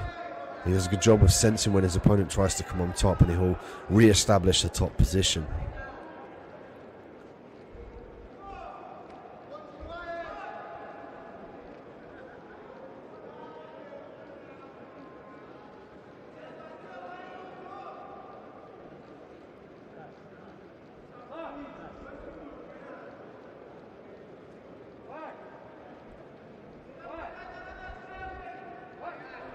UAE Warriors MMA Fighting Championship, UAE Jiu-Jitsu Fitness, the largest gym in Abu Dhabi as well, so check those out. Great shows in the UAE.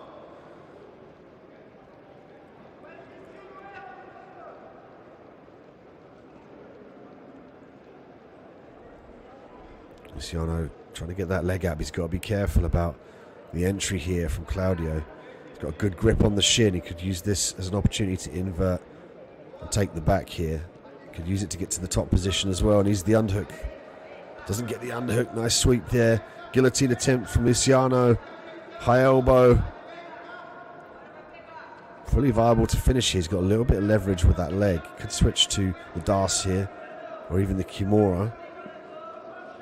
Nice escape from Claudio.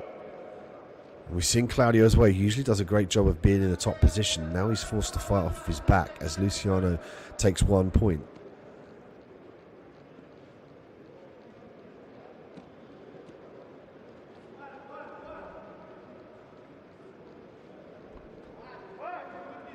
Nice elevation from the butterfly hook. Claudio doing a good job off of his back. Looks like he's got the belt here as opposed to the lapel. He did have it. Now he switched to the ankle. You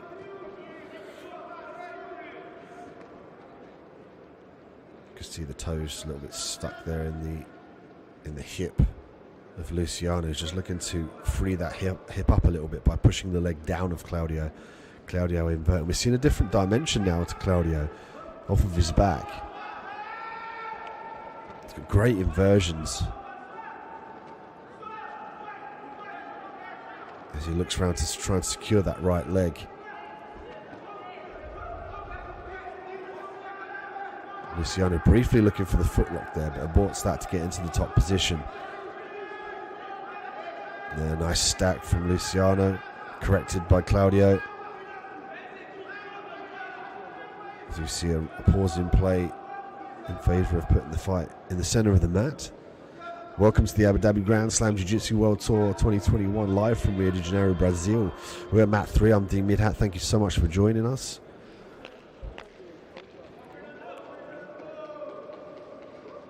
And all this made possible by our sponsors, UAE Jiu-Jitsu Fitness, International Vision Travel, IV Sports Management, International Vision Investments, 24/7 Management.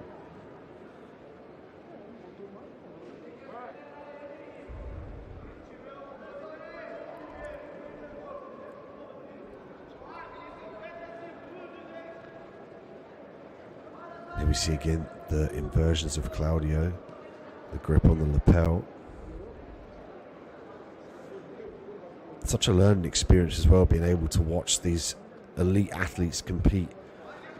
Often you'll watch this and it's kind of like watching an educational program, because you can learn so much from the athletes. You can see what works, you can see what they're utilizing, you can see what breaks the posture, what gains control over the leg as well, the lapel guards, weaving the leg in between and around the lapel.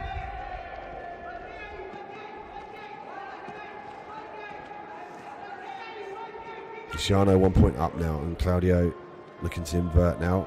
Leg lock attempt here from Claudio.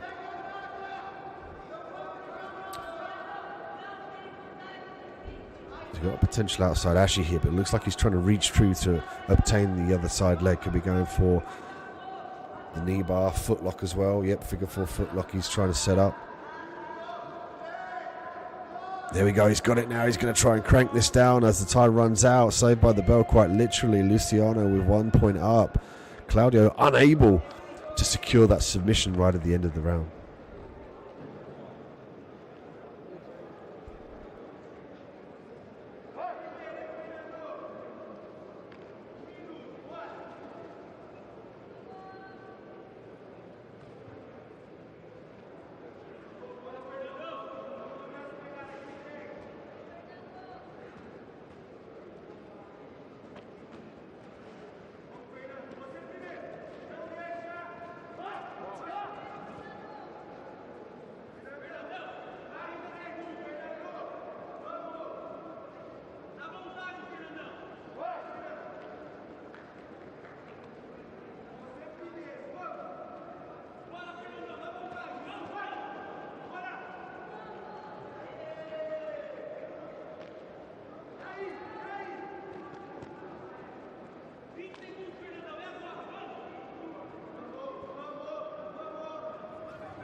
Middleweights now, mat 3.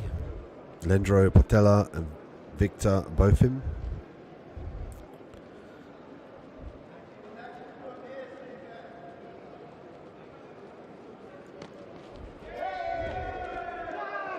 Nice shot here from Victor, but a switch of position for Portela. Bofim earns 1 point, 2 points for Portela for the takedown. And that's what you see sometimes as well, like they're worried about that happening. If they're explosive, Omoplata could use this to sweep as well. Portela looking to lever his arm out of this position, did a good job of trying to stack his opponent up to disallow the control over the back of the shoulder there. So he basically took the weight off the shoulder.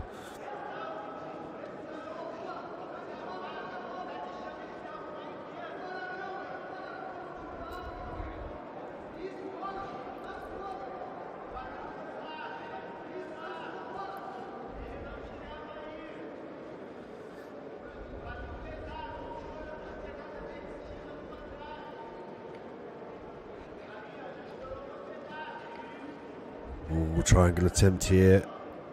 Both him looking to establish this. Could be attacking the straight armbar here. Great play because that enabled him to re-secure the figure 4 now. Triangle here. A little bit shallow. Could potentially still finish here. There's the tap. Beautiful work.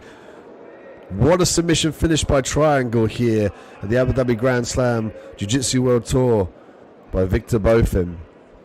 It was brilliant the way he attacked the straight armbar, which Portela defended by pushing his head forward, which enabled Bofim to re-secure the triangle. Beautiful work.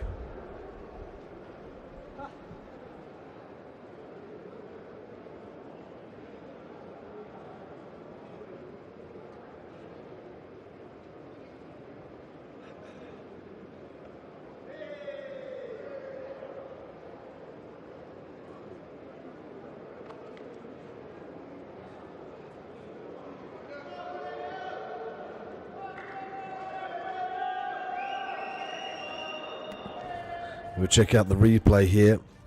Here's the initial takedown attempt in the switch of position. Both him off of his back. Went for the trip there, but it was the great top control of Portela that enabled him to get to the top position here. We're going to see the triangle attempt. There's the diamond guard. Watch him go for the other arm. Like a straight armbar attempt which promotes his opponent to push his head forward. Readjustment of the triangle. Adjusts it beautifully, squeezes, pulls down on the head. Again, 101, standard submissions, the triangle still working, still allowing Victor Bofim to advance forward. Claudio Calasanz, Danilo Lemos. Claudio with the red belt, Lemos with the black belt. We usually see Lemos with a frenetic pace on the feet. He shoots him for takedowns a lot. Now he's opting to work off of his back. It could be a tactical point here because Claudio has been known to be dominant from the top position here as he looks for the knee bar. Lemos did a good job of, he's got to clear that knee line, however. It's a footlock as well. Beautiful work from the camera angle. We couldn't see it. What a great submission. Figure 4 footlock. Just 30 seconds into the round.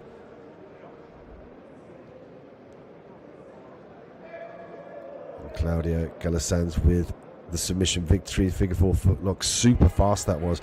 Check the replay out, see if we can get a different angle from that. It's hard to see from our vantage point of how fast this actually went on. There it is, like he rolls, threatening the knee bar here. He switches to the other foot out of this camera angle, but look how fast that tap was. We might be able to see it from this angle here. Like he's attacking the left leg, threatening the knee bar, and you can see like the bottom leg, the right leg, Lemos is not worried about. Boom, snatches up figure 4, turns it down, instant tap. That was very, very tight. It's great work. He went for one leg and then went for the other. That's what we've been speaking about through the duration of the fights this day on mat 3, is your ability to switch between the different positions to confuse your opponent. Middleweights here, black belt masters. Marcos Lima with the red belt. Diego Albuquerque with the black belt.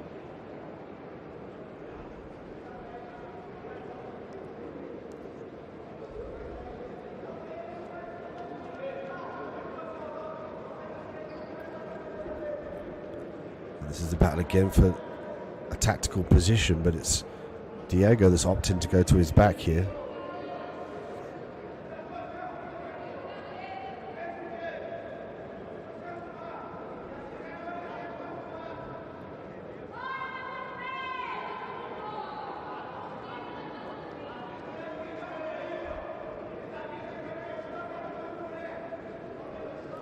Diego working off his back, looking for an advancement. He's got to be careful about the guard pass here.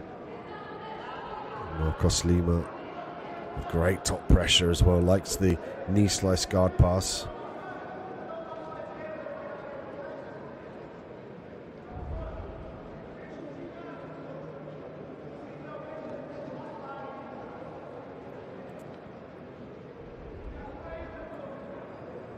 We've potentially been looking for a Americana here.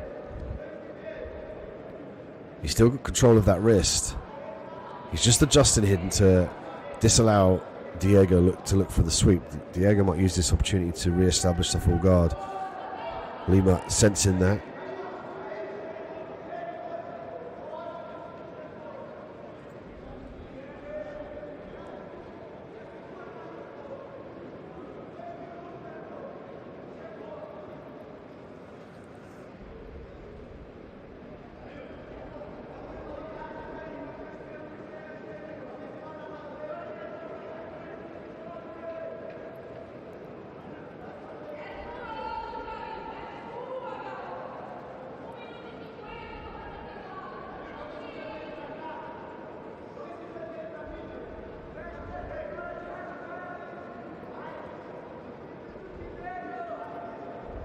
Lima now opting to switch his hips forward. He's going to try and lever the arm up here. He's got to start to think about escaping that right leg out. At the moment, Diego's got some good leverage as he uses it to get back to his feet now. He exposes the back though.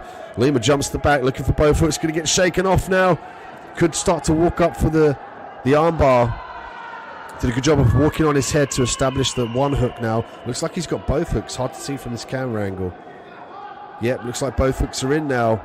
Diego's in trouble. Straight armbar here. Could opt to switch to the choke as well. It's unlikely he's going to fall off to finish the armbar here with 2 minutes left. Doesn't want to lose this position. Nice choke here. Beautiful work. Bow and arrow set up from Marcus. Lima now right in the back. Diego has to start thinking about turning into his opponent. At this point in time, Lima has his feet crossed here, so that's going to enable Diego to turn into him, to face him. He's got to go to his left side here.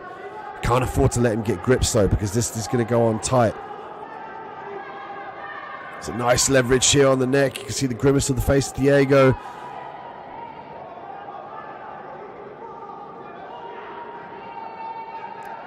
Here we see Lima now with the opportunity for the armbar, but gives up the bottom position. Lima 7 points up. High guard for Lima.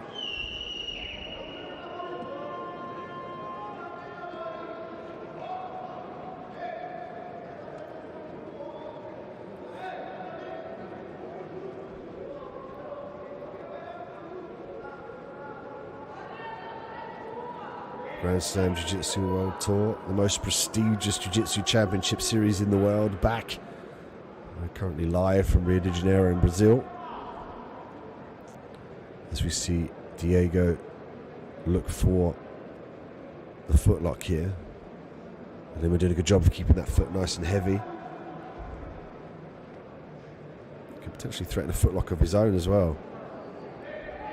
Nice hip control from Diego, forcing Lima off his back. He's just got just over 10 seconds to work. He's 7 points down here, 7-0 in the favour of Lima. So he's got to look for the submission finish and see if he can get it. 2 seconds left on the clock. It's Marcus Lima with the victory. Diego unfortunately couldn't finish in the 9 seconds of that round.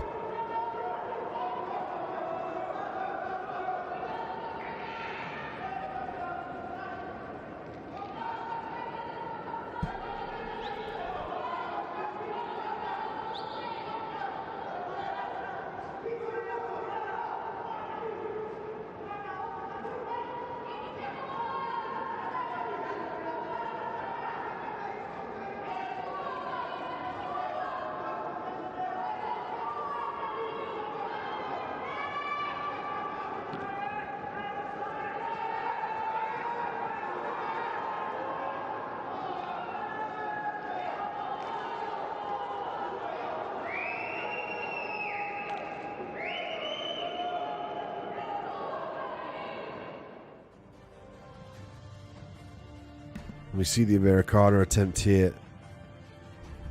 Lima was able just to maintain this top position. Find it difficult to finish though because his leg was trapped in that position here, as you can see from the camera angle.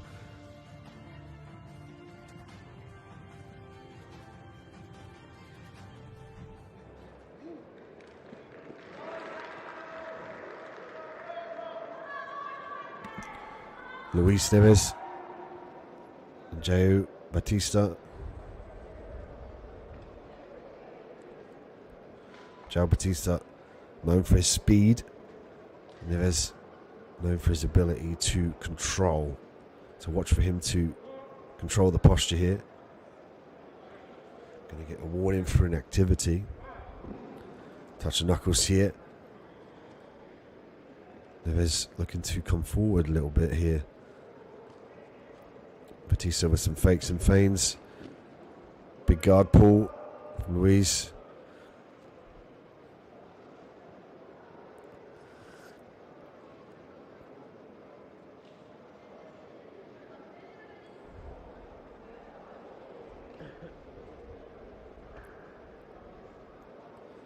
And of course the new scoring system came into play on the Abu Dhabi Grand Slam Tour event starting on the 1st of January 2020. The new scoring system replaces the advantages and penalties with points. So from now on, athletes will be awarded 1 point whenever they reach a position previously considered worth an advantage. In the case of penalties as well, every time an athlete is penalised by the referee, their opponent will be awarded 1 point.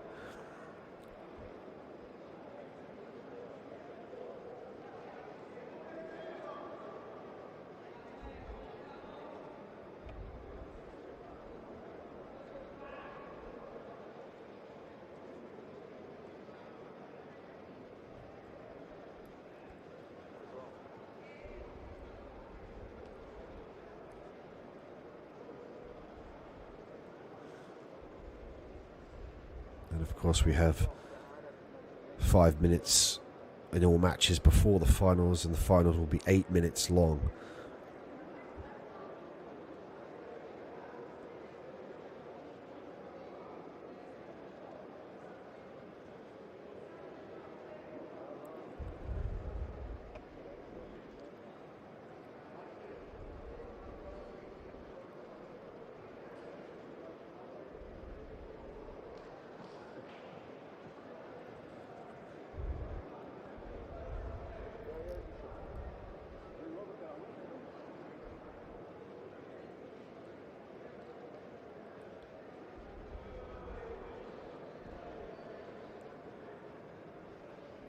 UAE Jiu-Jitsu Fitness, the largest gym in Abu Dhabi. Check it out if you're in the area. Luis and Batista now both fighting for the position off the back.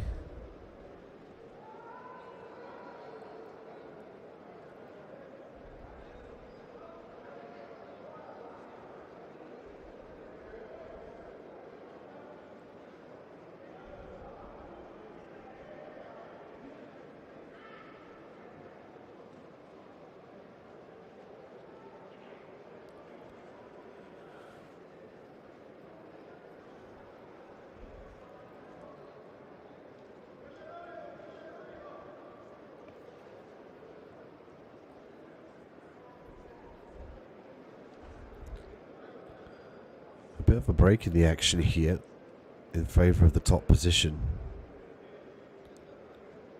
And Luis really needs to start thinking about getting to his feet here. He's holding on to that grip, which has disallowed his opponent's advances, but it disallows much movement.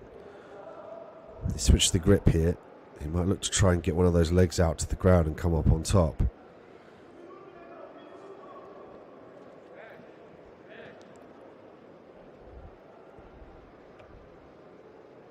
And regarding match results as well, there will no longer be referee decisions, as previously thought actually. Matches that will end in a tie will have an extra minute with a golden point, so the athlete who scores first wins. In the case of a tie after the extra minute, the athlete who scored last will be declared the winner.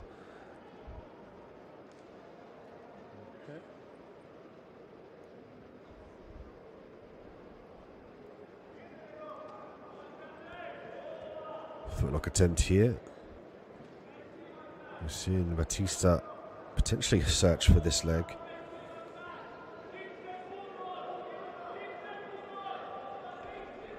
Two points for Luis. Brings him up to 3-2 with just a few seconds left in the round. Batista's frantically looking for the leg lock here. As the time comes to an end, Luis is victorious with 3-2.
The touch of hands are ready to go.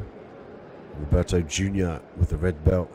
Today Pinto with the black belt. Pinto looking again for the takedown.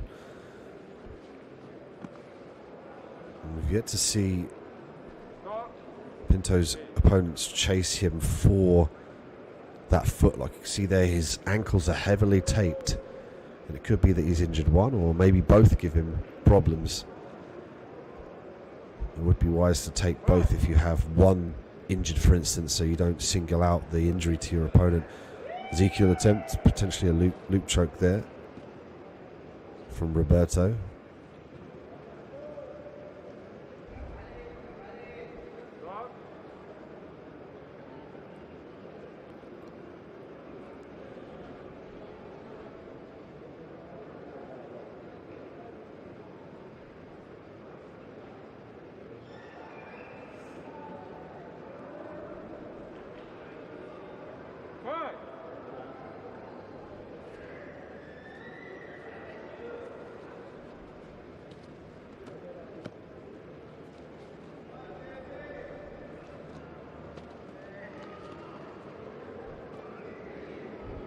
Pinto now with the 2-point lead as the omoplata gets shot up from Roberto.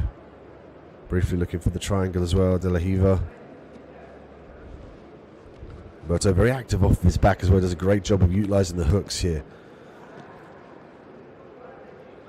Just trying to fire that De La Riva hook nice and deep to obtain the sweep, but Roberto able to get to his feet. Pinto now finds himself in the open guard.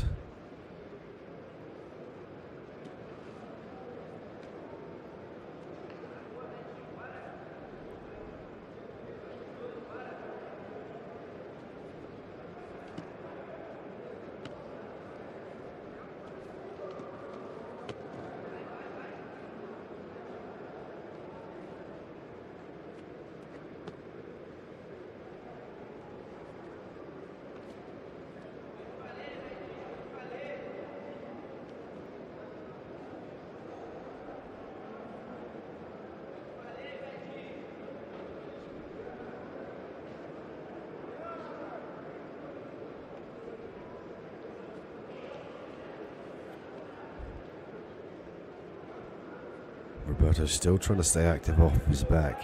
It's finding it difficult to establish a definitive hook, even a butterfly hook as well. So he looks for the loop choke. This one looks like it's deep. Great defense from Pinto though. That looked very deep, to the fact that Pinto stopped what he was doing and he was looking for the the escape. Triangle now off of the back of Roberto. Switch to the omoplata. Could go back to the triangle here. Pinto up 2 points to Roberto's 1.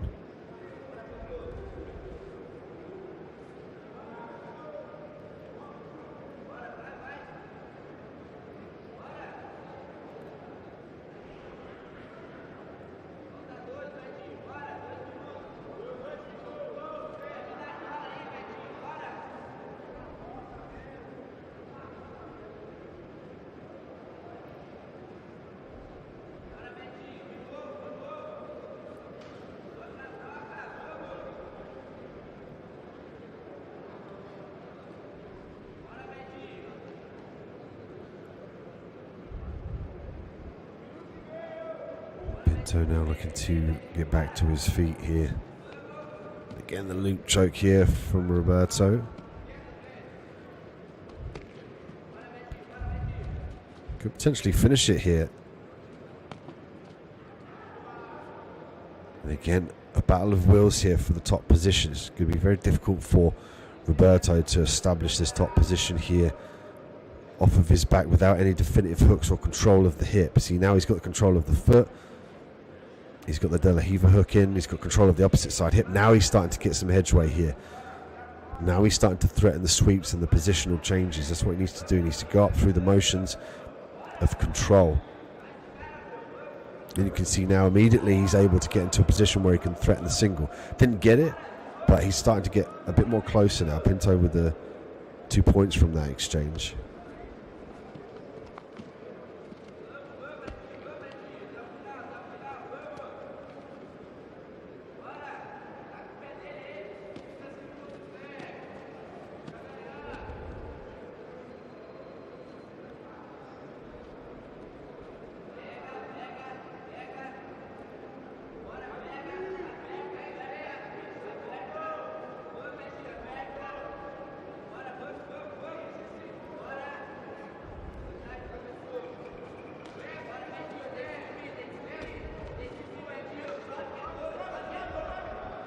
Pinto 4-2 with Ezekiel, the loop choke.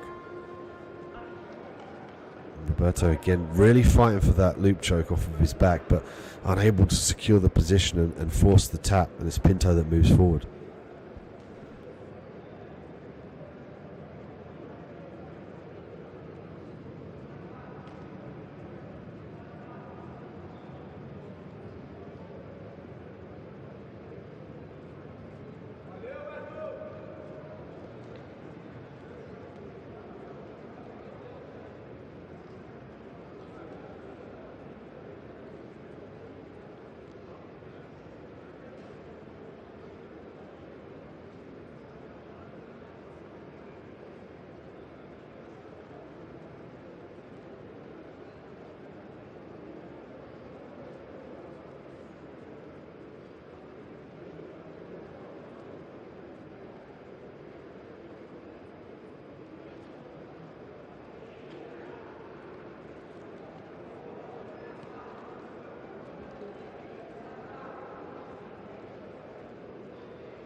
Now we see the loop choke attempts from the bottom position from Roberto. Just unable to secure a deep grip or control of the body. You see here again, he feeds the arm through. That one prompted an escape. Difficult for him just to establish anything definitive off of his back.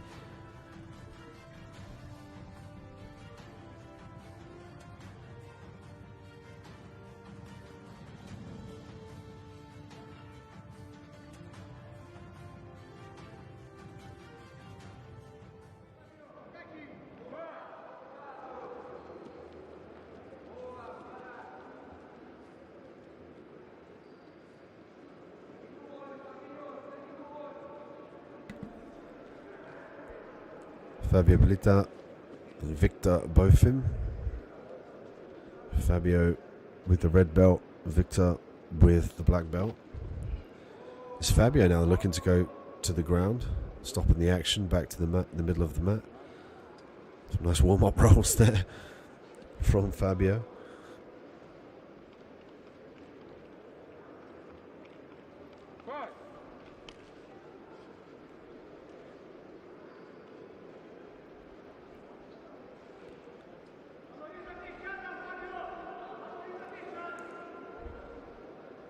Fabio now working off of his back, looking for the grips. He's going to start thinking about stripping that grip. Could potentially threaten the wrist lock as well there. You can see there he's grabbing the grip on the gi. The really important part of gi jiu-jitsu is to address the grips.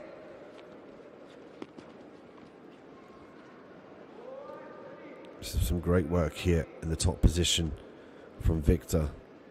Very reactive. He's able to follow his opponent and secure their advance off, as you can see here, as he looks to establish this side control. He's walking around well, but he's not blocking that rear leg. Might look to step over, potentially to walk to the mounted position here. Watch for him to walk his knees up past his opponent. Fabio sensing that, back to his knees.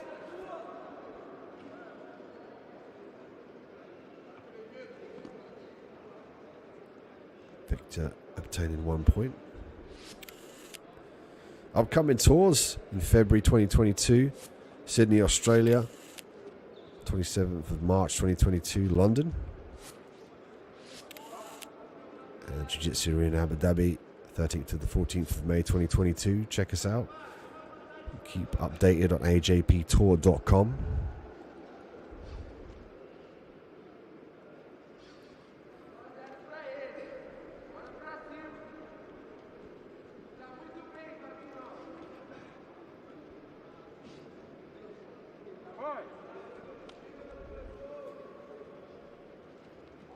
Back to the feet here. 3 minutes and 10 seconds left on the clock.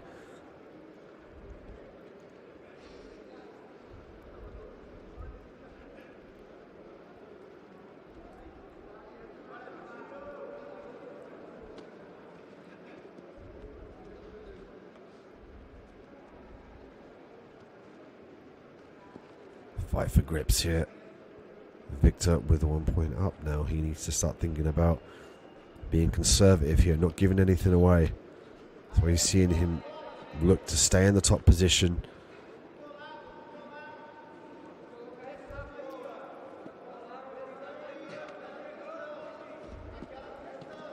Fabio looking to frantically put those feet inside between him and his opponent, using the knee shield quite well actually.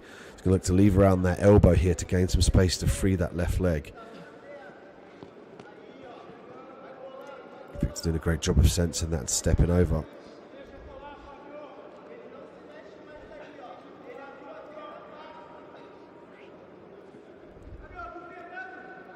Victor's looking for the right thing. He's looking to control the face with the bicep, but now he's opting to wrap the neck in favor of threatening the guillotine to allow his advance out of this position. He's got to get that right leg around to the hip and get the left leg out of the clasp with the half guard. He can also look to stack pass here to force his hips downward, secure the lapel and circle round to one side. Fabio utilising the opportunity to regain the full guard here. And Victor will gain 1 point.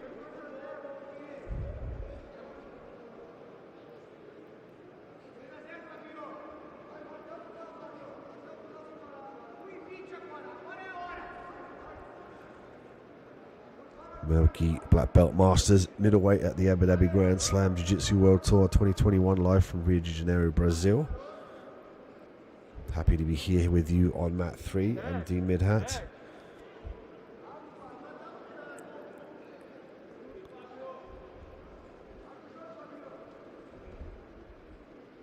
Get the stalling clock run down here for both athletes. They need to look to advance their position. Otherwise they risk being penalised.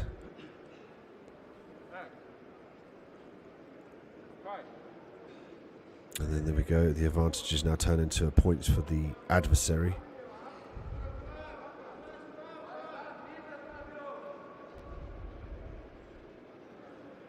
There's a lot of positive feedback as well from the new system. The golden point after if the fight goes to the end and there's no definitive winner. Also the advantages as well. They found in the research that it was a lot less confusing for the competitors as well as the viewers to simply in a situation where an advantage would occur, quite simply, if you give away an advantage, your opponent gets the point. So I think it's a much better system, more exciting system, and easier to follow system. And they had a lot of positive reviews when they tried this out in 2019. And Victor Botham doing enough here, pat of appreciation as he helps Fabio back to his feet. But Victor Botham will move forward from this quarter-final matchup at middleweight.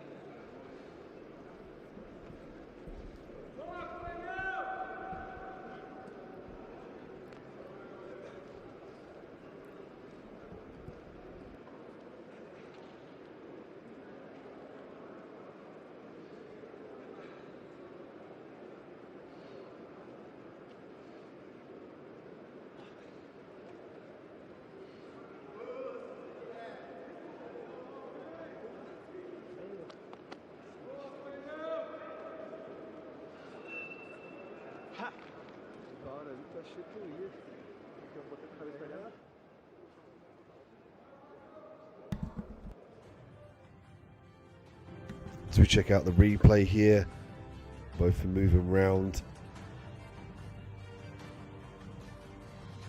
looking to stay in the top position as well. He did a good job of switching the hips round to prevent the sweep. Did a great job of trying to flatten his opponent out, and I love the way he used the guillotine here to threaten, as well as the bicep in the face, to maintain the top position and then ultimately come out as the victor. We move on to middleweights again. Claudio Calasanz and Marcos Lima. Claudio with the red belt off of his back here, and Lima in the top position in the guard.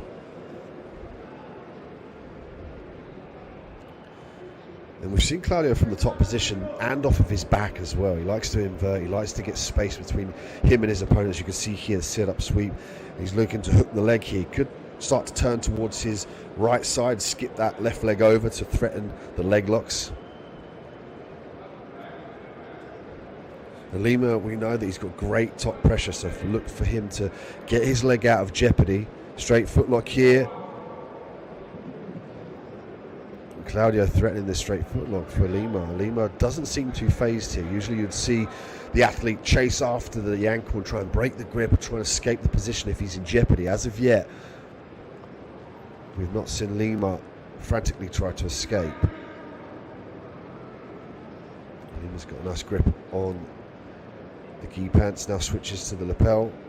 And this is what we were speaking about early on.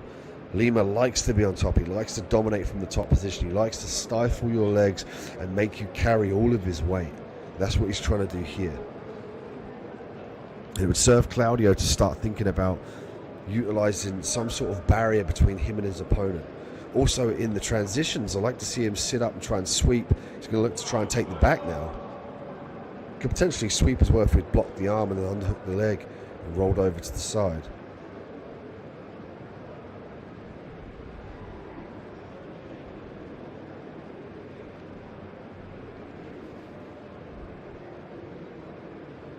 Lima trying to break the guard there. Claudio pulling the knees up to the belly, just to break the posture of his opponent. Again, day one stuff as you first start jiu-jitsu. To break somebody's posture, you pull on the head and pull your knees to your chest. And we see that transpire here, even to the top levels, and how much jiu-jitsu has grown since we saw it jump onto the scene in the 90s. We still see the core techniques work. What works against another human when he's in your guard and he's trying to posture up. Break the posture with your hands and pull your knees to your head.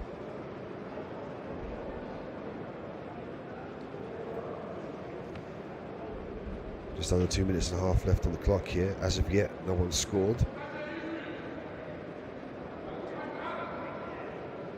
It's a troublesome matchup as well for Claudio, because to move off of his back he needs space, and Lima's one of those guys that just won't give you space. So it could be a fact here that Claudio needs to start gaining some separation from him and his opponent and potentially work to get to the top position. He could also threaten leg locks as well, which takes some of the weight off of him if he's not being stacked up. So he's more free to maneuver around the leg. As you can see here, he whips round, beautiful work. He could use that threaten to get to the top position. He does just that. Beautiful work. Excellent to see him threaten the leg lock to get to the top position. Again, another affordance of the leg locks coming through in the gi scene as well as the no gi scene. It forces people to adapt. Also, if there's certain submissions you can't do in your rule set, you can almost certainly use it to sweep to the top position. And we just saw a perfect example of that from Claudio.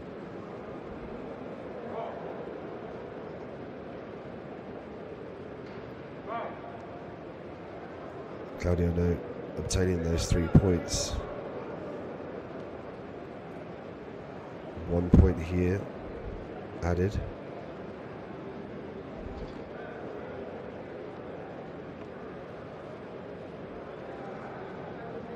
Nima got a warning from the referee. It's difficult to see from my vantage point. Tap, tap, tap from the knee bar. Beautiful work. What a great job. I'd love to see the replay on that one. Again, it's so quick with these high level guys. We saw Claudio off of his back, and we said about his ability to work off his back, but he needs space. So in turn, he consolidated that information and attacked the legs. It's a very viable way to maneuver against a larger opponent who's stacking you. If you can eliminate the weight by attacking his legs, you could force a submission. We saw Claudio do that.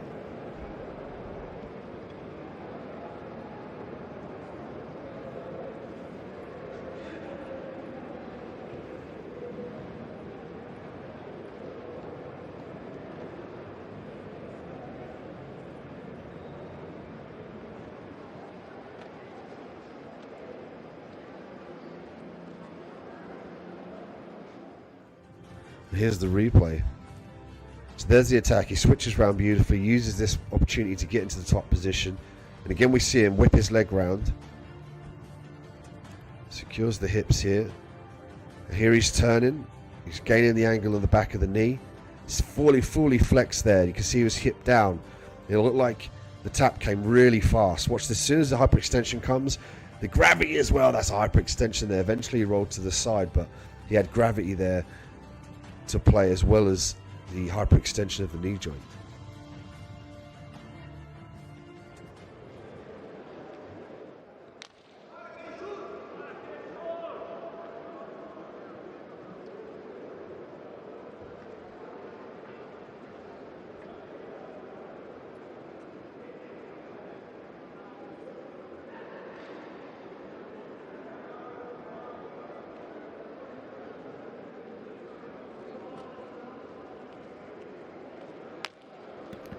This brings us on to our middleweights here. Luis Neves, Teddy Pinto. Luis with the red belt and Pinto with the black.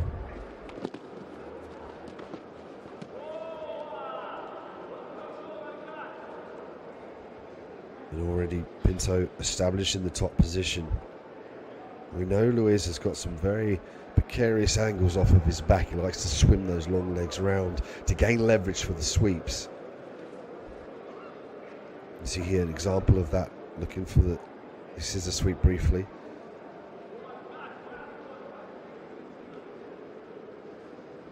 The semi-final matchup will determine who goes on to the finals here.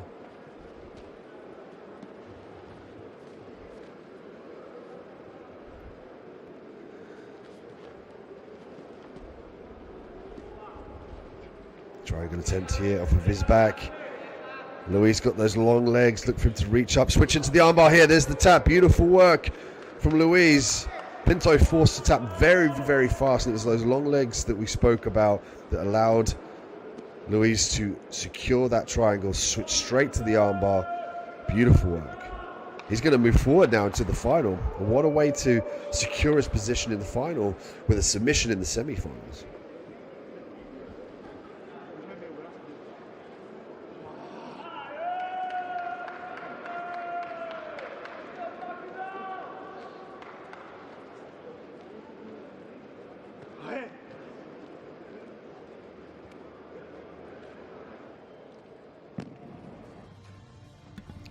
So we check out the replay here. Watch him snatch his legs up to obtain the triangle position.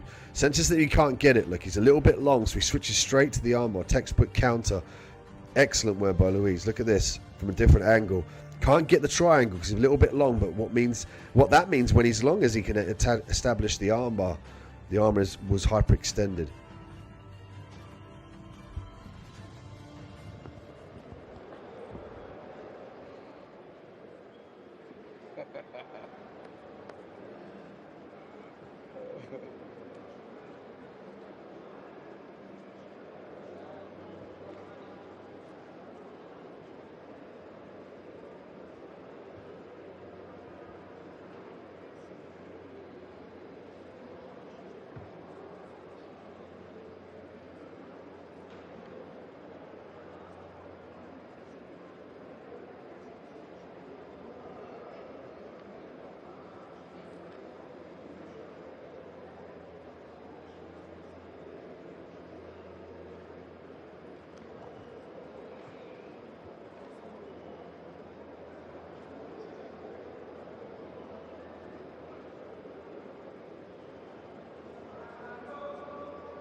And middleweight action here, Fabio Puletta and Marcos Lima. Fabio with the red belt, Lima with the black.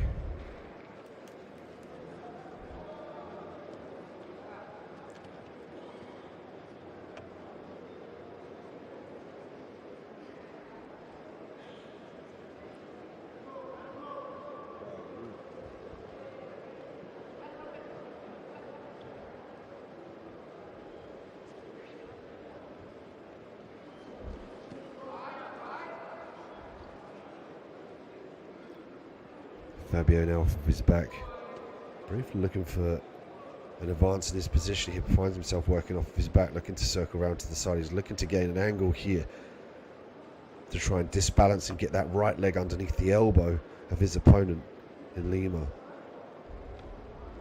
If he can get his leg underneath that arm, it's like an underhook really. He can start to gain some leverage, side to side motion, and can also threaten the submissions as well.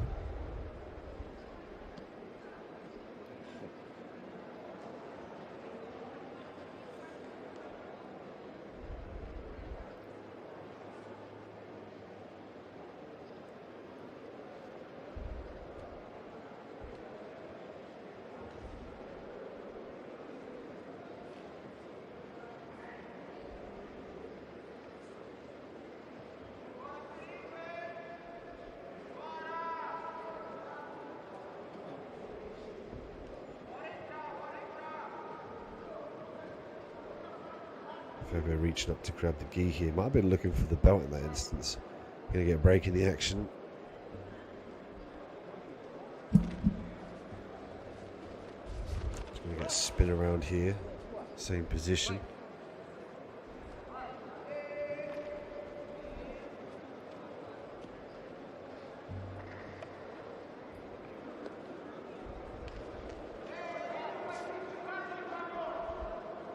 Repechage 1 of 3. So we'll give them an opportunity to go on to the 2 of 3 in the final in the repechage category. Enable them to try and advance forward despite coming up short in the last matches.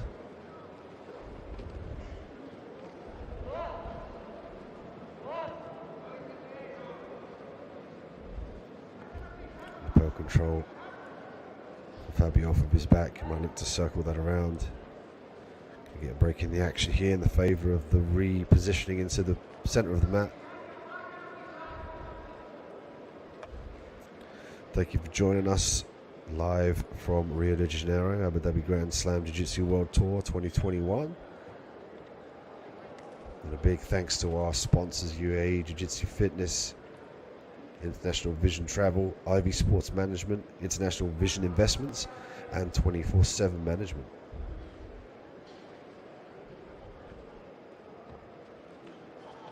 Also a thank you to AJP Chairman Abdul Manan Al-Hanamashi.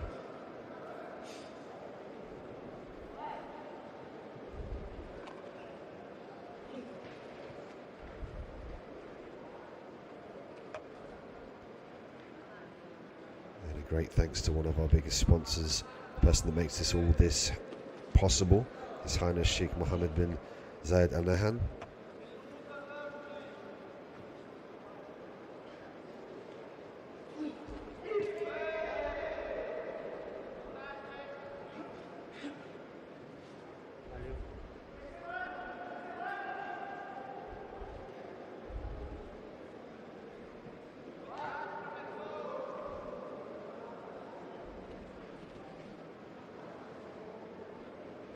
Lima now in the top position.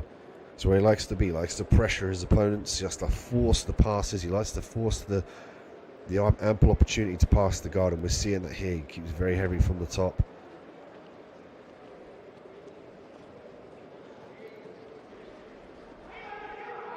Great single leg attempt here to the back now. Fabio looking for the back. Fabio looking to potentially could kick one of those legs away and drag his opponent backwards. If he can try and block him, he could take him down and mat return him. Equally, he could look to jump the back here, both hooks in. There we go. Trips the leg. Mat return. Once he gets the takedown, he's got to start to think about a lot more pressure and potentially look for the hooks. And from here as well, a cleaner takedown. Maybe if he looks to block the hip and the leg and circle round, he's going for the single leg now. Great work. It's going to earn him 2 points for the takedown.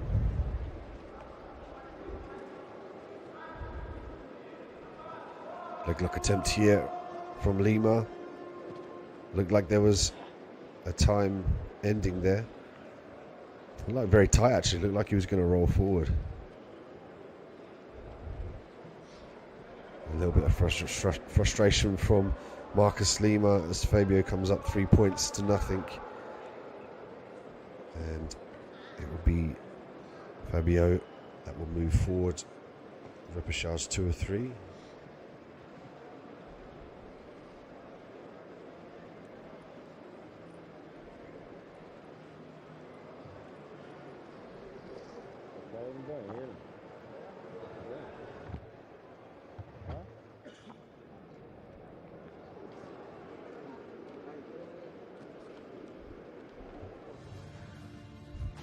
Take a look at the action from the replay here. The referee just gets a little reposition to face them in towards the mat. So we see a guard pass attempt, frontal escapes here, nice kick of the knee. This was the stand-up that enabled the skip round to the back and some of the mat returns. There was the leg lock attempt right at the end. It looked like he tapped, but I think he was just signifying that it was the end of the match to disperse any advance to damage his knee.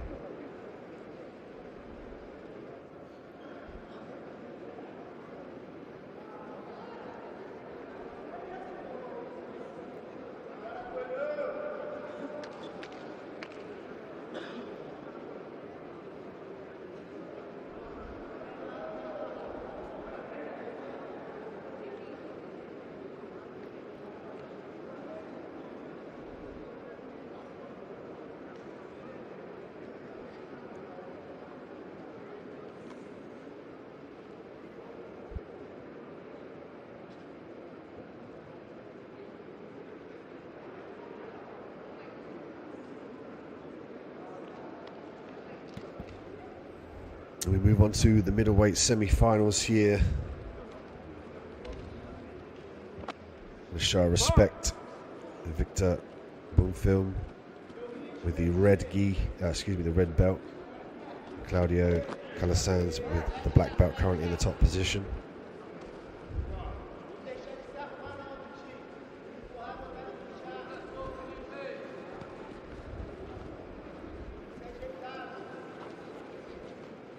Claudio very active actually, top in the top position here now.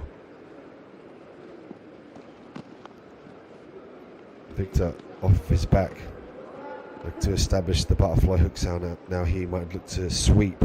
He's got to trap the relevant arm there. If he was to trap the left or the right arm, he needs to go to that respective side. It's like cutting the leg off a table and pushing it over for the sweep. He needs to block those base arms. He's got a good grip on the gi here. Potentially might have looked for the baseball bat choke, but Claudio with 1 point. Claudio now look good to be looking to threaten an arm lock here, potentially a Kimura.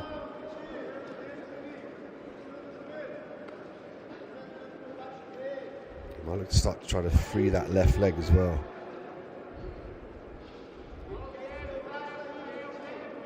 This is the semi-final here, so it's all to play for the finals. So It's important to make sure the established position and be aware of your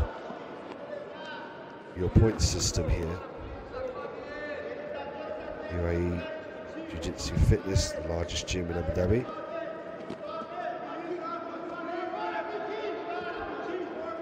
And we see a beautiful grip of the belt here and a torsion, the torque, exposing that arm. He could look to try and sit on his opponent's head here. If Claudio can sit on his opponent's head, there we go. Now he's going to step over. He's going to sit his weight down. There we go. Potentially look for the submission here. Beautiful work. Excellent work. How fast was that? That was excellent. The second he stepped over the head and threatened to finish with the Kimura, that in turn opened up the choke and the wrist lock that was there. And what a way to advance forward as well now. It wasn't too much of a hard fought match. He didn't fight for too long, just over a minute. He gets the submission. Now he moves on to the final. He's got a bit of time to recuperate now and save some of the energy in the gas tank for the final.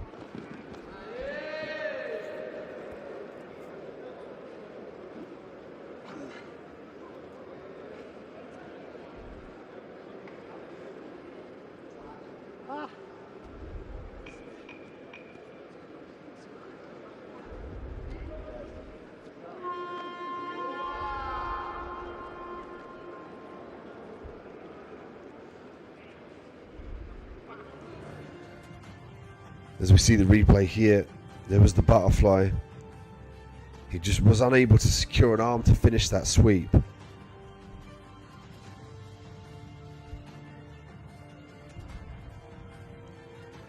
Again, looking to use the lapel, but expose that right arm, which in turn enabled this transition to the top.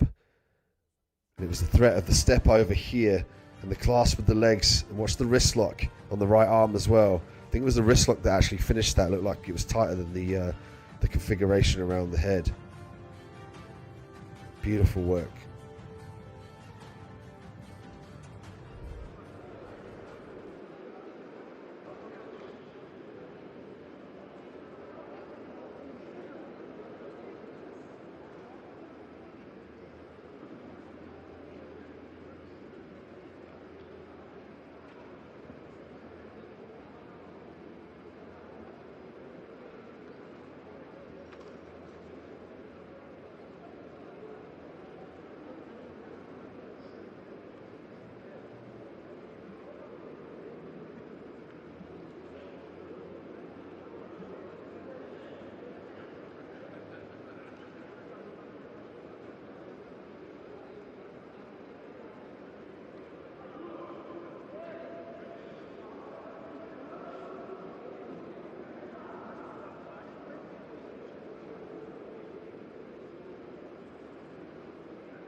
As we see Mat 3 Abu Dhabi Grand Slam, Rio de Janeiro tour.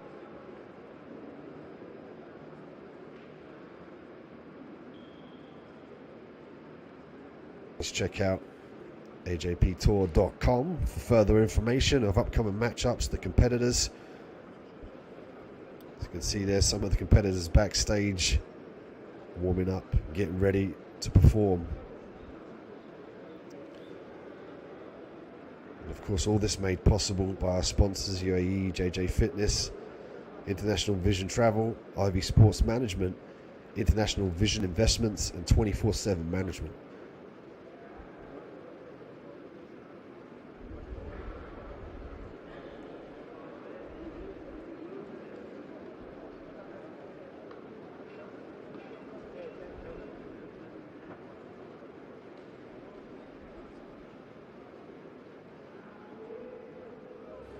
Check out some of the highlights from today. We saw some exceptional submissions, some great work with the lapel, even with the foot inside the lapel. We saw lapel guards, worm guards, omoplata sweeps. We saw a very tight submission here as well. That was beautiful.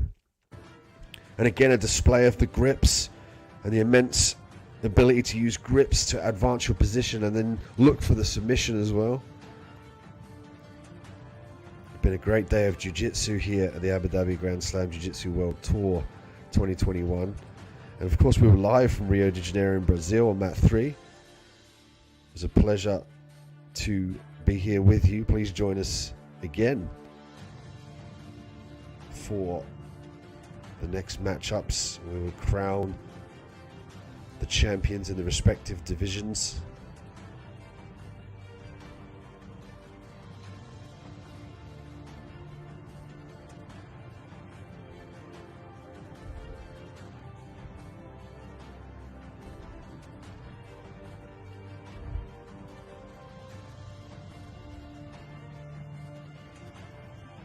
Please give us a follow as well on the Instagram, AJP Tour. Give us a follow and search for us on the socials. We keep you up to date with all the upcoming news and of course the highlights. Here was the triangle we saw earlier with the grip on the inside. No arm triangle. Beautiful work.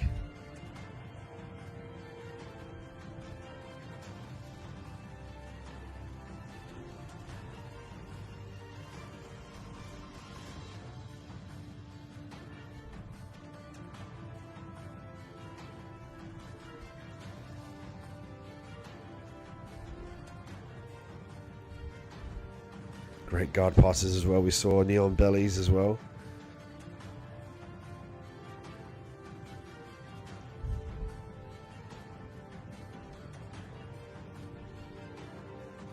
Such a great opportunity to have a perfect platform for us to see the progression of Jiu-Jitsu.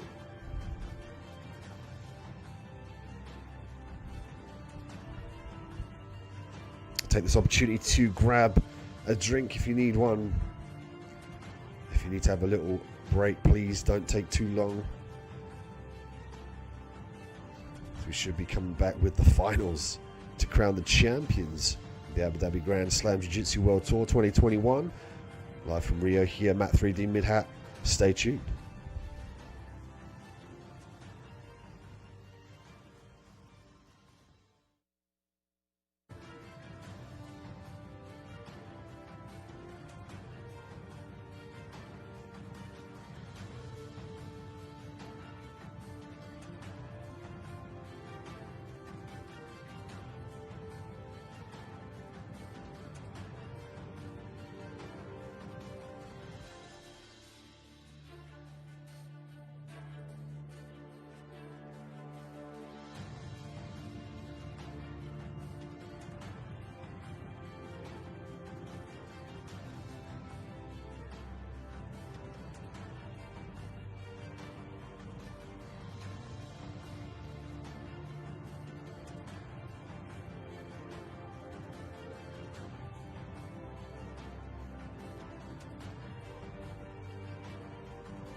Welcome back to the Abu Dhabi Grand Slam Jiu-Jitsu World Tour, live from Rio de Janeiro, Brazil.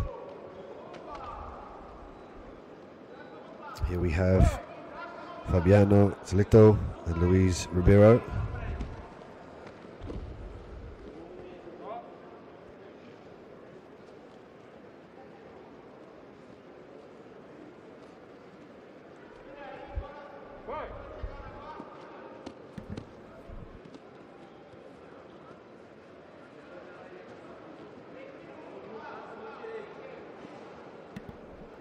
This one, the male gi black masters light featherweight under 56 kilograms. This is the final now.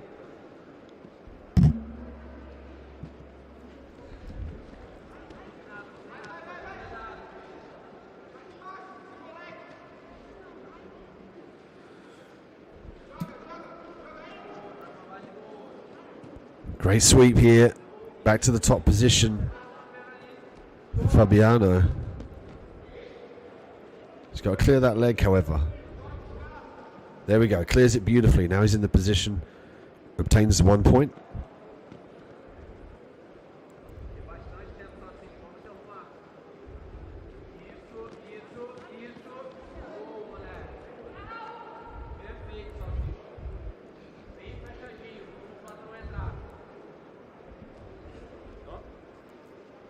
Breaking the action here. The ref's just going to take a look. I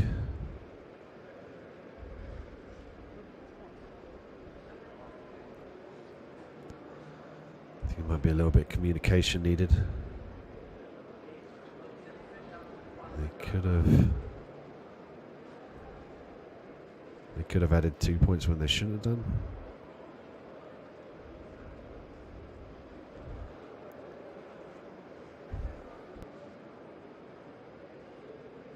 He wants to see the video assisted replay.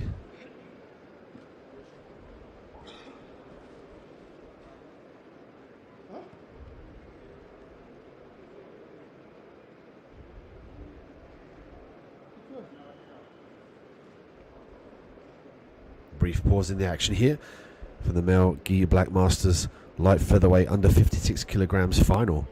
This is to determine who goes away the champion. So we take a look at the video assisted replay. It was the grip. It might be the grip that he's trying to look. The fingers inside the gi, maybe.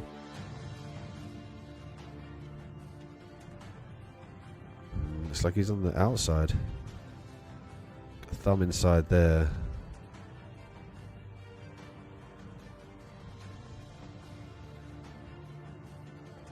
What an affordance for the referee to look back at this action as well and determine what the next step is. So we're going to come up 2 and 2 on the scorecards here. Fabiano 2, Luis 2.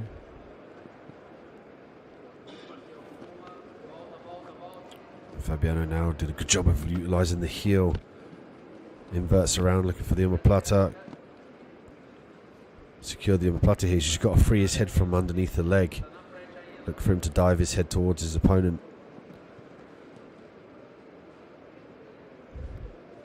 That's why you're seeing Luis use the inside of his shin to keep the head flat. He doesn't want to allow his opponent in Fabiano to sit up and try to put more pressure through on the omoplata or potentially promote the sweep to the top position. Great defense from Luis. This one determining the champion. The gold is on line here between these two light featherweights under 56 kilograms. Will it be Fabiano or will it be Luis? Fabiano with the red belt and Luis with the black.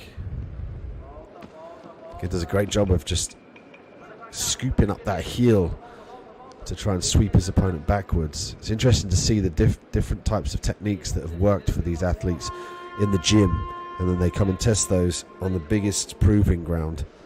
It just serves to elevate the level of jiu-jitsu for the athletes as well as the world, because we get to see it at the highest level. Abu Dhabi Grand Slam being one of the most prestigious, if not the most prestigious event in the world.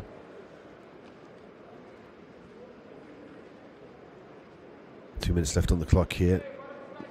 Currently even on the scorecards.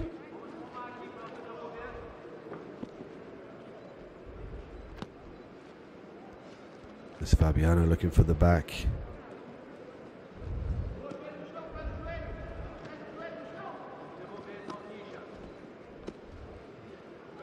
Fabiano now switching around.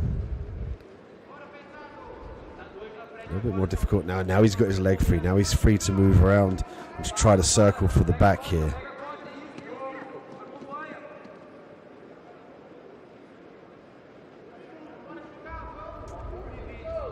Another 2 points been awarded here for Fabiano.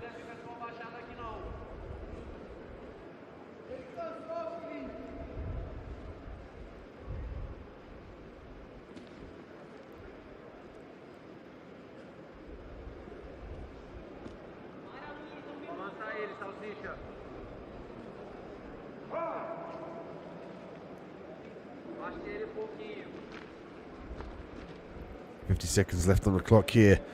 This one determines who goes home the champion at the light featherweight.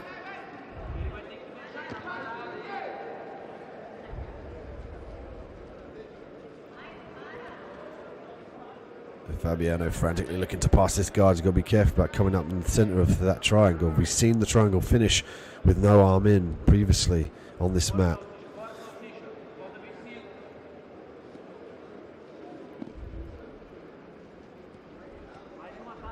Fabiano again looking to guard pass here. He could look to skip round to his right side as well as going to his left.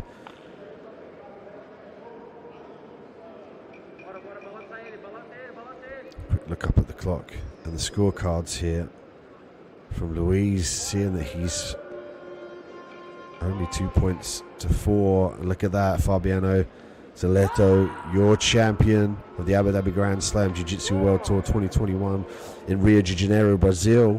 The light featherweight champion is currently on the screen, and he won by points. He's going to go home with the prize money and also the prestige of being the Abu Dhabi Grand Slam Jiu-Jitsu World Tour champion. As you can see there, very happy man, understanding what it took to get here. Lots of hours in the gym, lots of sacrifices as well.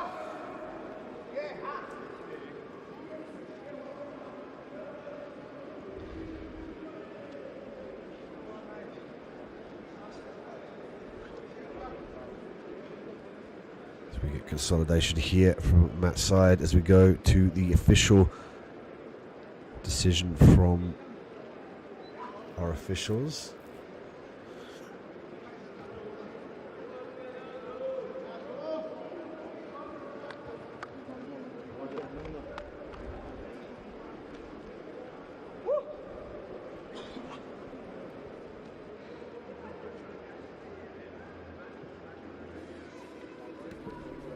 To check out the replay here, there's back and forth action largely due to this omoplata attempt, and then there were some precarious positions.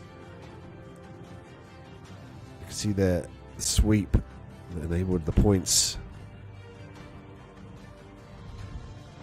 Turned down as well, came towards his opponent, back into the guard.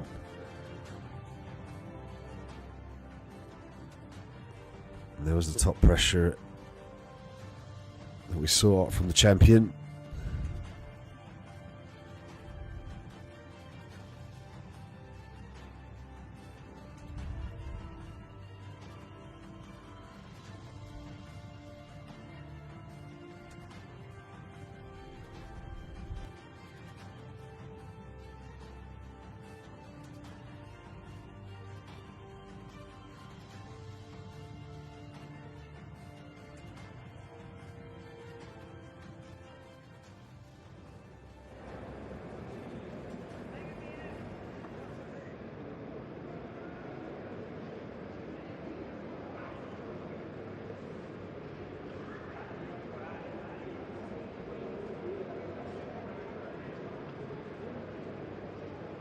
We move on to the featherweight final here.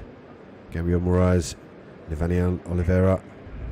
They battle it out for the first place position and the champion of the Abu Dhabi Grand Slam Jiu-Jitsu World Tour 2021. Moraes in the red belt. Oliveira with the black belt.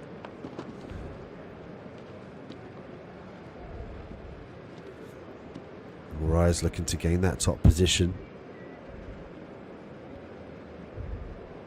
We know he's got a great knee slice here, but he's got to start thinking about clearing the lasso from Oliveira.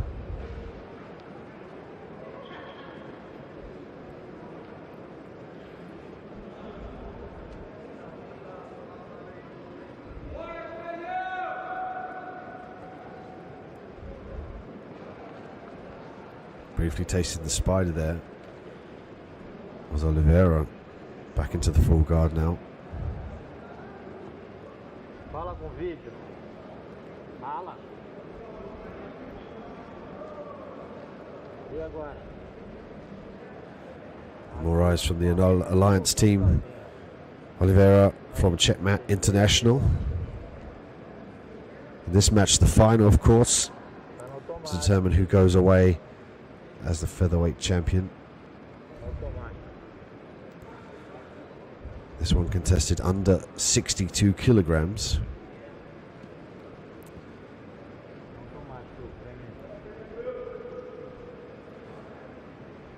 Fala, desliga. Isso, desliga, liga.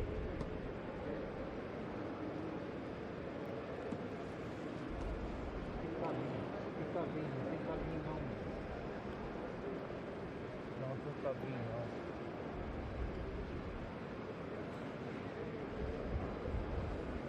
Oliveira did a good job of utilising the belt here. Quite often the belts will come undone and it eliminates that grip. He's using it here to try and break the posture of his opponent to prevent him passing. Just to look for that opportunity to get the sweep. Now he unhooks the leg. He might look to rock to his right side. Could use the butterfly hook with his left leg as well to enable better leverage. Moraes, sensing that, retracts the hips. It's a difficult predicament for Moraes as well because he's getting pulled at an angle on top of his opponent. He needs to start thinking about breaking the grip here, which is a difficult feat because it's behind him. He doesn't want to give his arms to any exposure here. He could potentially look to stand up. If he could maybe grip one of the arms to prevent it going underneath his leg for the sweep and try and posture to the sky, is going to put immense pressure on the fingers of his opponent in Oliveira, and he might look to let go of the grip. Now he's looking for the lapel here. There's a choke affordance as well as a postural break to the triangle. As you can see, that Oliveira briefly looking for the choke, sensing it wasn't there, frantically trying to stop Moraes from passing the guard here. Moraes nearly there. Great utilisation from Oliveira from the butterfly hooks here, following his opponent round, preventing the guard pass. He's looking to establish full guard again now. That's where you see Moraes reach through and secure that knee. He's going to look to pop that through and pass round to his left side now is Moraes. Oliveira doing a good job of framing on the body. He's going to look to pass that lapel through as an anchor point here to try and sweep. It's going to be difficult when Moraes has that base arm, the left arm, to base out and stop that sweep.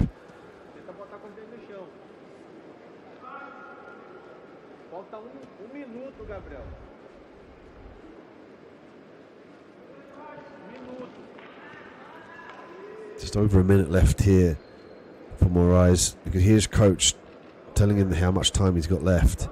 But they're both currently 0-0 on the scorecards. Of course, they go to the golden point, first person to score. After that, it would be the last person to score. But as of yet, nobody's scored. So Moraes now chasing this guard pass into Psychotroy. He's got to establish to secure the position here. Past the guard. Beautiful work. Loss of control here. Could potentially expose the back. I think he briefly looked up just to see if it went through on the scorecards.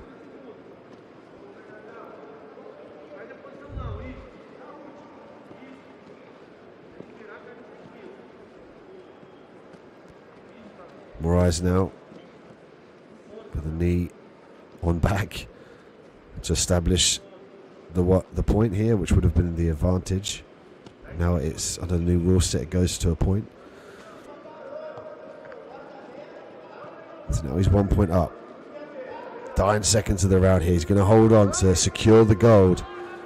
It's Gabriel Moraes from Brazil that is going to walk forward as the featherweight champion here at the Abu Dhabi Grand Slam Jiu-Jitsu World Tour 2021.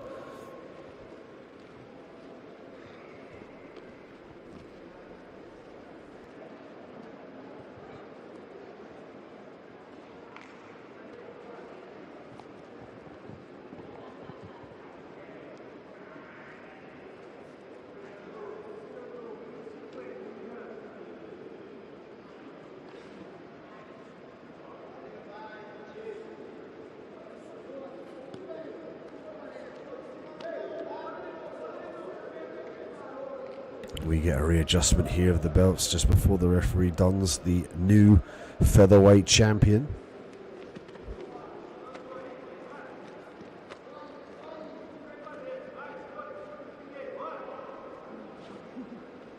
And that champion is Gabriel Moraes from Brazil.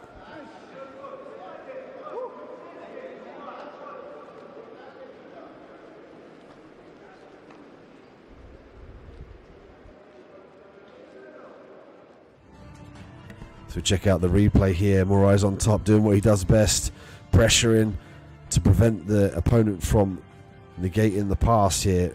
He did a good job of not forcing the side control. He skipped round to the other side, controlled the lower back here to prevent the roll. Oliveira's looking for the Granbury roll there. You see he passes all the way around, doesn't secure the position. He'll hop to the other side now. Passes all the way around and prevents the roll from Oliveira. Great display of dexterity and athleticism from the top position here by Moraes, as he is crowned our new featherweight champion at the Abu Dhabi Grand Slam Jiu-Jitsu World Tour 2021.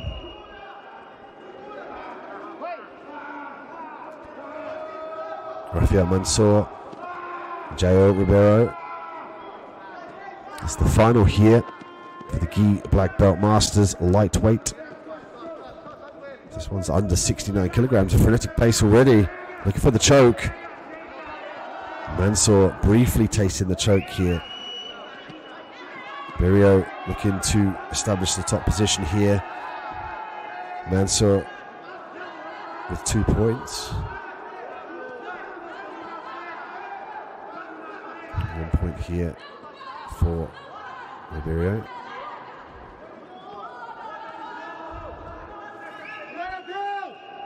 Berrio looking to stay heavy now. We get stopping the action, just a readjustment of the position.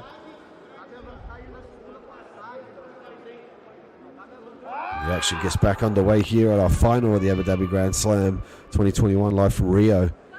Mansour Ribeiro. This one for the lightweight gold here. And already we've seen a nice pace in the top position from Berrio. Berrio's did a good job of looking to pass through with that knee slice.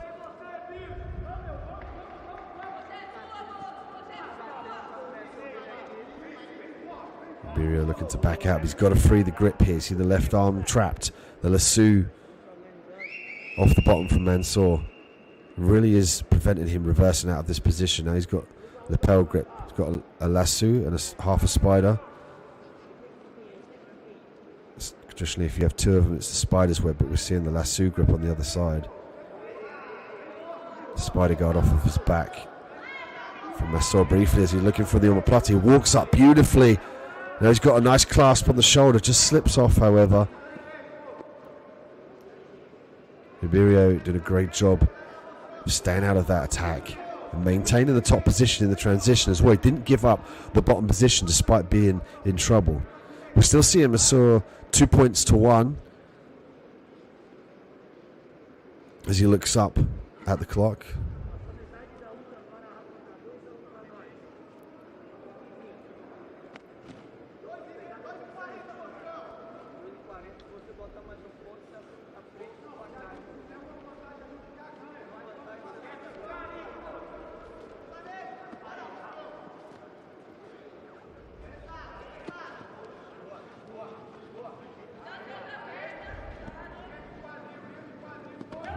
Looking to pass the guard again. It's finding it very difficult to keep up with the guard retention from Mansour.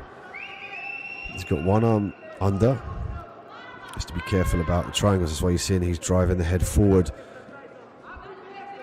to try and stay away from the legs, the clasp.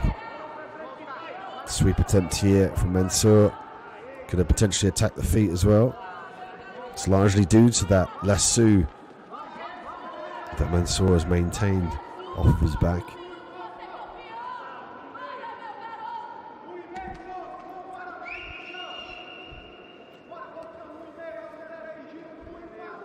Just over 1 minute and 30 seconds left in the Malgi Black Belt Masters lightweight finals here at the Abu Dhabi Grand Slam, and we're seeing another omoplata attempt. Mansour doing a great job of staying very active and offensive off of his back in the guard. And that's largely preventing Ribeiro from transitioning round and passing the guard. He's now finding himself defending the omoplata. Just briefly looks for a roll there. Doesn't get it. Now he's in danger of being submitted here.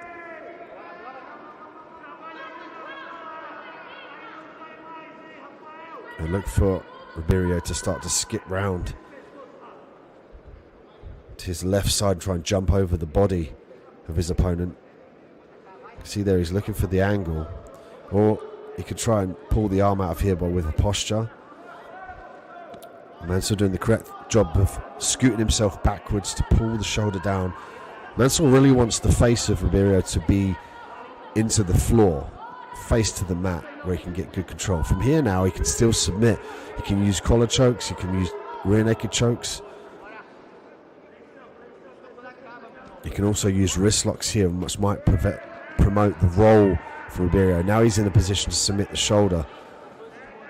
He's got to sit up, keep that. There we go. Now he's eating the floor here. You can see it immediately changes. Now watch for Ribeiro to roll out of this position. You can see that's why the right arm's over the body from Mansour, just to prevent that roll. And I think we have a finish in the time here, and we go to the scorecards and we see Rafael Mansour is 3-1.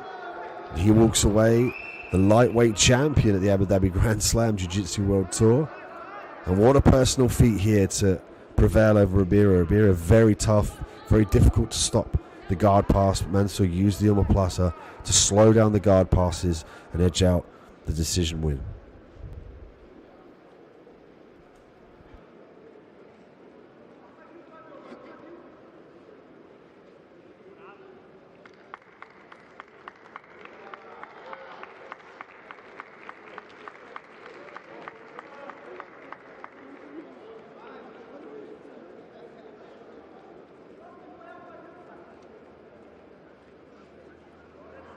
As we check out the replay here, we see Mansour chasing the back.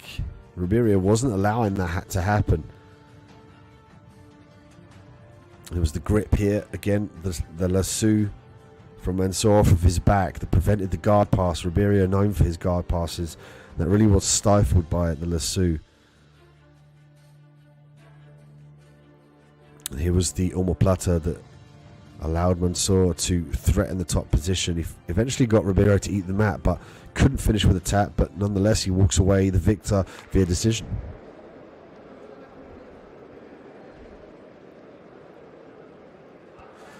A lightweight final. Welterweight final, excuse me. The graphics changed. Thiago Silva. And his opponent making his way onto the mat. Andre Baccarin. This one, the final for the welterweights. Who will be the victor and walk away the Abu Dhabi Grand Slam World Tour 2021 champion. We will decide that right now. Here live from Rio de Janeiro, Brazil, on Mat 3. I'm Dean Midhat. Pleasure to be with you.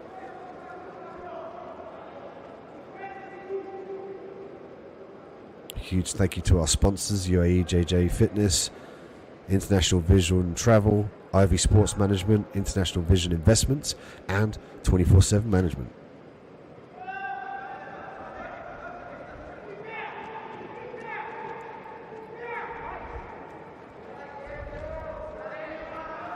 Big thanks to you to Mohammed bin Zayed Al Nahyan, the Highness, the Sheikh Highness, really making this possible for us to have this Jiu-Jitsu tournament.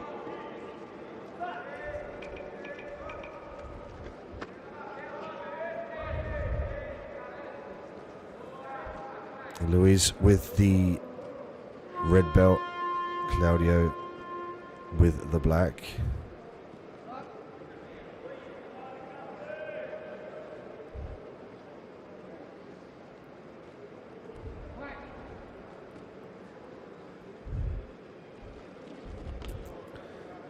This is the middleweight final.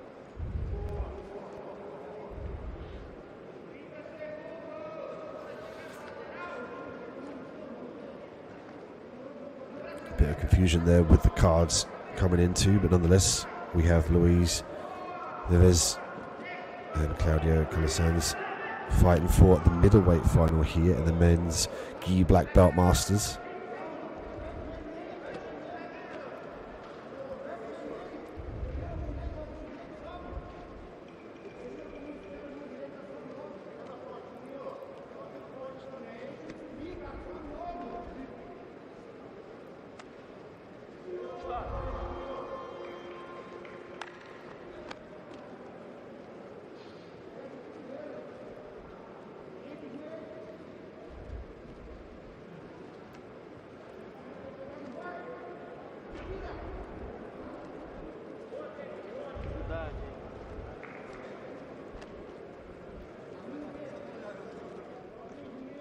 Currently 1-1 for a penalty here.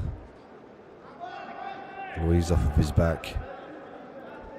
And Claudio now onto the side of his body here, looking to gain control of that leg.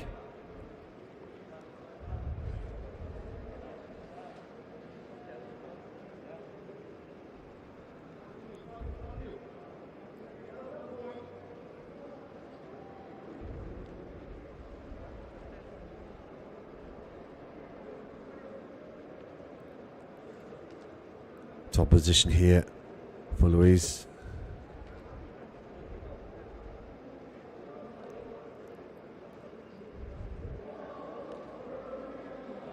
Grip break from Luis as well, and that immediately puts him in a position to start passing.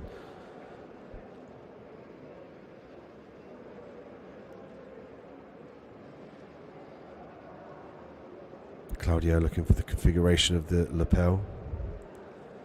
Luis looking to break that grip, gets the lapel free. Now one arm trapped here. Could look to pin the arm down, stand up, past the guard. He's going to look for the 100% here. Pressure on the lower extremity of the body and force the pressure through the guard and into the ankles of his opponent. He's doing that by the pressure onto the hands. He needs to keep his posture. He can pressure onto the hip area or the midsection. Be careful of the arm bars and the wrist locks, of course. 1-1 here. A minute and 40 seconds left on the clock from male gi black belt masters middleweights.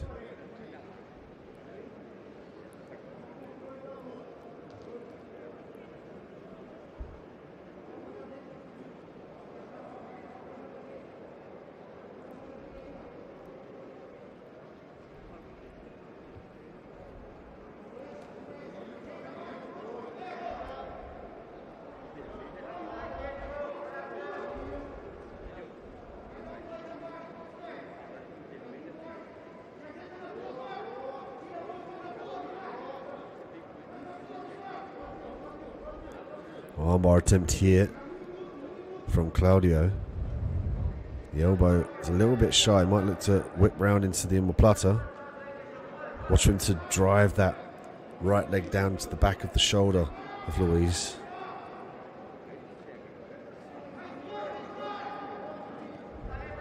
Luis stepping over here now, sitting back down, looking to attack the ankles here. And there's a footlock attempt here from Claudio. He opts to let it go. Luis frantically looking for the top position. He's careful to keep an eye on the legs here. Hyperextension available for Claudio with a knee bar. Luis staying very patient. Footlock attempt here as well from Claudio. Great defense by Luis for triangling the legs through there just to alleviate any pressure with the ankle, but Claudio is still chasing after this leg lock here. And you can see immediately Luis is unable to pass the guard. He's unable to mount any offense here for fear of being a tap at the end of the round. And they get a rest period for being tied on the scorecards. They'll get a minute here. Just going to get like they're going to get a video. The referee wants the video assistance replay. Interesting.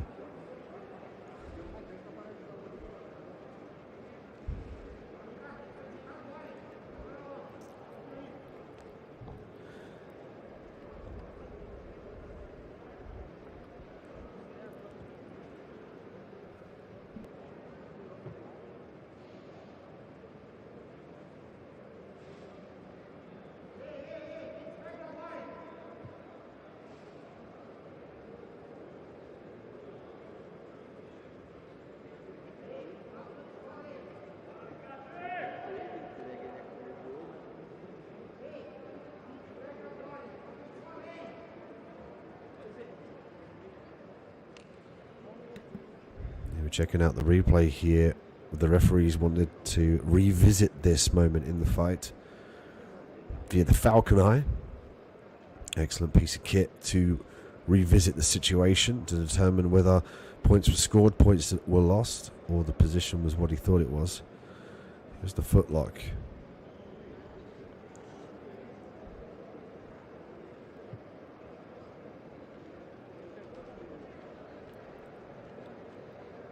Special thank you to His Highness Sheikh Mohammed bin Zayed Al Nahyan. Also, a special thank you to our AJP Chairman Abdulman Al Halmashi.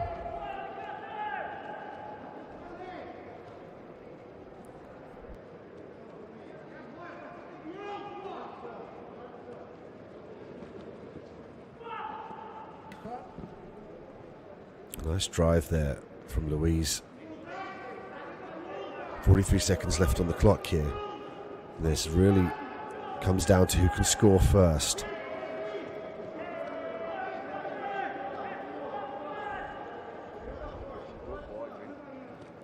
Level change, 30 seconds left.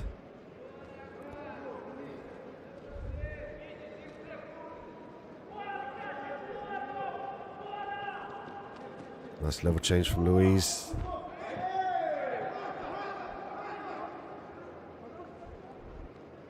Breaking the action here from out of bounds.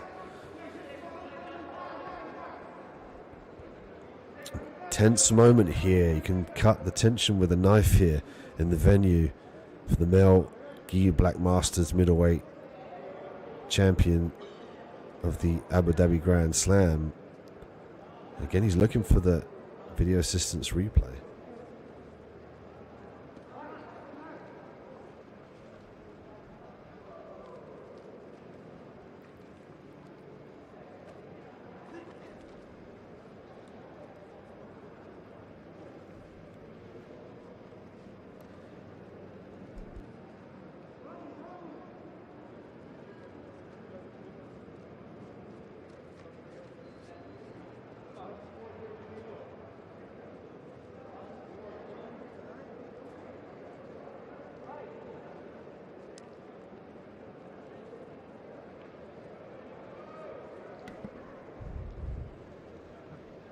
It's a nice level change being displayed here. The right idea before he opted to pull guard.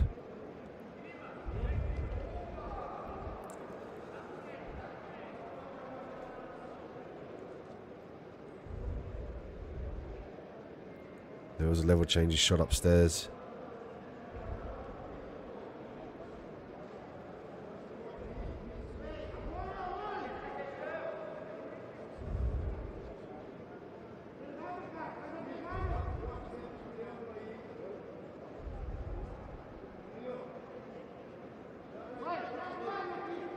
Restarting the action here, the final in the middleweight division for the Abu Dhabi Grand Slam Jiu-Jitsu World Tour 2021.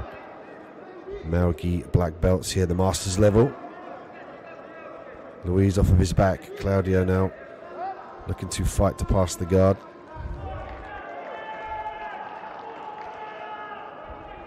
And we'll get a adjustment of the gis for the referee's official decision.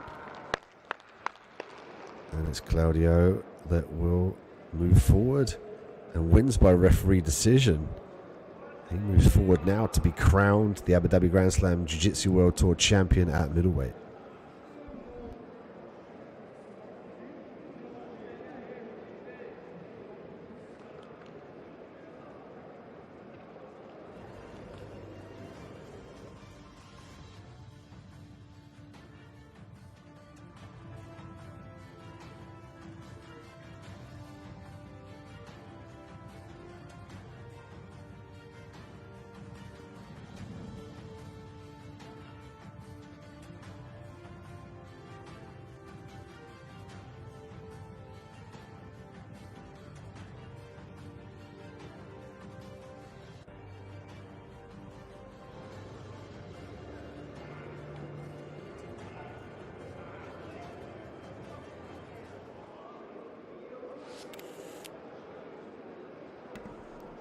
Keep an eye on AJPtour.com as well for upcoming dates to Australia, the UK, and Abu Dhabi.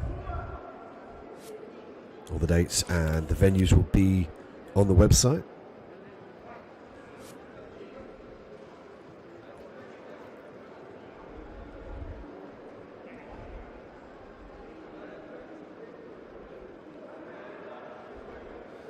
And now we go on to our welterweight final. Thiago Silva and Andre Baccarin.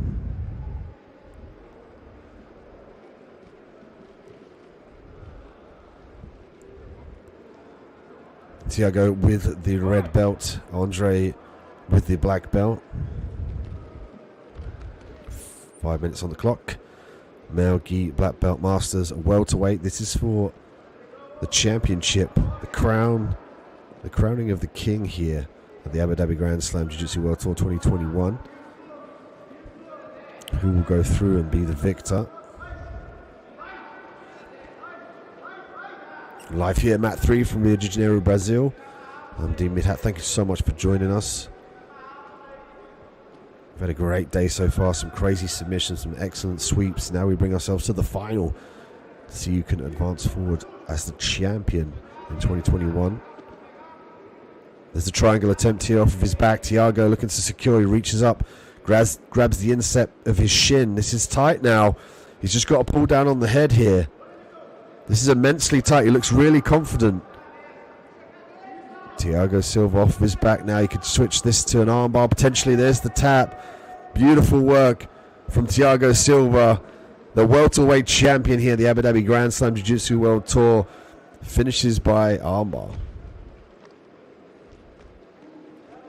And what a submission from that man.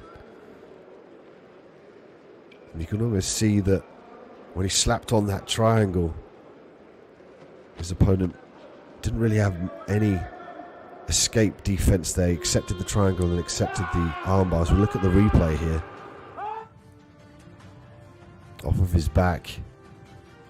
Looking for the triangle. But look at the way he extends this arm and he gets a little bit of an angle to the side. And the tap was early on just to prevent any damage. But it was largely the triangle that set this up. His ability to reach up, grab the instep of his shin, secure this position, then readjust for the tap. Look at this angle here. He grabs the top of the lever, which is the wrist. The higher up on the hand you can get, the better leverage you get. And then he's going to use his hip as a lever to force the submission.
We move up to our male gi black belt masters category, light heavyweight.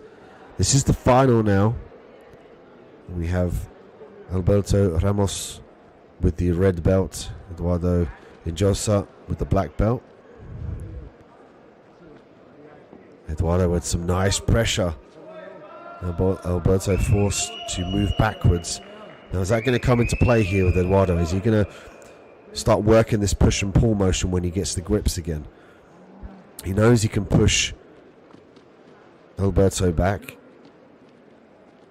Is he going to look to drive forward here for the single leg? Brief stop and play here just to reset in the middle of the mat. UAE Jiu-Jitsu Fitness. Please check it out if you're in the area.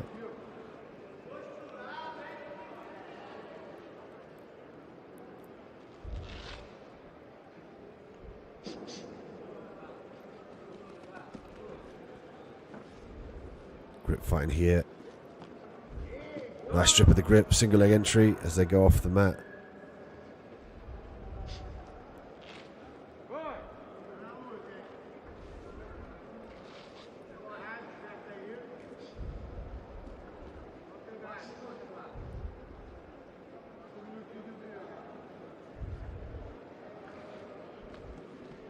Eduardo again pushing forward.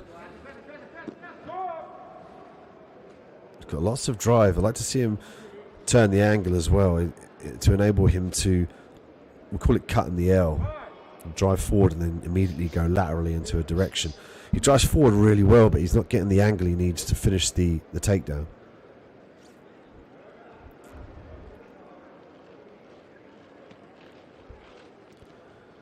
Eduardo again with the grips. Watch for him to pressure his opponent forward. Nice. He did a little bit more with it there, trying to snap his opponent's head down to the ground. Maybe looking for the Seoinage. He's got to be careful about the medics attending to a athlete off the side of the mat here. I'm seeing a lot of pressure as well from the heavier weights. This one contested under 94 kilograms, light heavyweight. So we're seeing Eduardo with a great ability to drive his opponent off of the mat. And Alberto as well doing a good job of utilising forward pressure. Both frantically looking for the takedown to enable them to get to the top position. They don't want to end up on the bottom. It's a lot more apparent with the heavier guys. When somebody has all that weight on top of you, it's very difficult to escape. It saps your cardio, and of course you give up the position points-wise. This is why we're seeing this fight being contested mainly on the feet so far, with both athletes looking for the takedown.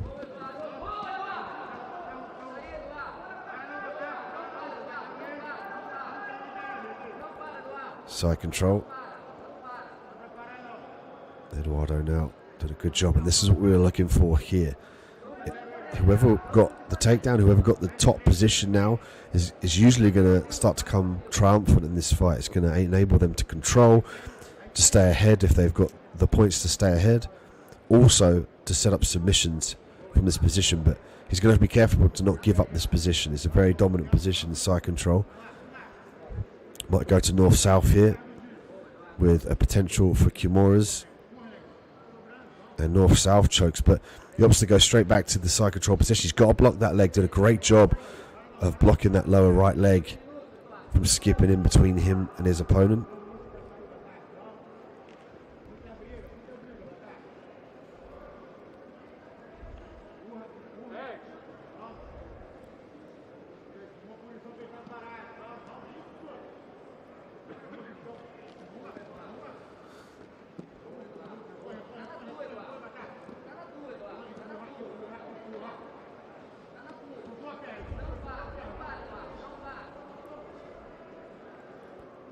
Eduardo now up 5 points, and it'll behoove him to stay in this position but still keep the ref happy. As you can see there, briefly the stalling clock came up.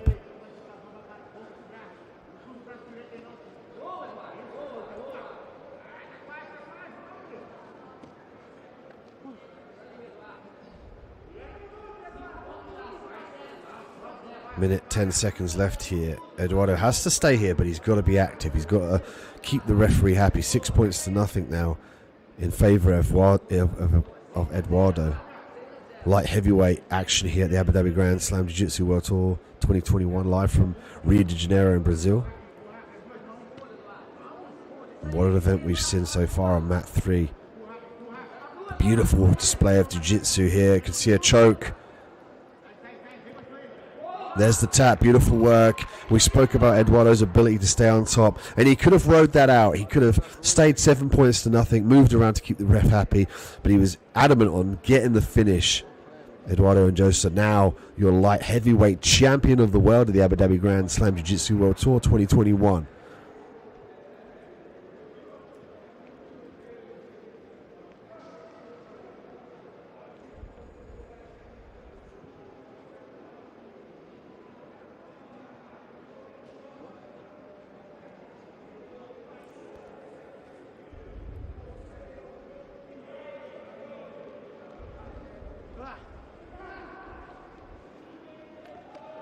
Winner by submission. And now the light heavyweight champion, Eduardo, very happy. He's going to go on to the winner's podium. If we check out the replay here, you can see the grip as Eduardo reaches round and secures the lapel of his opponent. And watch him to circle round now. Much like a baseball bat choke or a cross collar choke, he's looking to lever around and choke the neck of his opponent. You see there he's got a very deep grip with the right hand. And you can see it there briefly from the camera angle. You see his arm poking out. He circled round and created a noose around his opponent's neck with that circular motion and finished the choke. Excellent usage of his own gi to secure that choke. And he walks away as the Abu Dhabi Grand Slam champion.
Stay tuned for the Abu Dhabi Grand Slam Jiu-Jitsu World Tour finals for the big boys, the ones we have to batten down the mats for, the super heavyweights under 120 kilos.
Here we go. We're getting ready for our Black Belt Masters Super Heavyweights.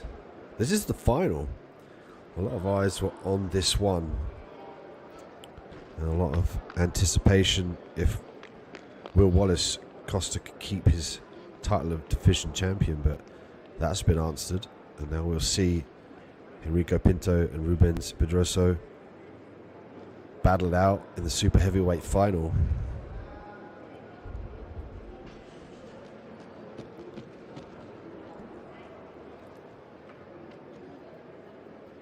Show respect here before we get it underway. Pinto with the red belt, Pedroso with the black belt and the blue gi. So it's exciting when there's more mass here. A lot of eyes are on for this final.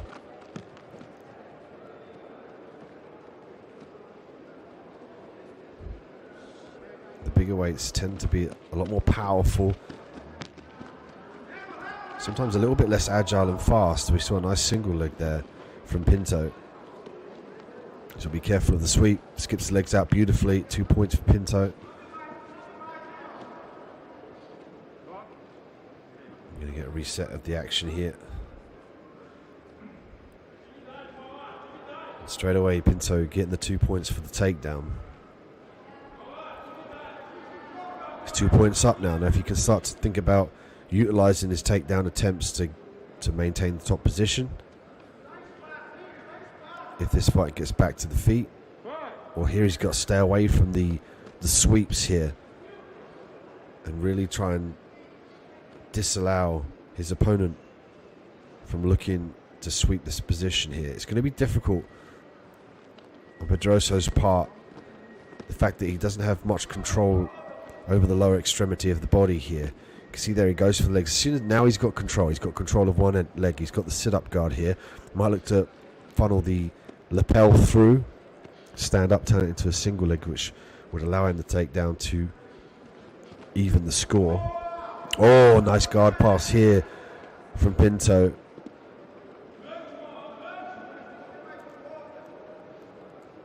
He's going to get 1 point for that. Didn't establish the position and hold it. Usually the maintenance of that position is going to be for more than 3 seconds or around about that. But he's still 3 points up now. He's just got to stay heavy. He's got to keep pressure. He's got to stop the back take here. Pedroso looking for the back. Nice grip on the leg. Pedroso just briefly looking for the takedown here. Nearly got it. Both athletes back up to their feet. Haragoshi. Beautiful work here from Pinto into the top position. And another point here for Pinto. 4-0. And the takedowns here have been the deciding factor. Pinto's takedowns have been very aggressive, technically sound as well. He noticed when to step through for the Haragoshi, the hip throw that you saw, and he landed in the top position as well.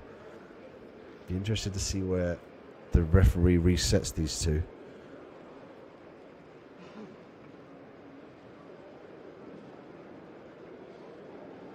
Three minutes left on the clock here. There's been a lot of output as well from Pinto. Let's see if he starts to slow down now. You know, bigger mass is bigger muscle. Takes more to power those muscles.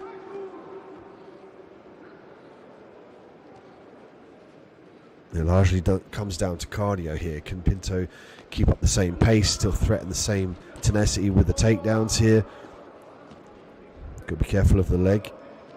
Watch for him to push that outside leg out. Skip that leg across. Beautiful textbook escape here from Pinto. Pedroso just finding it very hard to secure a leg, to secure a position off of his back.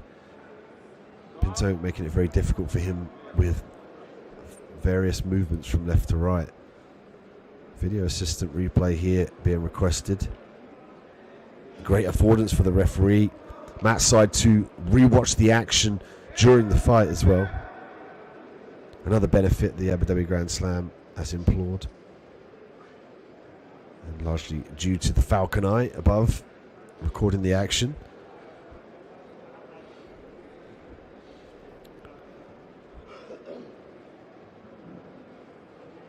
As we look at the replay here.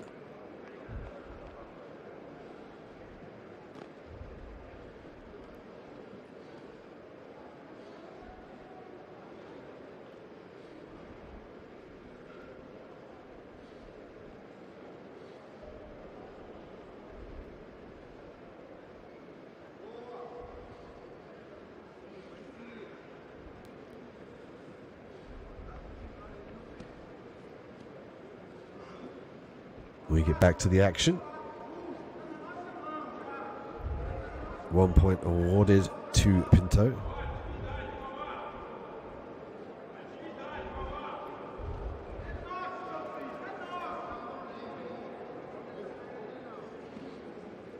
Pinto now opting to go to the knee, back up to the feet.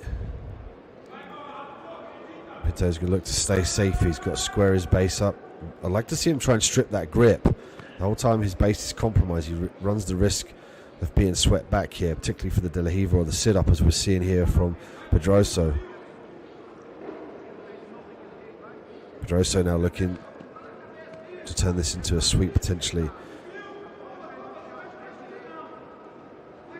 Pinto with some great pressure with that knee. He's driving that right knee forward into his opponent here to negate the sit-up.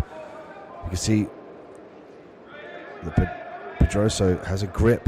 Looks like it's a grip around the belt and around the leg, actually, of Pinto. It's given the S-mount away here. Pedroso's got to be careful about hiking Pinto higher. That's going to give him an opportunity to work for the armbar here. Oh, look at this. A switch of position. Armbar attempt here from Pinto. And Pedroso gets in the top position.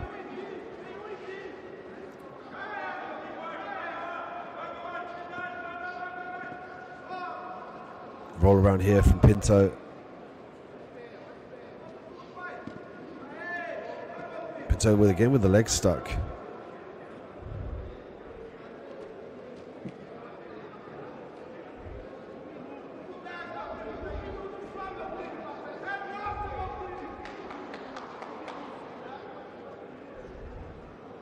Pinto now with some top pressure. Excuse me. Pedroso with the top pressure. Pinto off of his back.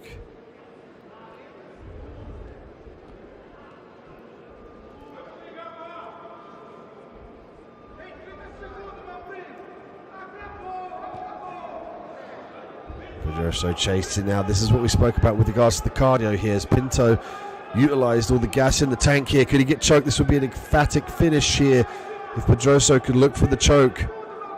He's looking for the lapel, passes the lapel across here.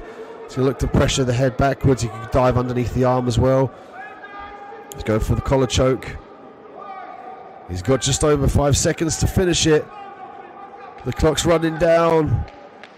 Pinto just gritting that one out with a massive point advance here as he screams to the crowd, beating of the chest here. Lots of sacrifice and years of training led to this moment, led to him being the Abu Dhabi Grand Slam Jiu-Jitsu World Tour Champion 2021. And he is the super heavyweight champion.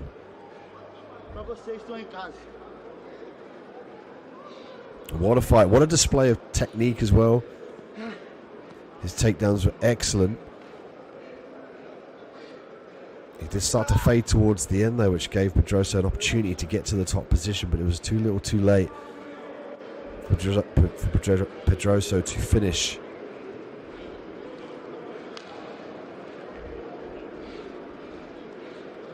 Thank you to our sponsors for making this happen. Very grateful for your input. UAE Jiu-Jitsu Fitness, International Vision Travel, IV Sports Management, International Vision Investments, 24/7 Management, and the UAE Warriors, Ratch Communications and Event, AJB Tour.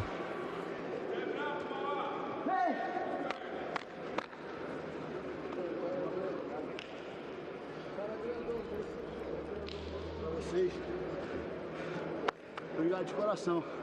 Vocês são foda. Essa energia daqui, Deus sabe quanto eu mereço. Quanto eu batalhei, quanto eu abdiquei. Conseguimos, depois de muita tentativa, na trave. Obrigado. Super heavyweight champion Rico Pinto from Brazil. age 30. Let's take a look at the replay here from our last final here at mat 3. And there was the takedown. The single leg was beautiful from Pinto. Very agile for a super heavyweight. As you can see in the top position, did a great job of looking to pass the guard. Look at this step through Goshi, maintains the top position, but they just went out of bounds. Great grip as well on the belt line of his opponent. Went for the armbar briefly here, but lost that position. And we saw Pedroso take the back here, frantically looking for the gi choke at the end of the round, despite being down on points. But ultimately, your super heavyweight champion, the victor, Rico Pinto from Brazil.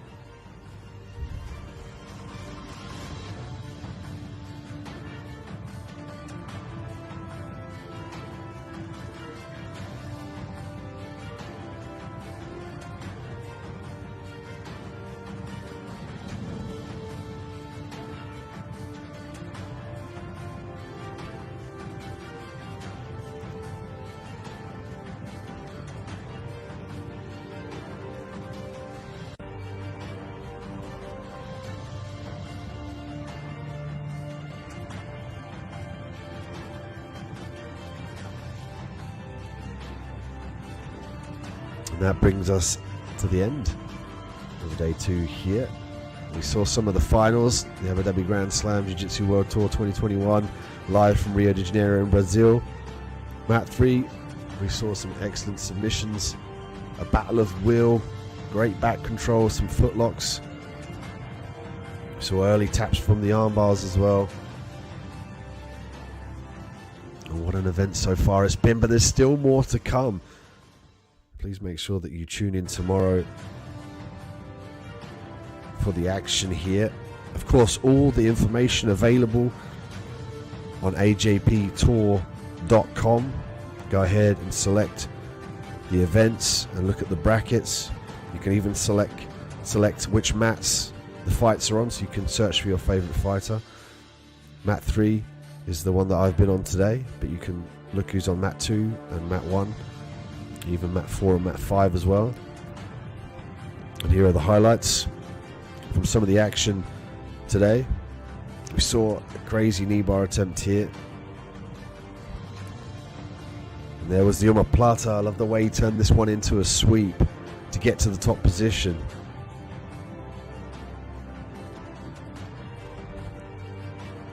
A valiant attempt here to pass the guard. Such a display being put on at the Abu Dhabi Grand Slam.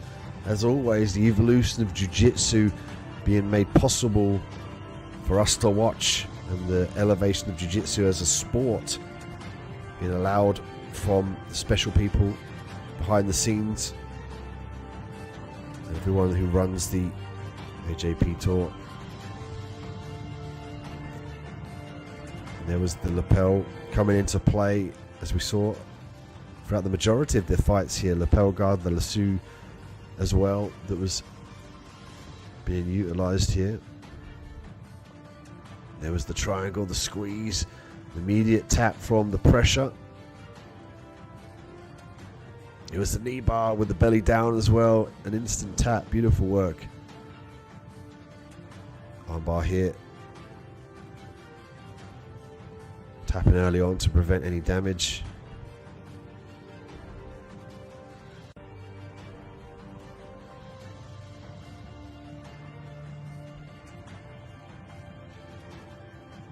Quick back takes here. This was the wrist lock that we saw. Straight away the tap to prevent any damage.